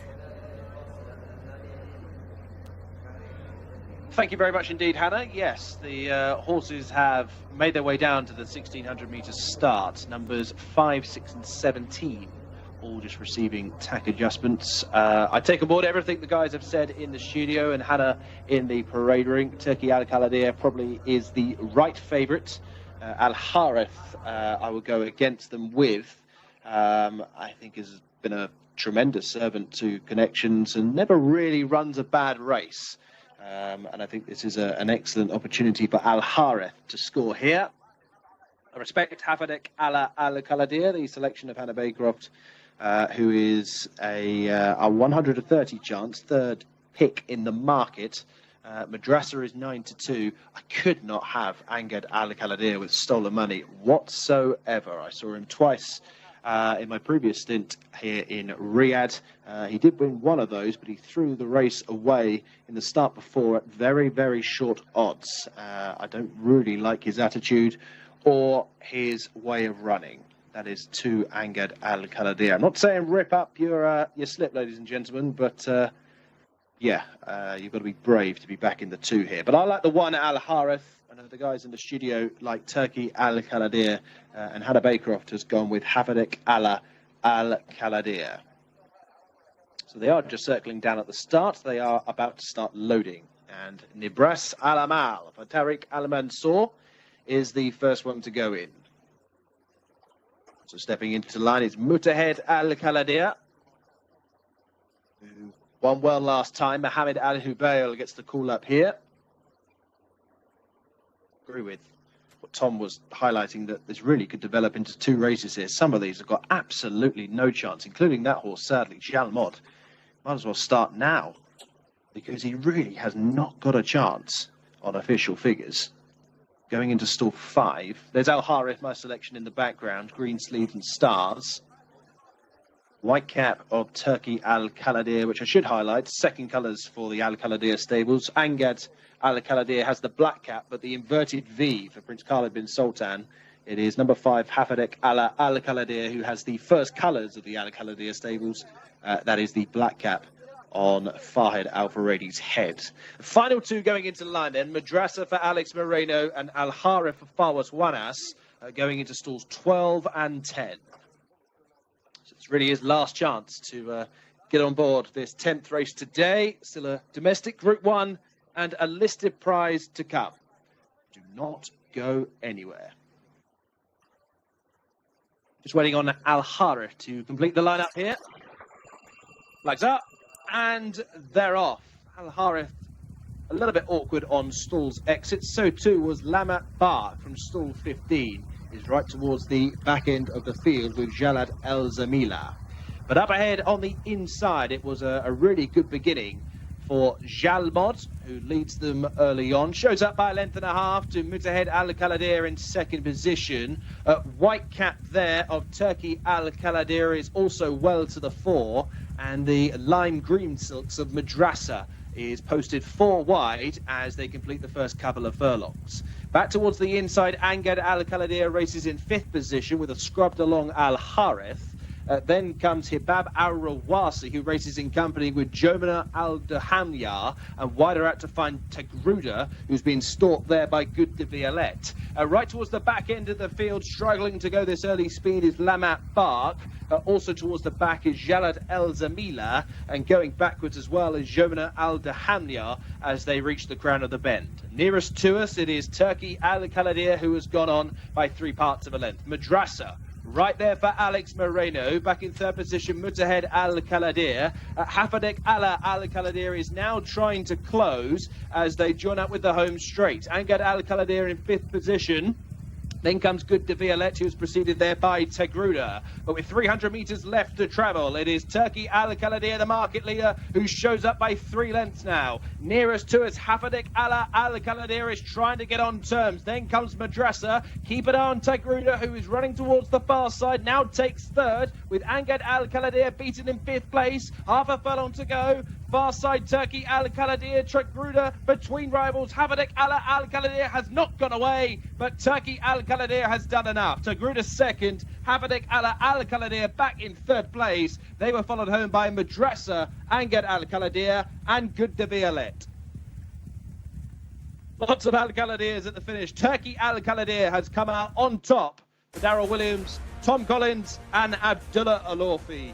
Wins by a diminishing advantage, but did enough, it's fair to say. Now 2 wins in his last 3. Was game on the far side. Tagruda got going late for a place. Likewise did Hafadek Ala Al Kaladir. I think we've got a 1 and a 3 from our presenting team. We shall see. Here comes the placings. 1:52.91 the winning time. Turkey Al Kaladir definitely wins. Very close second. Preference would be for Tagruda, the far side of Hafadek Ala Al Kaladir. I'm sure the team will tidy up. Madrasa in 4th, and Angad Al Kaladir. The result is through 14, 18 and 5 for the first 3 home. Turkey Al Kaladir wins race 10.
So what a good finish, and Turkey Al Kaladir has gone in again, maintaining that perfect strike rate here, and off a marker 114. Yes, good to get a victory for this horse. You know, he's been running well recently, but without winning really. I mean, he won 2 back, but otherwise it's been placed effort, placed effort, placed effort. This was the right opportunity for him. He tends to run behind the best in the country, the likes of Asfan Al Kaladir or Tilal Al Kaladir. Whenever they turn up, so does Turkey. But today, Turkey Al Kaladir got his day in the sun, and he just clung on for a good success.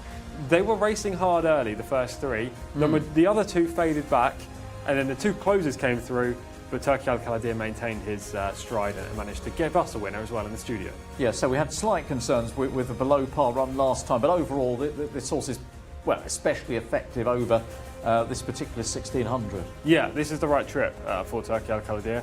A couple of the others in behind want further. This was just obviously a preparation for some other run in a couple of weeks' time. I imagine there's a cup or something like that. But this was the right course and distance for Turkey Al Kaladir, and it's great that he managed to get a win on the board. So, we're very close to the 2 big races this afternoon. The first of those will be the Crown Prince Cup, the domestic race. However, we're going to change tack just for a moment, because the Saudi Cup, of course, is not far away, as you know, coming up in the middle of February. And very interesting runner in that race is likely to be Romantic Warrior, who was just so good in Hong Kong last weekend, you may have seen. And Danny Shum is here and chatting with Hannah.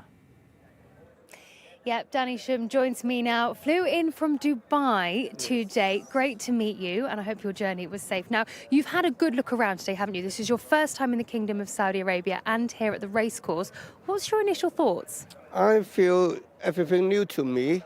It's beautiful here. And Emma, she showed me a lot of facilities, a lot of people, important people for me. It's very helpful. Yeah, and of course, the idea is to bring Romantic Warrior here, isn't it? So have you had a chance to have a look at the dirt track? I just walked around the dirt track and I watched a few races. I do think the bike is quite. I mean, for the front runners, I don't know before, but look like the front runners is quite got the advantage. Yes. Yeah. Well, can you tell me about your experience changing horses from the dirt to dirt? Me and the owner, Romantic Warriors owner, still deeply believe if he's a talent, he's a good horse, he should handle. And also we got an advantage for a Romantic Warrior because he can put it in front in the first 3, 4, 5 without any pushing. So he can still save his energy and then hit the line strong. So I hope, but I don't know yet, that after the Saudi Cup we lose the answer, but I hope he can handle. Yeah. Well, let's have an update then on Romantic Warrior. How is he after the Hong Kong Cup? Oh, he already 3 times won the Hong Kong Cup. He created history. Everyone love him, even the Hong Kong horse fans, they love him, yeah. Well, flying into Dubai next week, that's correct? He flying to Dubai next Tuesday. He should arrive in 11 o'clock in the morning time in Dubai. Wow, 11 o'clock. Well, tell me about your experience travelling horses internationally. He been traveling Australia. We won the Cosplay. He won in Japan, Yoshida Kinan. He's in good form at the moment. So that is the reason I come here. I want him, everything was settled down. My team, my 3 boys, they will have confidence. So they're happy also. If they're happy, they will treat Romantic Warrior happy. Oh, good. Well, that's the most important thing, that they're happy and you like it here. You're heading to the stables tomorrow, is that correct, to have a look around? Yes, Emma will take me to the stable and the track and some facilities. I want to know the farrier, some 1 or 2 trainers, if possible. I have some questions about to ask them as well. Yeah. Amazing. That's very interesting. So you're getting to know absolutely everything about here before you come here. Oh, sure. It's very special for for me, for my stable. Actually, it's special for Hong Kong as well. Yeah, for sure. Well, thank you so much for your time, and it's great to see you. Thank you, Hannah. Thank you very much. Well, it's wonderful to hear from Danny Shum, of course, fresh from Romantic Warrior's amazing win in the Hong Kong Cup last Sunday, Tom. He's an absolute global superstar, and the significance of that race, amongst everything else, was he's now at the winning most horse ever in terms of prize money. I think I'm trying to equate it from British pounds. It's about 18 million British pounds, so we're talking somewhere in the region of, I don't know, 85 million Saudi Riyal, perhaps, an astonishing amount of money. Yeah, he's been a fantastic horse, a 17-time winner. I think 9 Group 1s as well, Romantic Warrior. He won in Hong Kong the other day, as we've talked about, and Danny just spoke to Hannah about there, and he was amazing. He just seems to win for fun, and it'll be interesting to see if they 100% do come here. Danny's obviously here for like a trial run. A bit of a recce to get a feel for... Yeah. Do you know what was interesting? He said he noticed after watching 2 races that there was a front-running bias on the dirt track, which is very interesting. Didn't take him long, did it? It didn't. And Romantic Warrior likes to be forwardly placed, as Danny said. So maybe this track will suit him. He will have to face the best of Saudi, the best of America, maybe even a couple of English challengers as well, if he's to win the Saudi Cup. But this horse is unstoppable at the moment. He's one of the best around, and it'll be fascinating if he runs here in a couple of months. Yeah, obviously a lot of his form, just looking at his record, is in Shartin, but of course he's been to Australia, he's been to Japan, he's ticked those boxes, he's won the big races there. So I think, you know, when you've got a horse like this, you just want to continue to try and take on the best and you know, get those added victories. So it will be an absolute huge horse to have here to start with, and he'll come here. I think you were looking at the sort of early international market, and I think he's about 3rd choice if he comes. Yeah, about 3rd favourite right now, but I imagine if he does come, he'll shorten up to one of the market leaders. So, it'll be fascinating to see how he gets on. Obviously, we do see quite a lot of horses from Hong Kong travel to Australia and to Japan. It's very rare that they come over to the Middle East or especially over to Europe. So making that move, yes, he's a global superstar now in terms of what everyone's read about him, but not many people worldwide have actually seen him race. So for him to race here, that would be the next step really on the ladder for Romantic Warrior. I think so. Look, you can certainly understand the reasons that they want to consider that, and look, Danny's doing all the groundwork. He's here, and we're hoping he will give it a thumbs up for the big race here, which happens, of course, in the 3rd week of February.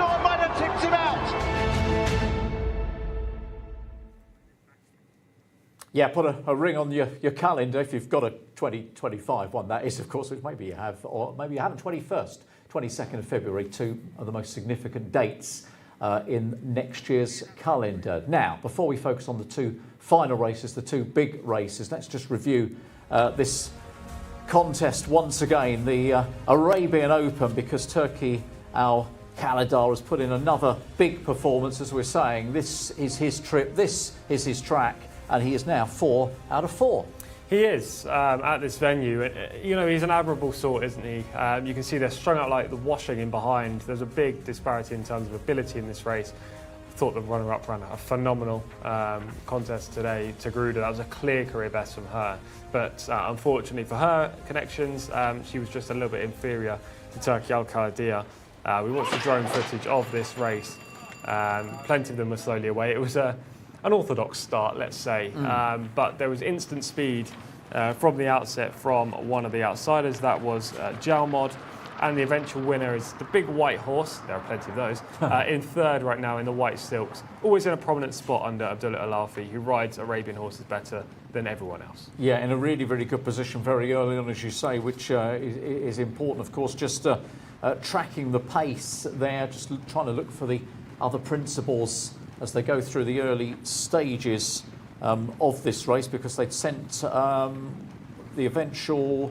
they sent Al Hareth off as favourite, wasn't it? The one horse there who's in dark sleeves. I'm quite far back, around Yeah, 6th right now on the outside. Yes. Firmly under the pump already, though. That horse needs further. I kind of tried to say that in the preview, but because he's so talented, Al Harith, you have to always give him a second chance. But in this race, he didn't show up today. They went too quick up front, and he was on the back foot. The horse that made up ground was Hafadak Al Khaladia, who moves into 5th at this stage and tips out wide. He eventually finishes 3rd, beaten by Tagruda, who's just come in the bottom of the shot on the rail. Those two are the two closers. Turkey Al Khaladia has gone very hard from the outset and is trying to maintain that level of speed in the latter part of the race. He does get closed upon by Hafadak Al Khaladia, who's in 3rd, and Tagruda, who's just about to go into 4th. But Turkey had an unassailable advantage and managed to hold them off in the latter stages. A really good race full of some good Arabians. I'd say it's the B or B plus team of Arabians. Yes, yeah. But it won't be long before we see the very best back out on track again in Tilal and Asfan Al Khaladia when they come back on track. This group, as good as they are, they'll have to take second fiddle. Yeah, the best are rated, aren't they, in the sort of mid 120s to high 120s, and the winner there, I think, 114 yes. So that's the difference. Now, let's have a look at the first of the Crown Prince races. It is the local bred, and we can get runners and riders, and I'm sure a little bit of additional input here from Mark Francis. Thank you very much indeed, Dazzler. Yes, this is a domestic Group 1 for 3-year-olds and upwards over a mile and a half. The Crown Prince Cup for local breds, headed by number 1, Abo Jana for Ayad Al Tarizi. 2 is Abo Sheikar for Tariq Al Mansour. 3 is Al Jamani for Adil Al Faredi, denied the hat-trick last time. 4 is Al Makam for Abdullah Al Farouz, second pick seemingly, with Camillo going elsewhere. 5, going to say it, the selection, I think, of Tom Collins. Almabir, Victor Gutierrez looking to win this race again. 6 is Foray, who took a Group 2 prize at a massive price a few weeks ago, Fawas Wanas. 7 is Intergene for Alex Moreno. 8 is Marsoum Al-Nayaf, a very good second last time, Farhed Al-Faredi. 9 is my selection, Mashmouk, looking for the 4-timer here under Ricardo Souza Ferreira. 10 is Mustali Mohamed Aldaham. 11 is out, so on to 12, also representing the red stable is Tazim Naif Al-Anazi. 13 is Wafi Al-Ez, Khalid Al-Mamoni. Also denied the hat-trick last time was 14 Yemkin, one of 4 runners in here for the red stable. Sylvester de Souza in stall 9, and Bajira is the mount of Camilo Ospina. This daughter of Premium Tap is drawn in stall 11. They are the candidates then for the domestic Group 1 here, the Crown Prince Cup for local breds, a mile and a half due off at 8:10. Back to Tom and Darryl. Mark, many thanks indeed. Yes, the clock is ticking down, isn't it? There is still lots of time if you're still coming to this race fresh, and we'd love to hear your thoughts. Please do get in touch. We are readily accessible, of course, via the comments page. So any thoughts you got on this race or want to talk about the programme, maybe you want to comment on what you've just heard from Danny Shum even, please get involved. So, yes, 1 million Saudi Riyal and the first domestic Group 1 of the campaign. So it's a race with huge significance, Tom. And we've got the reigning champion, who is not only the reigning champion, but looking to win this race for a 3rd successive year. Yes, Almabir, horse number 5 in this spot, ridden by Victor Gutierrez, who usually partners this 6-year-old gelding. He's coming back for a 3rd bid at the Crown Prince Cup for the local breds. He's won it the last 2 years, as you say. Last year under Joel Rosario, interestingly enough. He came over for the ride. Wow. Joel's not over this year. Victor has ridden You check a late jockey check. So. Well, we might find out after the race. Victor Gutierrez has ridden him in his preparation runs. So everything's there for Almabir to run a great race. He loves the 2,400 metres and yeah, he's the horse to beat. Okay, he is the horse to beat, as you say. Okay, let's head back to Hannah. Furnish us with your best here, Hannah. We want to know all about these stars. We do indeed. Let's have a look at some of these Group 1 contenders. So we're in the pre-parade ring right now, and I want you to have a look in the saddling bay areas. So it's just a bit behind the scenes stuff here for you guys. If you see the horse in the middle there with the orange fluorescent bridle, I'll get the name once I can see the saddle cloth. They're just stretching him off, and I wanted you to see this yesterday. They'll pull the front leg. You'll see this now. Do you see this happening? They'll grab that front leg and they're just pulling him out. You've probably seen Aidan O'Brien do it with his horses, but it basically just, if the girth can be a bit tight, some of the hair can get caught underneath, so you just kind of release it, and it is stretching them as well, but it's just making sure nothing is tight underneath and rubbing, particularly in, I mean, look, all races are important, but when you've got a real, you know, some high stakes here, you want to make sure that everything is going right with that horse. I think they're just washing its face off. I can't see any blood. Sometimes they do that if it's bitten its tongue or something like that, but yeah, they're just putting a bit of water in its mouth.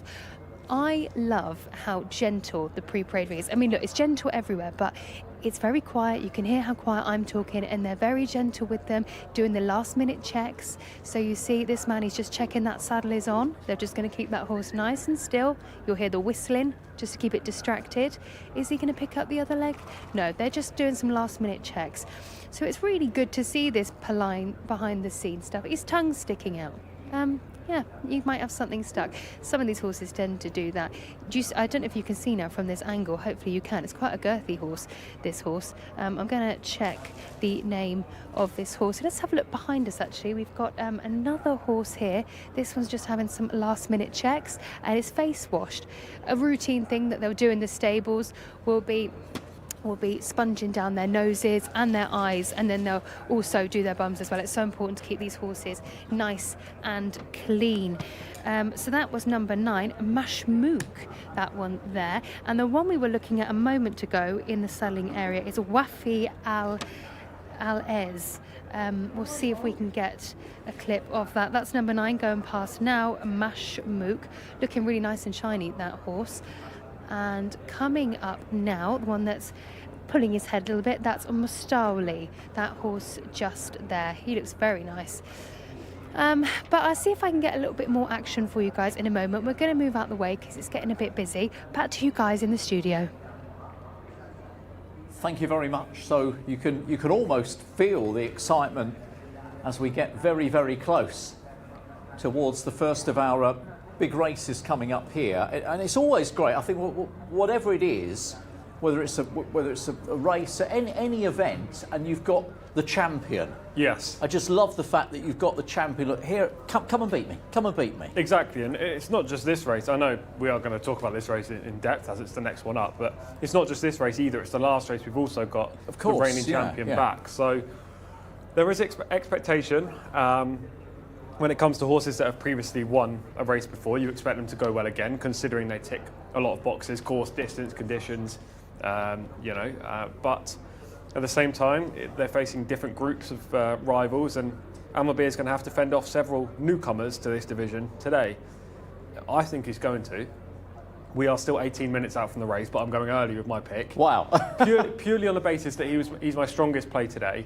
Okay. And I want to let everyone at home know that early rather than just before the off. I do really like Almabir in this race. As we've already said, he could lose. There's obviously, it's horse racing, none of them machines, but the majority of these I didn't think looked like they were going to be suited by the 2,400 metres when I was going through replays. There are probably 3 or 4 that will relish it, Almabir being one of them, but the majority I expect to become exposed by the conditions of this event. Almabir's been primed for it. His recent run was okay, but it was quite clearly just a reappearance run, get rid of some of the rust, and today is his day.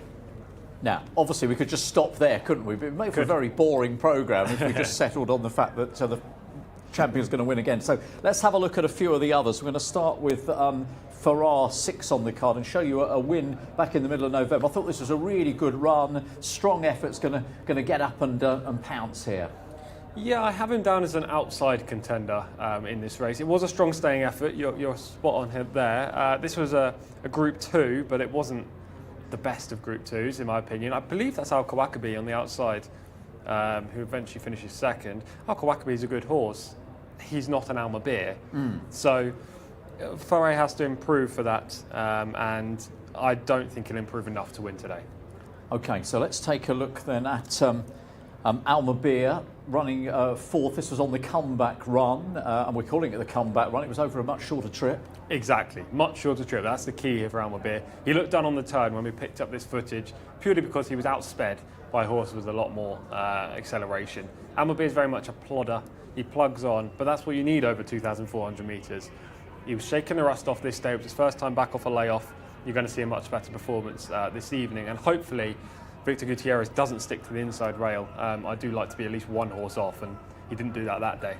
Okay, right, we move on to number 8 on the card, who is Marsouf Al Nayef, running second here. It's going to get up for second late on, as you can see the grey making really good late headway. Seems to be crying out for more distance. This was one of the 3 or 4 that I'm certain is going to stay. He's been placed in group races and cup races. Does he have the class to win a domestic Group 1? I'm not sure, but he's trending in the right direction. He's only a 4-year-old and he's drawn well. So if they go very hard up front, then Marsouf Al Nayef could play a role. I do think there are 1 or 2 classier horses in the field, though. Right, we're going to go back to February to have a look at Bar Gerard finally, who is going to finish second on this occasion. Yes, I think Almabir is also in this race. Yeah, Bar Gerard ridden forward this day. It was a creditable effort, you'd have to say, for the White Stable runner in this spot. Finished 5th in this contest last year behind Almabir, though, and I understand he beats Almabir here, but it wasn't the right trip for Almabir. I think it's hard to see him winning, but he's definitely a player. He doesn't relish a battle. You can see he kind of succumbs to the horse on the outside in the latter stages after looking like winning that race for much of the journey.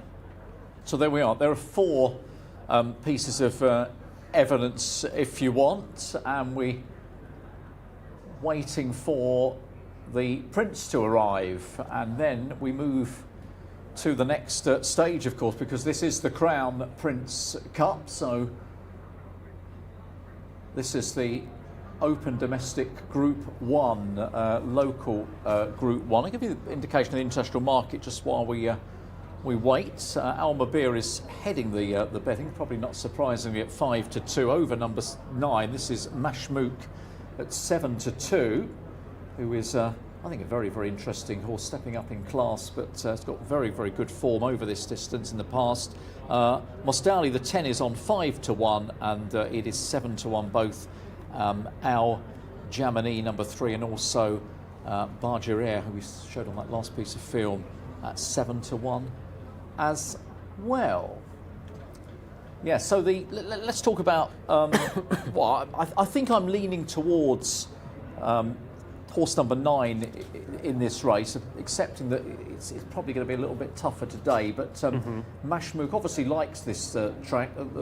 Ratings-wise, is not, not too far. It's in the right ballpark, let's put it that way, away from what's required here. And I suppose this is the day we find out whether that horse is good enough for this. Yeah, exactly. It's a class test, but he is one of the small handful that's proven over the trip.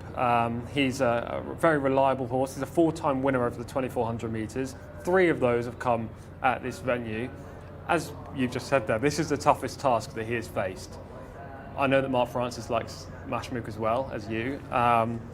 He needs to prove his class, and for me, I don't mind angles like that, but generally, when there's a horse that is proven, I will take them over the unexposed type in a race like this, but it could be between the 2. It looks like we're just seeing the Prince arrive. They're going into the entrance into the course, King Abdulaziz course. It is His Royal Highness Prince Faisal bin Bandar bin Abdulaziz, the Governor of Riyadh region. They're just pulling up to the track now.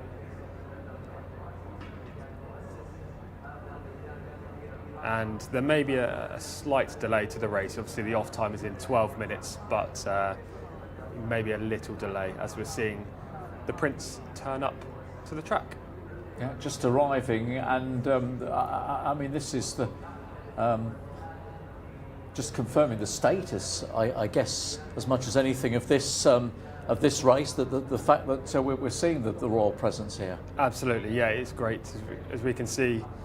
His Royal Highness Prince Faisal bin Bandar bin Abdulaziz now just exit the car and walk into the grandstand of King Abdulaziz racetrack right now. He's going to witness what should be an excellent domestic Group 1 here, featuring some fantastic horses, and I'm sure he's going to enjoy the action. There will be a national anthem very shortly, where we'll all, pay our respects to the country, and then we'll be able to get the race underway. Okay, so we just wait for that process to play out, and those in attendance here will be aware, as we are, as to what is going on. And yes, the first then of the two most important races of the week, the biggest weekend obviously so far here, the Crown Prince Cups weekend, as it is indeed titled. Yep, it's an exceptional weekend full of fantastic horses, and we're about to witness in races 11 and 12 this evening, the two remaining races, some of the best around in Saudi Arabia. This would rank in the top three big days in terms of the Riyadh season, along with the King's Cup day and obviously Saudi Cup day being the principal highlight throughout the campaign. So yeah, there are a lot of eyes on horse racing today, locally and around the world, and hopefully these final two races do Saudi racing justice. Absolutely, yeah. Eyes from across the globe to Riyadh here as we wait with anticipation, excitement for the first of those 1 million Saudi Riyadh contests here at the end of what's been a very exciting week, because even before today the level of racing moved up a notch, didn't it? Yesterday we had 2 million races yesterday, of course, for the juveniles, which produced some stellar performances. It's very much kind of akin to future Champions Day followed by Champions Day in England. I understand this is not Champions Day today, but we had the 2-year-olds yesterday. We've got the older horses today running over longer trips, and this is one of the big prep kind of weekends for these horses going towards bigger targets, or equally big targets later in the campaign around Saudi Cup time. And hopefully we can see a couple of the real stars in this country come out on top. We've had a great couple of days for Camilo Ospina in the White Stable. They'll be looking to get another winner on the board in one of these last two races. They have a couple of chances in here. And then in the last race, the White Stable have just the one runner in Riyadh, but it's been a great couple of days for them. And also Prince Faisal bin Khalid as well, the Red Stable. They've had plenty of success, and it's kind of had a particularly good day, haven't they? Yeah, it's kind of a period of time where these big stables, albeit they rack up the numbers throughout the rest of the season in Taif at the start of Riyadh, this is when they want to start getting their best horses out and showcasing what they can do. It must give them real hope going towards Saudi Cup weekend, I guess. Yeah, multiple representation, of course, as you say, from both camps, if you like, particularly from the Red Stable, who have representation of 4 runners here. We should point out, shouldn't we, Sylvester de Sousa, of course, is amongst the team, riding for the Red Stable. He rides Yemken, horse number 14 on the card, who would be one of the less considered runners, although certainly not by any means a complete outsider, Tom. Yes, 2 cup wins for Yemken. Obviously Sylvester's presence in the saddle was a big positive.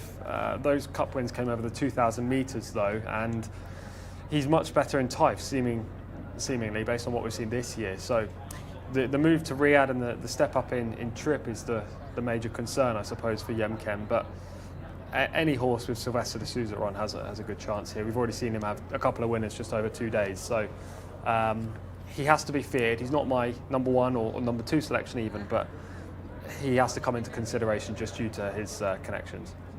Pictures there just giving us a wonderful sighting of this amazing racecourse, the King Abdulaziz racecourse. We are waiting for the Prince to make his way to the Royal Box, and then the national anthem, of course, will be played, and we are just waiting, biding our time for that moment to come. The horses remain in the pre-parade area and will, of course, eventually make their way into the paddock. I mean, it's an amazing racecourse. Obviously, for me, Tom, and for Hannah, it's our first time here. We had a chance to see the racecourse before racing, of course, on Wednesday, which coincided with the day that the World Cup was announced as coming to Saudi Arabia in the next decade, and then to come back and watch the racing and just to take in. I think it is a race course that you really have to come and see to experience it.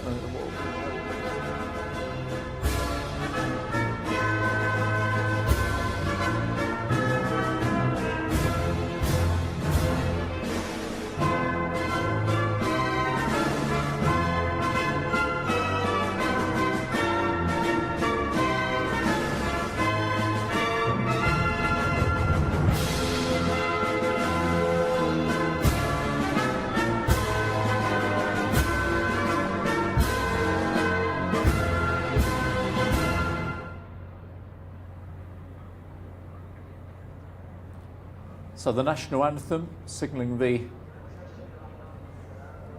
next stage of this Crown Prince Cup schedule, and the horses will very shortly make their way into the parade ring. As I was saying a moment or two ago, it truly is a venue that I think seeing is believing. It's a venue that if you get the opportunity to come to at some time in the future, you really should take. Absolutely, yeah. It's a fantastic venue. The grandstand is something to marvel over, really. As we see the horses now just start to enter the paddock, and we're going to go over to Hannah. We are indeed. So let's see some of this Group 1 action. You are currently looking at horse number 4, Al Makam. Looks a lovely horse, this. I mean, you can really see the difference in these Group 1 horses. Lovely patterns on the back of the quarter marks on the hind there to just show off that muscle definition. Underneath, I can see those obliques in full shine under the light as well. A nice muscle. I just warn you that we may see some of these horses moving around a bit more because of the procession. There is a bit of a celebration going on, so there are some loud noises. So that is horse number 4. Now we're going to go to horse number 5. This is Almabir. So Almabir, you might be able to see or probably hear, but grinding its teeth a little bit. But I'm just going to move out the way of him just in case he does flinch, because we're now going by the stand side where all the public are watching. We've got some foam coming out of his mouth. That's just because he's chomping away. It's okay. He's having a good look around. You can see the whites of his eyes, but he's just thinking, right then, what's going on? But this is a nice looking horse, a very strong, powerful looking individual. You can see his crest as well, all that muscle across the top. I actually can't see his shoulder from here, just because the shadow and the handler where he stood, but powerful on the outside. You can see some, I say stiffness, but that would just be where the muscle has developed. But a very nice looking horse, and I know that is a fan favourite. We're going to drop back now to horse number 9.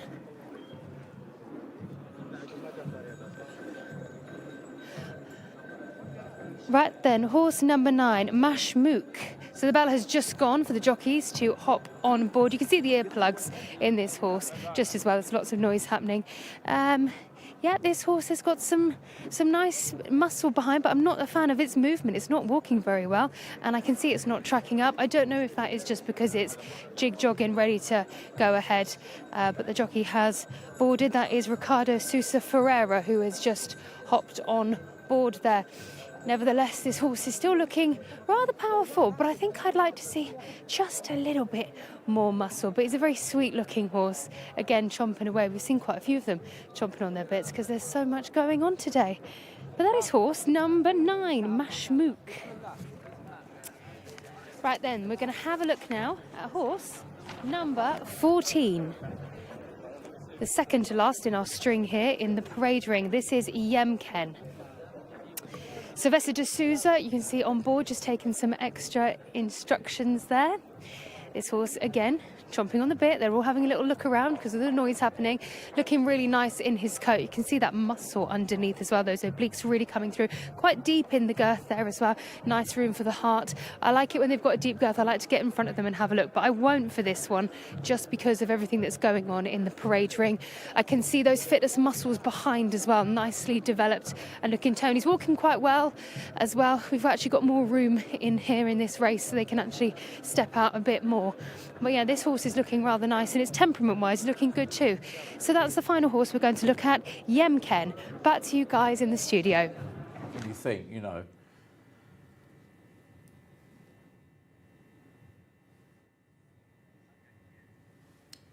Thank you, Hannah. So they are making their way out onto the track for the Crown Prince Cup local bred domestic Group 1 race. If you are having a look at the international markets here, Almabeer remains at 5-2. In fact, there's not been too much movement at all, with Mashmook at 7-2 and 5-1. Bar those, so we've explored the sort of top end here. Is there anything that, in the back of your mind, you're thinking, well, actually, that might go well at a little bit of a price, or you don't see it that way? Not at a price. Nothing at double figures, really. My top 4, we've only talked about 2 of them in great detail. Okay, well, Almabeer and Mashmook. Yeah. So I'll talk about the other 2. I actually have Mashmook third in on my list, as horses go down to the start. It's lovely. Abu Sheikah, one of my favourite looking horses, by the way, horse number 2. That's wonderful, isn't it? I can see exactly why. Yeah. That horse isn't the one that was second in my list. So that second in my list is Mostawli, horse number 10. Runner-up in this contest last year, which is why I've put this gelding back into second again, kind of like anticipating a similar forecast to 12 months ago with Almabeer beating Mostawli. It seems to be aimed back at this track. These connections had a winner on Thursday. Mohammed Al-Daham's already had a couple today. It feels like Mostawli is just being primed for this race. Now, the negative against him is the draw, but it is a 2,400-metre race, so you've got time to get into your position. And Mohammed Al-Daham earlier did actually manage to negotiate from stall 20 in a 20-runner field, so 15 won't be any problem for him. Maybe he's the main danger to Almabeer rather than Mashmook, but I wouldn't be surprised if it was the other way around. The other one that's in my top 4 and 4th in, actually, is Bajira, who we've seen VT footage of, and I've talked about how it finished 5th in this race last year. I kind of just defaulted on horses that I'm sure will handle the trip, because quite a few I don't think will. Obviously, I like Almabeer, 2-time winner of the race, so handles the trip. Mostawli, second pick, finished second in the race last year, handles the trip. Yeah. Mashmook, 3-time winner of the trip, third in. And Bajira finished 5th in this race last year. So I'm kind of siding with those types of horses. Bajira needs to improve off a mark of 96 to win, but the White Stable just can't be written off. And we've seen them just have the last winner in great fashion. Actually, 2 winners back before the Arabian race. So Bajira is another horse you've got to factor in. Of the remainder, I think you are struggling to really come up with a proper winning case for one. Al-Jamani, horse number 3, has been super consistent and is a 4-time Open winner, but has never run over this distance, so that's got to be a worry. And he's 7-1. I wouldn't really be interested in that. Abu Sheikah, who the horse I just said there is very visually appealing, is a horse I love. He was a rapid improver last season when I was here, and I don't really know what's gone wrong so far this campaign. The trip, again, is a problem for him. So I think it's safe just to play with the top end of the market, and international market, and Almabeer is my confident selection, and I hope he can win this race for the 3rd year in a row. Well, the runners are about to go behind, so in terms of selections, I think we've given them out already, haven't we? You are with the reigning champion, and I am going to try and see if Mashmook number 9 can continue to progress. Here's Mark. Yeah, thank you, Daryl. I'm with you here with Mashmook. I really like him. Ricardo Sosa Ferreira drawn in stall 10. White Cap here, one of 4 runners for the Red Stable, and Prince Faisal.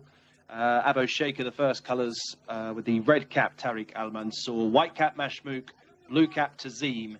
Green Cap, Yemkin. And whilst we're on the subject of cap colours, red cap, Bajira. Green cap, Al-Makan. They're all set, ready. Domestic Group 1.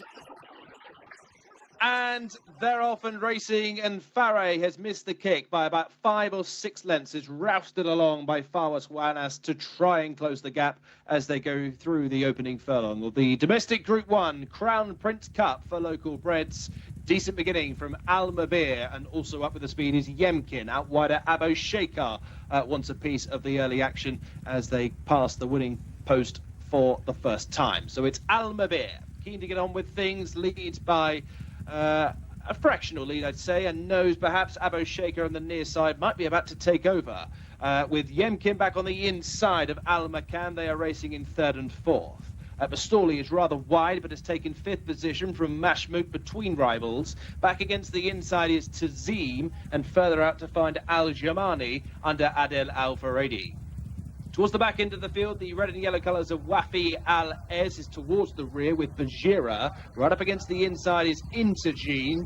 3 behind, including Abojana, Masoum Al-Nayef, and the slow-starting Fareh under Fawas Wanas. That is the order then as they join up with the back straight.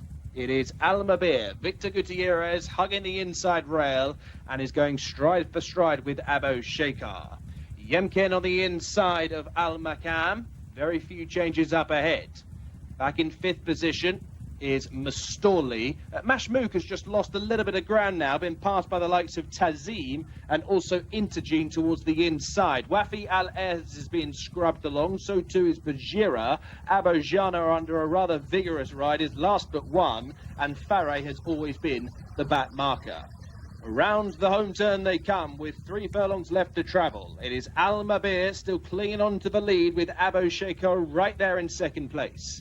Yemken now making a line of 3 as 1 or 2 look to make significant improvement, including Al-Makam. Mustoli on the wide outside is now being followed through by Tazim on the inside. Then comes Al-Jamani, trying to quicken up as well is Bajira, and then Mashmouk, who still has 7 or 8 lengths to find on the leaders as they come into the home turn. It is Yemken on the far side of Mustoli. They have now shaken off Abo Sheikar and Al-Mabir, who are both beaten. Bajira, nearest to us, is now trying to pick up with Al-Jamali. Busy finish here, but they're all catching Yemken and Silvestre de Souza, who is now extending on the run to the line. 6, 7 lengths is the gap to Mustoli, and then Bajira. Up towards the finish we go.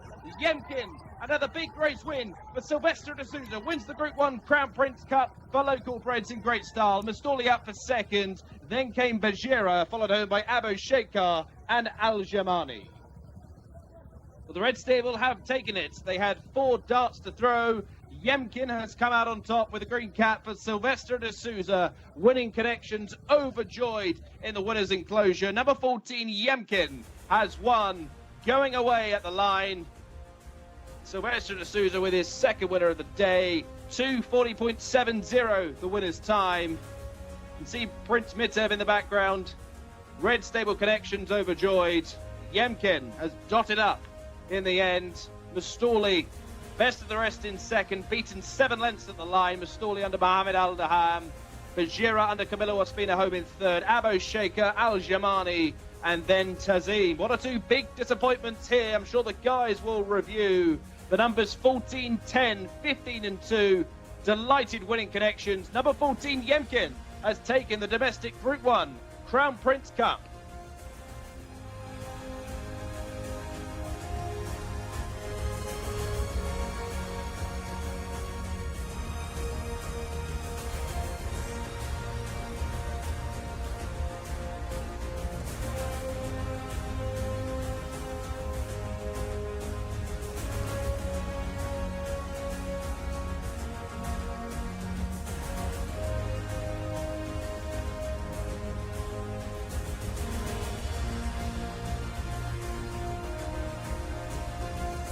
Well, Yemken and Silvestre de Souza have taken the first off the $1 million Saudi Real races, the Crown Prince Cup, the local domestic Group 1, and in style, Tom.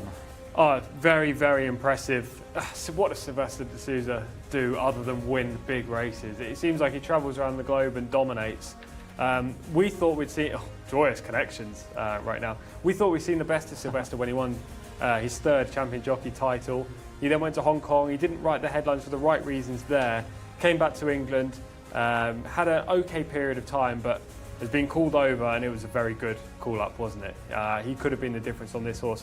Though, to be fair to Yemken, he's won by a street. It's not like he's just kind of scrambled home. He's won by 6 3/4 lengths. He has, and he was stepping up to this 2,400 metres, wasn't he? He'd been, I'm just looking at his record, how quickly he's progressed. His form at Taif back in the summer, 2 wins there. I mean, was rated in the mid-80s for a long time. And wins off the 103 here. Not, I mean, in fairness, not far away from the ratings, of course, of the favourite, of the defending champion. That's very true. However, all of his big race successes have come over 2,000 and had come at Taif. So he needed to improve because he hadn't won a Group 1. 2, he needed to prove that he handled the trip, which obviously he's done. He was the strongest finisher there.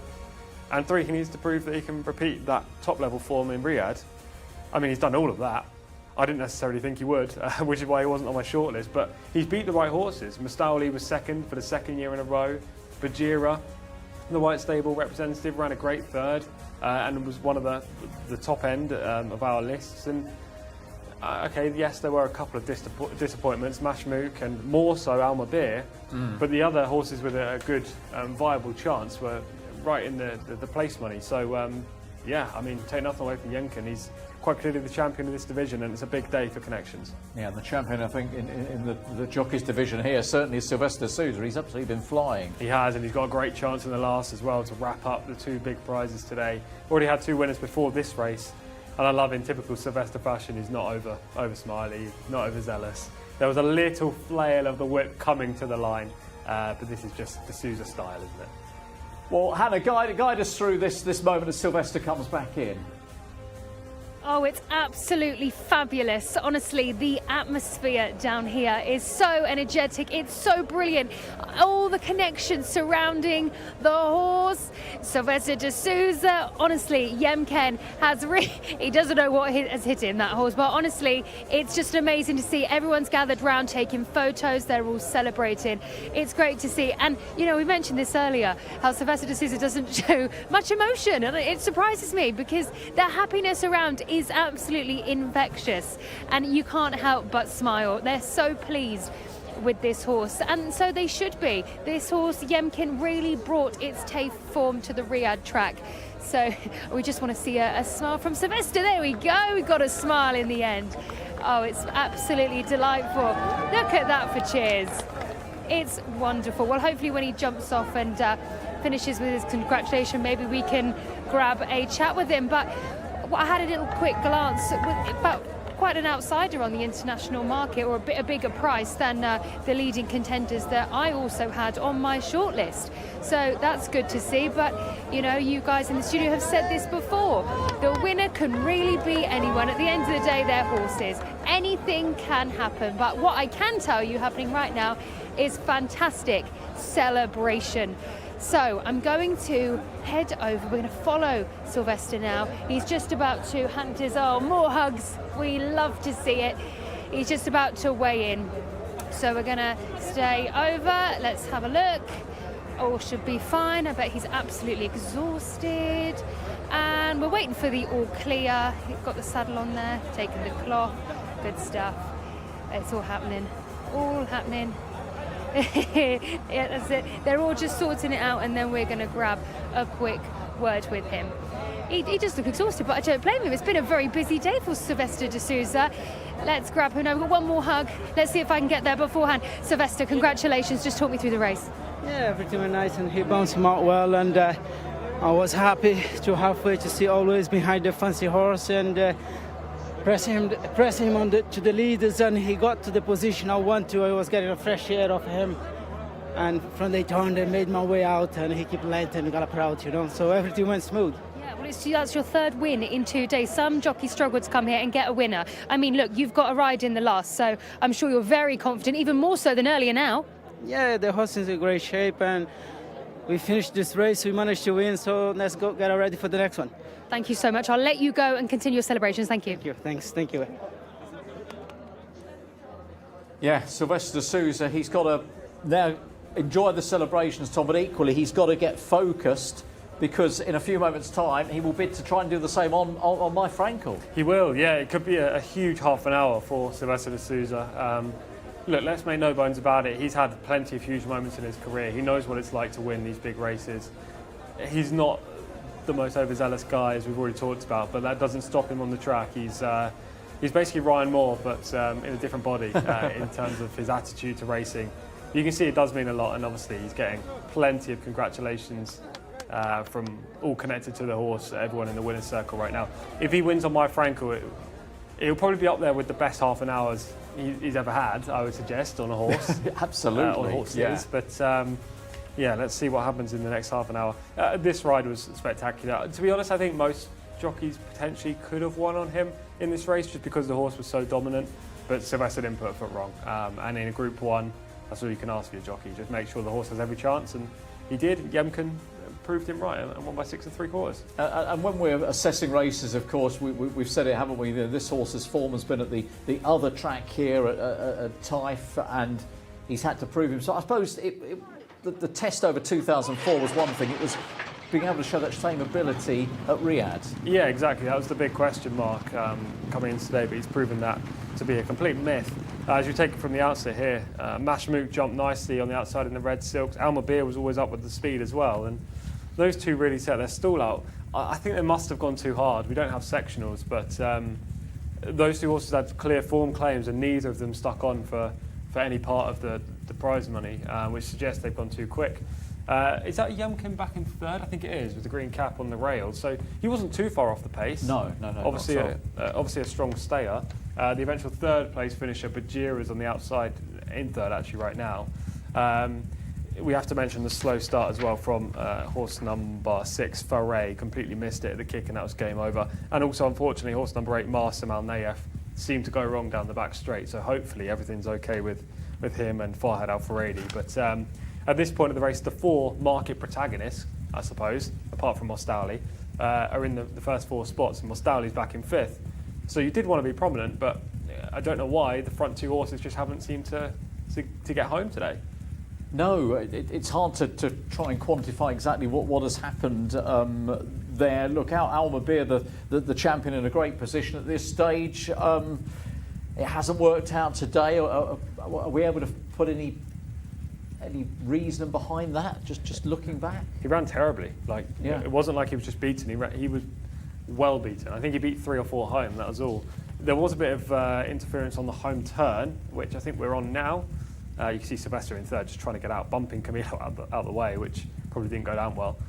There will be a little bit of interference as we come off this turn. Oh, actually, it's right now. Mashmook leans in on Almabir, who's right up against the fence, and then when Sylvester comes alongside on Yemkin, it gets a little bit tight again, as you can see against the rail here. Some bumping, but that's no excuse really to run as poorly as Almabir did. Oh, it does get very, very tight.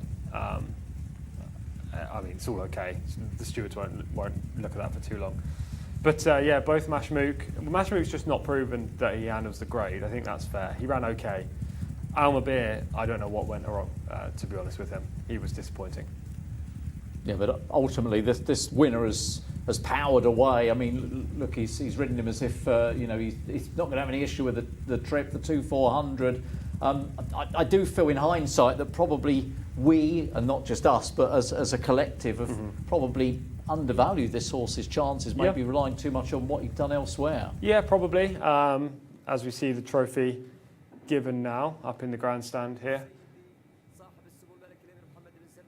Yeah, the Crown Prince Cup, $1 million Saudi Riyal contest, the first of the 2 big races, of course, if you're just joining us late in the day. And we have, of course, a chance for Sylvester to win a second one and defend the championship victory last year of My Frankel. Let's see where he figures in that requirement, in that test, Tom. Look, you've got a jockey, of course, who's absolutely flying. He's going to be confidence will be sky high, even more so than it has been when he gets back on My Frankel in a few moments. Well, I said yesterday, didn't I, about jockeys with confidence. I have this theory that when they win a big race, especially like a Group 1, they'll come back with added confidence. They tend to not make mistakes. I'm not quite sure why that is, but yeah, Sylvester will be hoping for a really good couple of races here, and he could easily win this on My Frankel. Should we see who he's up against? Yeah, let's have a look at the runners and riders with Mark. Thank you, Daryl. Thank you, Tom. Yes, the listed Crown Prince Cup. We can include horses that were imported in this contest. Once again, 3-year-olds and upwards. Listed prize over 1.5 miles. Al-Khatib number 1, Khaled Al-Mamoni in the colours of Faray, who completely missed the start in our previous race. 2 is Al-Ukal for Tariq Al-Mansour, drawn in stall 4. Calculation is 3 for Ahmed Al-Azari, a 6-time winner. Karachi, looking for victory number 2 in his career, gets Wigberto Ramos. 5 is City Street for Abdullah Al-Firuz. And 6, I believe, might be the best 1.5 mile horse in the country. That is Jack Red Cloud for Adel Al-Farid. 7 is Mr. Trinket for Alex Moreno, was a winner last time. My Frankel for hat-trick seeking Silvestre de Souza, looking to get back to the winners' enclosure here on board the 8, drawn in stall 1 as well. 9 is Cedar Casper for Fahed Al Faradi. 10 is Starcat for Noah Mudiani, not Al Farouz, Noah Mudiani. 11 is Taking Names, Mohammed Al Hubail, the son of Arrogate. 12 is Tricolor for Abdullah Olorfi. We go without the 13, Wait to Excel, which is a big non-runner. Wipe away the tears, Mr. Collins. 14, Wootton Sun, Ricardo Sousa Ferreira on start number 25. Kontar is 15, Naif Al-Anazi. 16, Ridhaz. So there is representation from the white stable here with Camilo Ospina on the 16. But the red stable have a pretty strong hand. Let's go back to Hannah Baycroft, who's in the paddock. Let's have a look, shall we? Number 4 horse here, Garachi. Wigberto Ramos takes the ride, looks absolutely impeccable. The shiny coat, the muscle, including the tongue hanging out. But yes, looks wonderful, this horse. And this was an absolute eye-catcher from visually that I could see. Looks absolutely great. Now we're going to have a look at horse number 6. So number 6 is Jack Red Cloud, 3-time cup winner on last start. Switch ownership to the red stable. Wow, look at this horse. Very shiny. There is some fluffier fur underneath. I would think that's a little bit of a winter coat just underneath.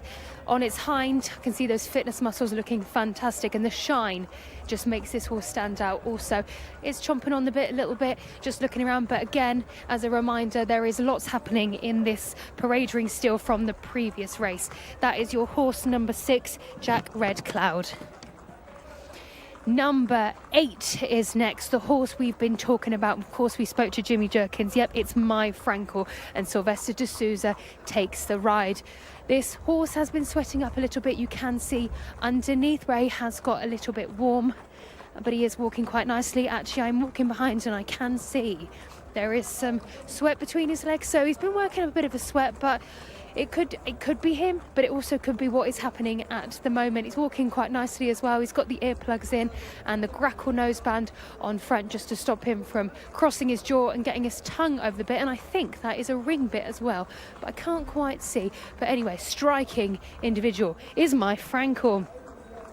Moving back now to horse number 14, Wootson Sun. Wootson Sun, here we go. Wootson Sun, number 14, Ricardo Sousa Ferreira rides for the red stable. Another gleaming horse there. Nice hind muscles that I can see.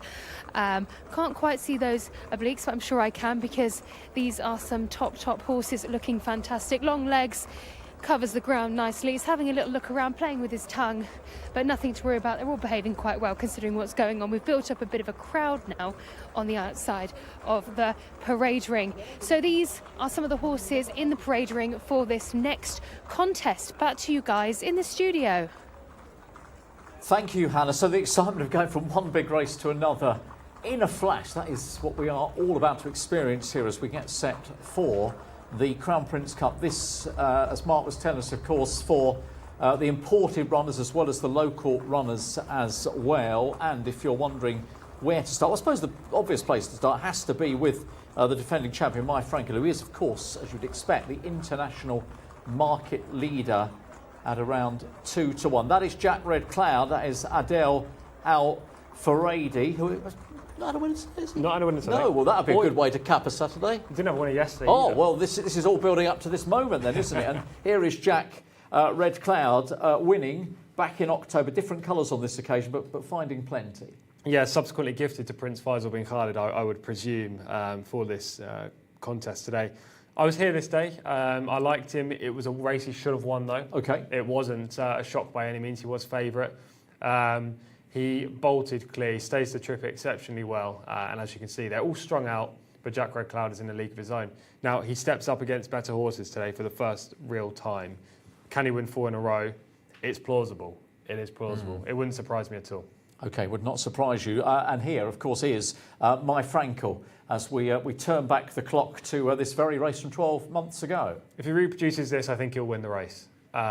The question is, can he reproduce this? We've just seen with Almabeer, he's run contrasting races 12 months apart. Last year he won decisively, and this year he disappointed.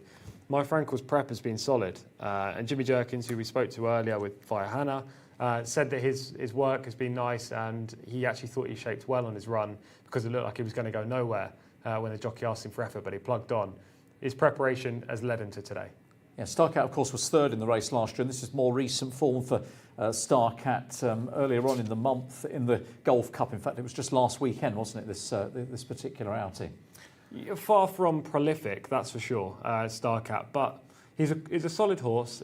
He often closes from behind, and if there was a pace collapse, which, I mean, it's certainly plausible in a race like this, if there is, then Starcat will pass beaten horses. I don't think he's got enough to win in terms of talent, but he could easily get a place. So there are some of the main players. I know you're obviously keen on My Frankel to try and win, as we said earlier, not just for the second time, but for the third time, which would be a truly remarkable feat. It would be. I would have originally selected Wait to Excel. I do want to mention him just because I love this horse and I won't be here when he next runs, I don't think. If he was in the field, he would have been my pick, and I think Wait to Excel is better than all of these. That being said, My Frankel is the horse for me. He loves the course and distance. He's been prepped for this. Sylvester on board. Jimmy Jerkins, no trainer better at training these long-distance dirt horses. So I'll take My Frankel, providing he breaks well from stall 1. Jack Red Cloud is quite clearly the biggest danger on form. I had him second. And then I went to Karachi, horse number 4 for my third pick. Okay. Beautifully bred colt. He actually raced for Aidan O'Brien for a long period of time, and then subsequently moved to Nicolas Bachelard. It will be some story if Roberto Ramos can win this race. His only ride of the day after winning 2 yesterday, including the feature. It would be a red letter weekend for Wiggy. So I got Karachi in at 3, and the other horse that I put in at 4 was Starcat, just because I feel like he's a horse to finish 4th, not to win, but just to pass beaten rivals. The likes of Wootton Sun, Ridhaz, they have chances on form. Ridhaz could easily improve, but this is a tougher task for them. So I'm going to be boring again here, Daryl, and I do need a win for the competition. Currently 1 up, so I'll stick with My Frankel, and you can oppose me at your will. Well, obviously, if I was in a different position, I would also be jumping on board My Frankel. It goes without saying, but obviously, just for the keep the competition alive, I'm going to go with Jack Red Cloud because I think he's interesting. I think he's a horse who can go well after a little bit of an absence as well. Yeah, it is tough. I totally get that, and ordinarily he would be my second pick, but I think it's good if we're supporting different horses in this race. Whatever you're supporting at home, good luck, and maybe you're going to be supporting Hannah's choice. Oh, I feel like I have been really boring today with the international market because there's been so many favourites and so many good horses. I'm torn between both of your picks, actually. So Jack Red Cloud and My Frankel. The only question mark I have is My Frankel's getting a bit warm underneath. So I think that's be a question for me to ask Tom. Is he usually like this? But yeah, I think I'm so torn. I find it really hard. I think I'm going to go for My Frankel. That's the one I'm going to go for. That is my pick for this race. Mark Francis, it's over to you.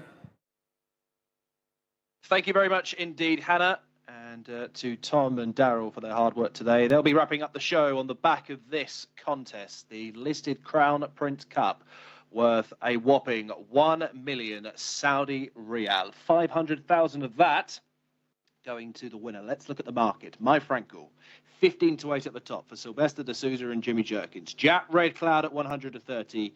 Ridhaz for the White Stable and Camilo Ospina, 11-2. Wootton Sun, who made his return 3 weeks ago, 7-1, 15-2 bar those. So the Red Stable have 3 of the top 4 in the international market, and Ridhaz for Camilo Ospina, who we just saw in shot there, also making up that quartet.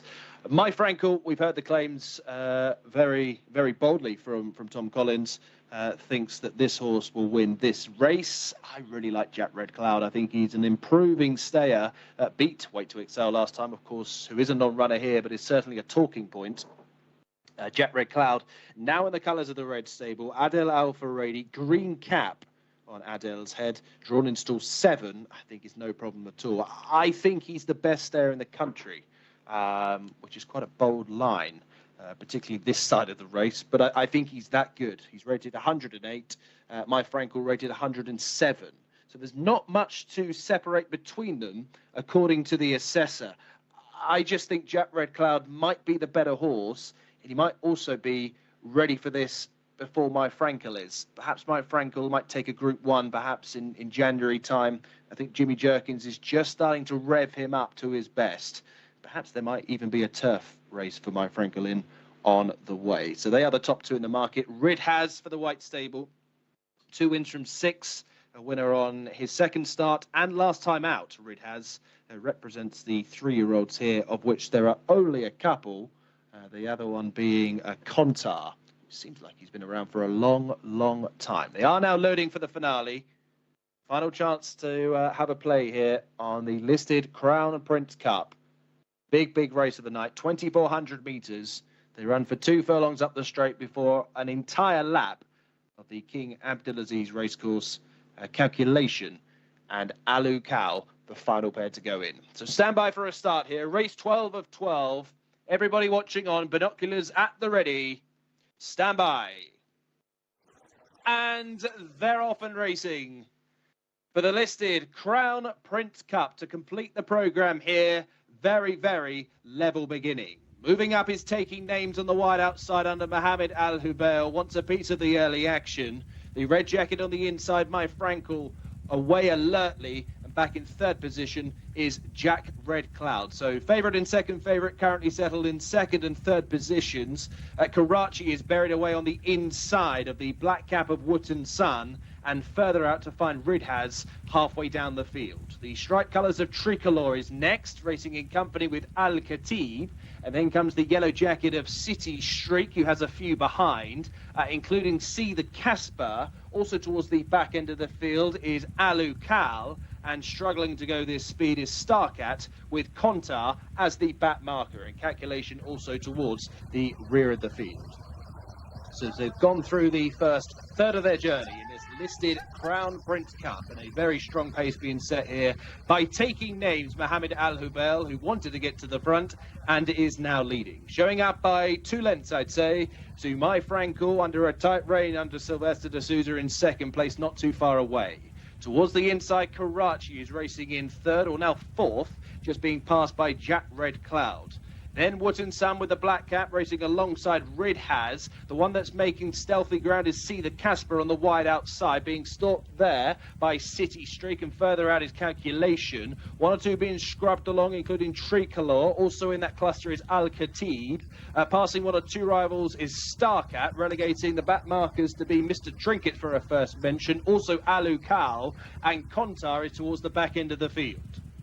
The listed Crown Prince Cup is in the cauldron, and Jack Red Cloud has come there to take it up. 1 of 3 in the race for the Red Stable. They have the first 3 at the moment. Jack Red Cloud now goes on for Adel Al Faredi. Wootton Sun now chasing in second. Ridhaz is now being pushed along by Camilo Ospina, with Karachi on the inside. Starcat comes next. Disappearing out of the fold is My Frankel very tamely, and then comes Calculation into the straight with a furlong and a half to go. Far side is Jack Red Cloud. Wootton Sun is trying to get to his girth. They are miles clear of the remainder. Jack Red Cloud on the far side, green cap. Wootton Sun getting upsides, going on by. Wootton Sun now a nose ahead, a length ahead, racing up towards the line. Listed honours for Wootton Sun and Ricardo Souza Ferreira. Beats Jack Red Cloud in a thriller in second place under Adel Al Faredi, and they were miles clear of Karachi, perhaps, up for third place. There is the winning prize for number 14, Wootton Sun. And the prize will be returning to Prince Faisal and Ricardo Souza Ferreira. The Red Stable have another winner here. They will be absolutely delighted in the last half an hour, winning the last race, race 11, and now race 12. Wootton Sun has won for Ricardo Souza Ferreira. Jack Red Cloud on the inside for Adel Al Faredi. Gave it his all, but couldn't get past Wootton Sun, who wins in a time of 2:38.27. Black cap on the left. Wootton Sun back to his best. Beats Jack Red Cloud in second. They were well clear of the remainder. Wins by a length and a quarter. 14 beats 6. Got to wait a long time to see third, haven't we? Karachi was finishing with, I think, Kontar on the inside indeed. Back in 5th place was Starcat, and then came Ridhaz. Delighted winning connections here of the final race, the listed Crown Prince Cup. It's a 1-2 for the Red Stable, but Wootton Sun was just too strong. Well, what a moment that was. Wootton Sun has come through, has run down Jack Red Cloud and claims this huge prize here. And what a way for the day to finish for the Red Stable. Ricardo Ferreira, Tom is with me, Hannah is with me as we reflect on the climax of an incredible day, Tom. Yeah, it's been a phenomenal day. Obviously, the Red Stable are the stable that we need to talk about. They've had a Group 1 winner, a listed winner, 2 other winners on the card. It's been everything they could have imagined and more, I imagine. Sylvester coming in for a winner, Ricardo, Sousa Ferreira, all the big guns, except for Adel Al-Faradi. He was gutted crossing the line, head down, riding another second today. Wonderful way to play out, of course, and a great finish, a grandstand finish for us. It's wonderful to be here to watch it live. The moment they crossed the line, and you could see that Wootton Sun was getting on top. It was indeed, and actually, what was wasn't making me laugh, but obviously your selection, that it was very close, wasn't it? But Yes. You know what? It's been such an incredible day. You mentioned the Red Stable; they've done phenomenally, and it's been really great to be here in the parade room when the atmosphere, because of course they come in here for the winners. So it's really great to see Ricardo Sousa Ferreira doing amazing as well. I mean, it's been a phenomenal day with great racing. Absolutely. It's hard to know where to start, Tom, of course, but let's start by reflecting on that final race one more time. The third confirmed as Karachi.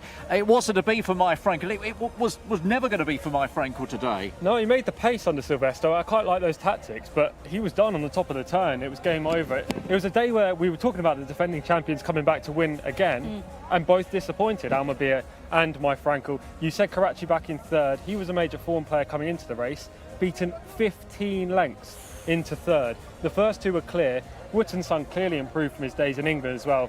Formerly trained by Richard Fahy, we can see Ricardo Sousa Ferreira with his big entourage on board Wootton Sun coming back into the raptures of the crowd. And it's just a great moment, not only for the rider and the connections, but I imagine the horse is getting something out of this as well, Hannah. Oh, for sure. Yeah, I mean, rated 105 was certainly a candidate, was just bubbling under behind the top couple in the market, so this is no surprise, but nevertheless, I mean, to win a race like this, I think importantly, not to win a race in terms of Mike Frankel for the third year, we saw that in the previous race. It's just so difficult, isn't it, to keep on producing at this highest level? Yeah, absolutely. It's very difficult to win race after race, year after year, and for Mike Frankel to do it twice, 3 times, sorry, was impossible. He did it twice, but 3 was too many. The same with Almabier. For Wootton Sun, maybe he's the new star that can come back next year and retain this crown, but I think Jack Red Cloud's going to have his say next year. I think it could be another battle between the two. What do you think at this stage, Hannah? I mean, given this evidence, given the way he's produced this late chance to get by Jack Red Cloud, maybe he could come back in 12 months' time. He could do, indeed. I mean, he's a really great horse. Another one that looks really nice in the parade ring, and it's an eye catcher. But this just goes to show it's all part of the package. It's, of course, what they look like, how they perform, and the whole training programme that they're under. So, yes, it would be very exciting. Obviously, one for the notebooks for everyone else. I think, Darryl, Wootton Sun clocked a time 2 seconds quicker than the previous race winner, 2:38.27. I think the previous race was won in 2:40 and change, so 2 seconds quicker there. Obviously, this was a listed event compared to Group 1, but we're talking about the imported horses compared to the locally bred, so a good time as well.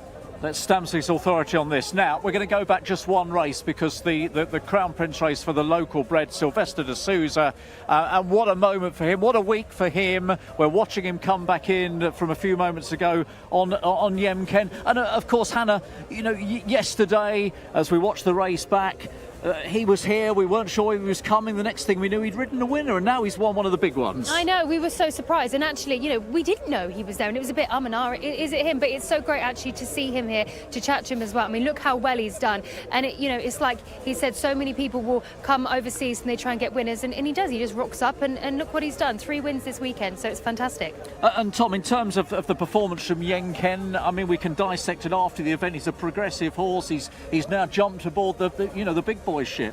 It seems like a day where horses have done that. The White Stable had one as well earlier on that took a big step forward.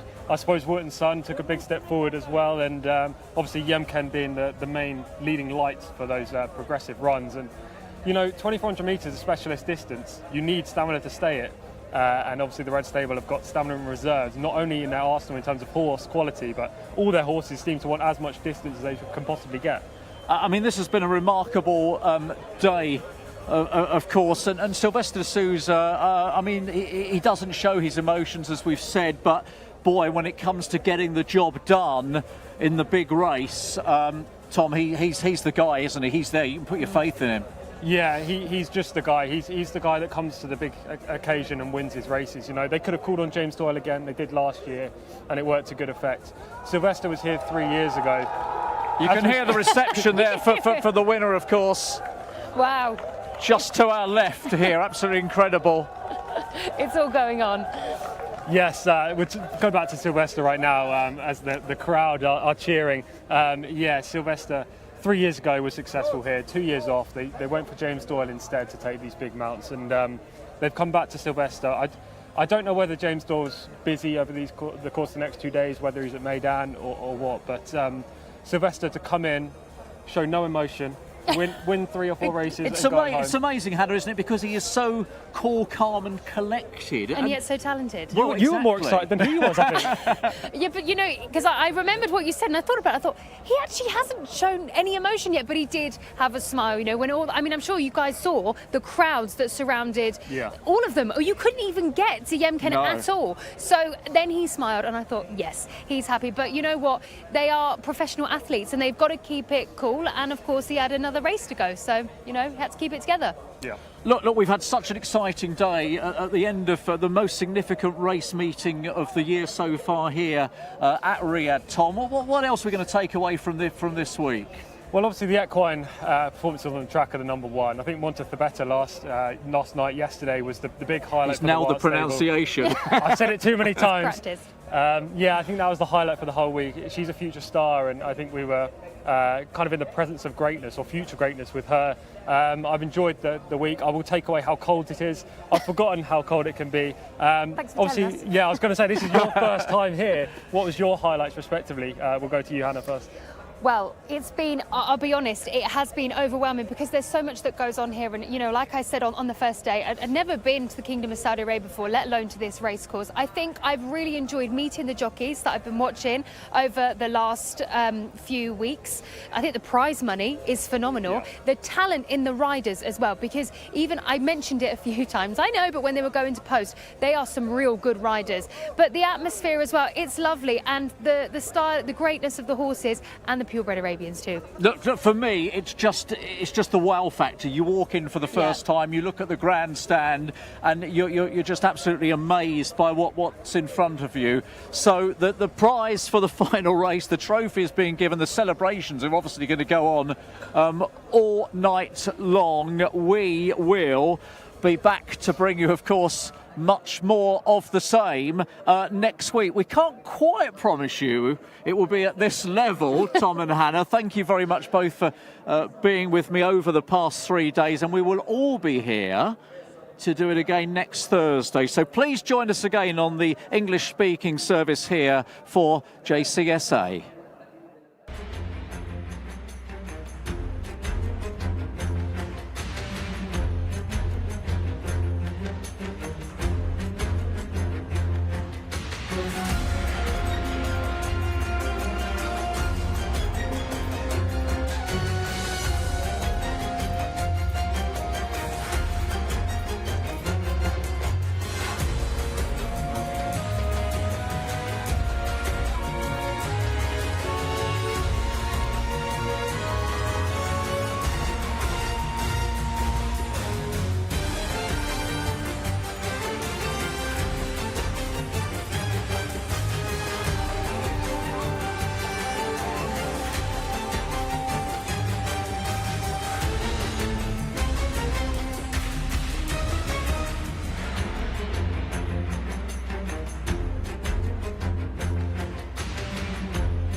والحمد لله يعني.